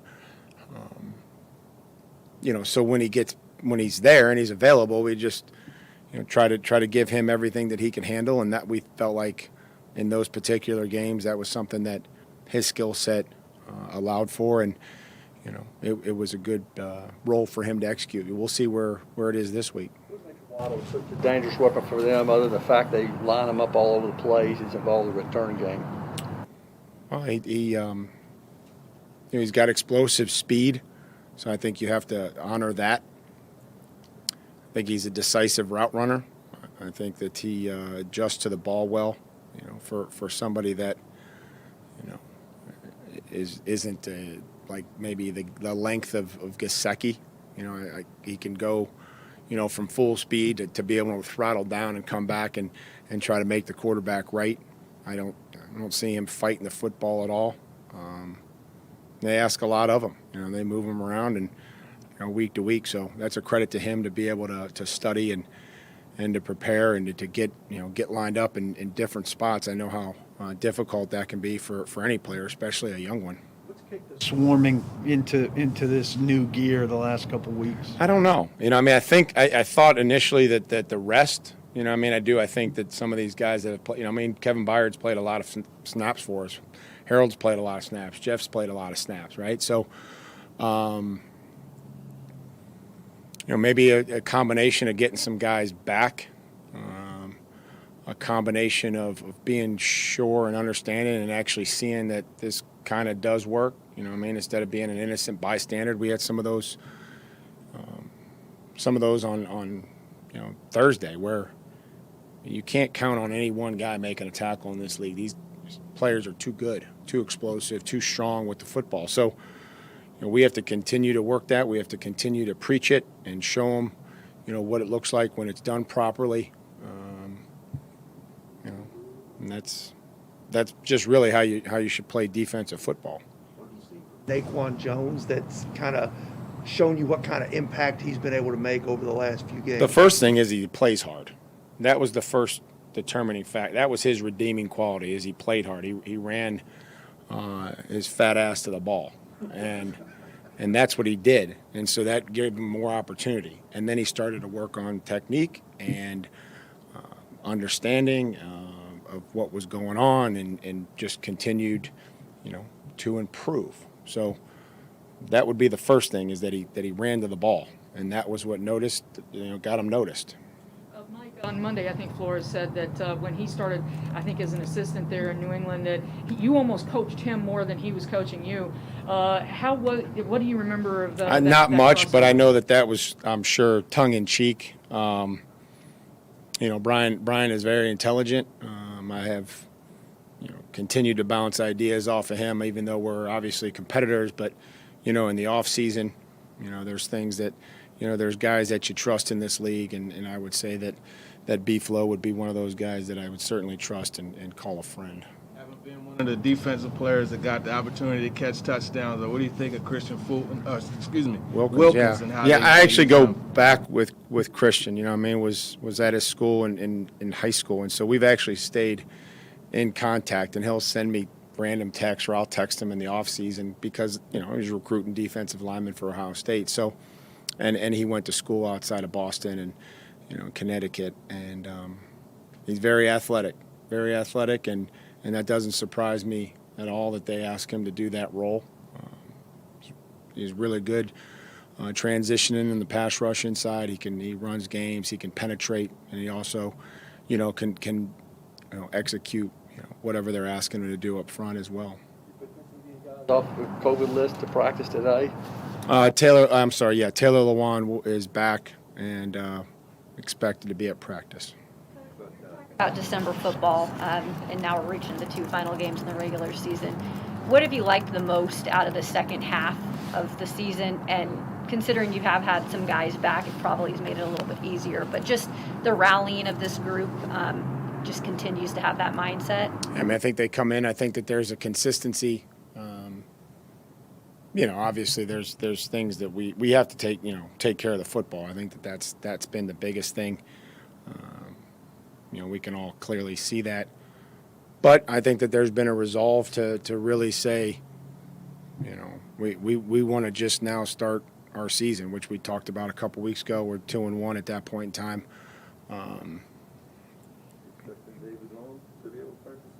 I would imagine that David will, try to get some work in. We'll see, on a limited basis, I would imagine. Tied for the lead tackles amongst defensive linemen.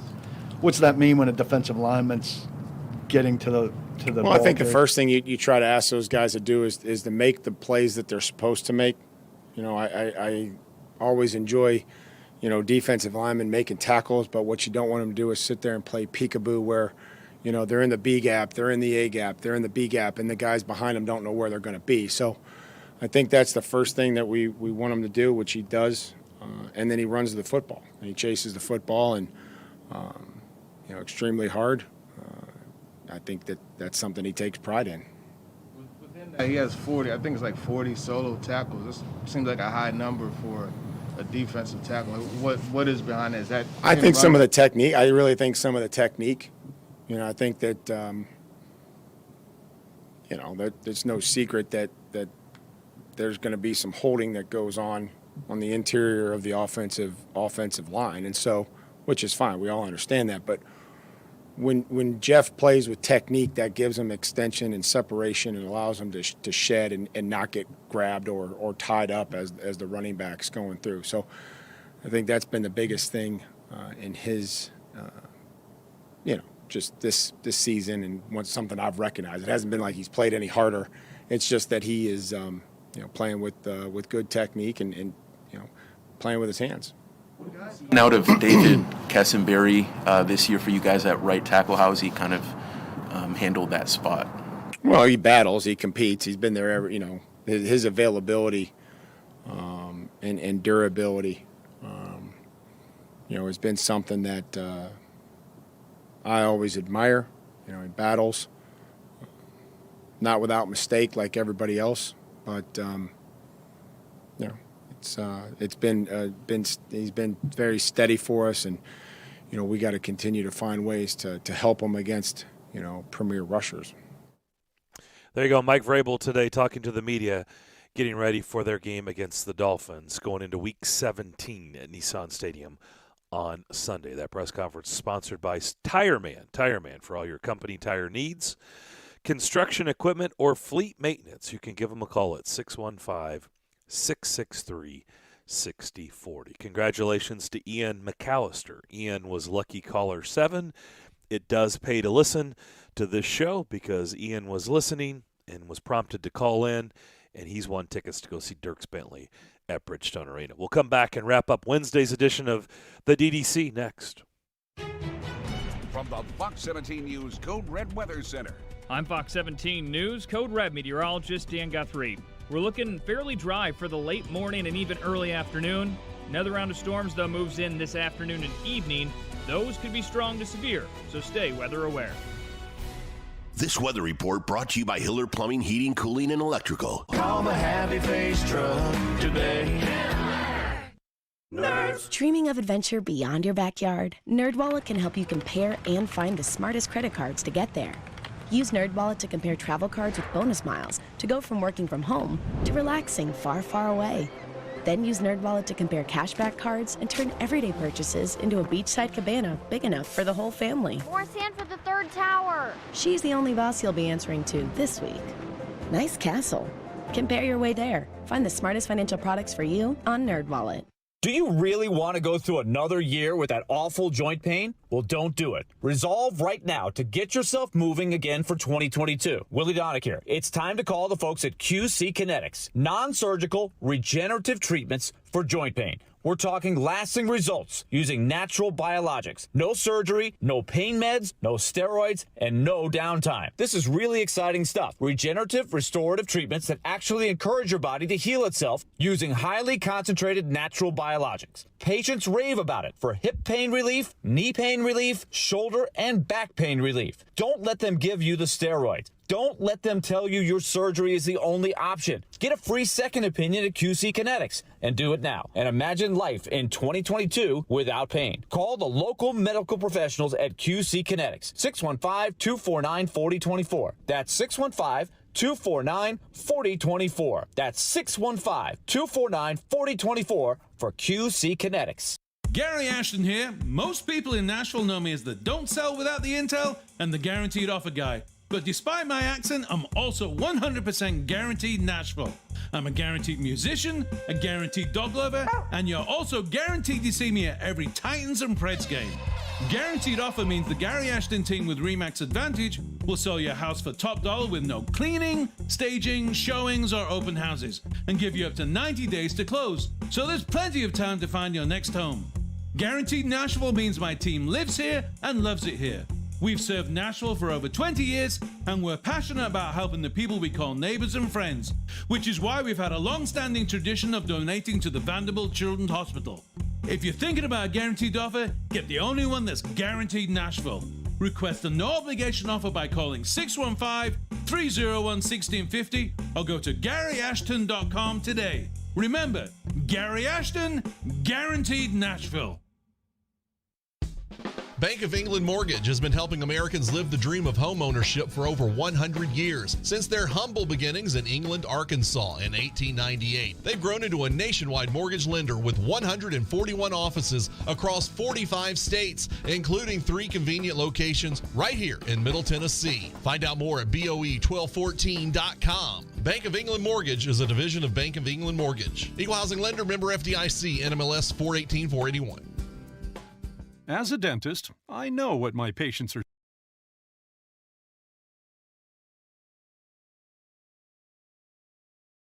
Anything you can do? Absolutely. You can try new Crest Advanced Gum Restore. Yep, new Crest Advanced Gum Restore. It detoxifies below the gum line to restore your gums back to health in just 7 days. Healthy mouth. Exactly. Healthy gums, healthy mouth. New Crest Advanced Gum Restore. Healthy, beautiful smiles for life. Jared Stillman. I cannot believe they picked this guy I've never heard of. And company. You're forced to play cap gymnastics, which makes it a little bit more difficult for picking up other guys. Tune in Stillman and Company for your drive home. Delivered by TriStar Moving. Weekday afternoons from 2 to 6 on Nashville's best sports talk. ESPN 1025 The Game and the Game Nashville app. Interact with Darren, Donick, and Chase. Call or text the show at 615-737-1025. Driven by WilsonCountyHyundai.com.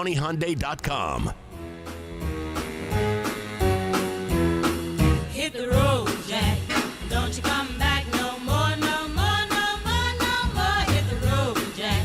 And don't you come back no more. Darren McFarland here in Nashville. Willie Donick in Washington. Preds and Capitals tonight at 6 o'clock. Anything? I mean, there was a lot to take away from Mike Vrabel. One, he was pretty talkative today here on this Wednesday. Pretty good mood.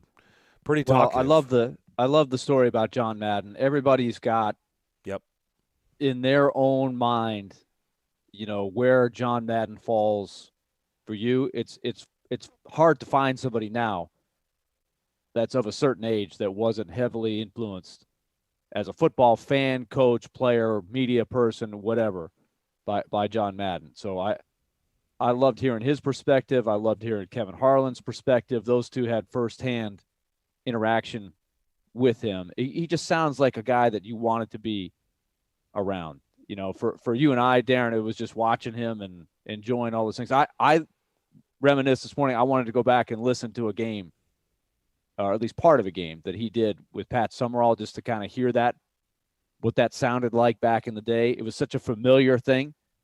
So I thought that was cool. Maybe that set Mike Vrabel in the tone of being a little talkative, but I thought there were some really good questions today. I love the exploration of, Tua not being a guy that's getting a lot of passes batted down, what's making them successful. Obviously, from a news standpoint, the speculation that Taylor Lewan and David Long might be progressing towards playing, that's important news for sure. Yeah, well, I took Taylor Lewan. Definitely feel pretty good about that one. I'm not sure about David Long. I think he just said, just practicing this week? I mean, that's a step in the right direction. But and a lot of times, though, he would not offer anything. I think the fact that he is offering something that makes you believe that there's reason for some optimism. And, of course, with Jayon Brown going on the protocols, it might be great timing to get Long back, because that's Long's specialty, of course, he's turned into a great all-around player, but his mobility is so important. And that's really what Jayon Brown does in the defense. He's the guy that comes in to cover people. So if you don't have him, it certainly would be nice to have Long. Because Zach Cunningham is your run stopping expert there. Right. Who was he talking about? Was it Naquan Jones? Yeah. Is that who he was to the ball? Yeah. It's good when he moves his fat that was great. to the ball. But he's such a great find. You got to love those guys, and that has made up for what is a big narrative for this team, missing on high picks. They have balanced it out by finding guys like Naquan Jones who are a force. It's been really nice to see what they've gotten out of him. Yeah. He is they haven't had I shouldn't say they haven't had a ton of luck, but they've gone through their fair share of Joneses, right? Well, we had fun as they were nearing and then breaking the record. Keeping up with the Joneses. There were so many Joneses. There was one random guy, Jim Jones or whatever, who showed up for a game, and we were like, there's another one. Julio and there's so many of them. But that guy, he looks like a keeper, Naquan. Yeah. After, of course, last year having Daquan, not to be confused with him. It's basically the same position. Who they didn't keep. Right. Nutty. And then they had the other Jones, remember? Who was the other Jones that they not and I know they have Julio. They have the defensive back, Chris Jones, not to be confused with his cousins. But there was another defensive lineman Jones, wasn't there? Probably. I'm drawing yeah. Well, that was our whole bit, keeping up with the Joneses. I know. It's hard to keep up with all of them. Yeah, so by the way, their COVID list is pretty extensive, but we'll see if they can get some of these guys back. It's an interesting game. I thought it was noteworthy how, remember, they have expanded the space there, with the new add-ons, and he was talking about how that has helped them keep people separated. Yep. So that when they're in the facility, I don't know what the studies show of when the guys are getting it. Are they getting it from a teammate more often than not? Is it in the locker room? Is it during the game? Is it just in everyday life that they're getting it? It doesn't really matter.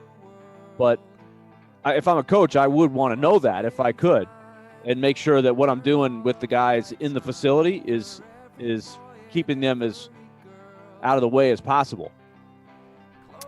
That will do it for us today here on this Wednesday. Tomorrow we'll be at Nissan Stadium, getting you ready for the TransPerfect Music City Bowl. Tennessee and Purdue, they are expecting a big crowd on hand, which should have some pretty good weather, I think, from what I can tell, for tomorrow.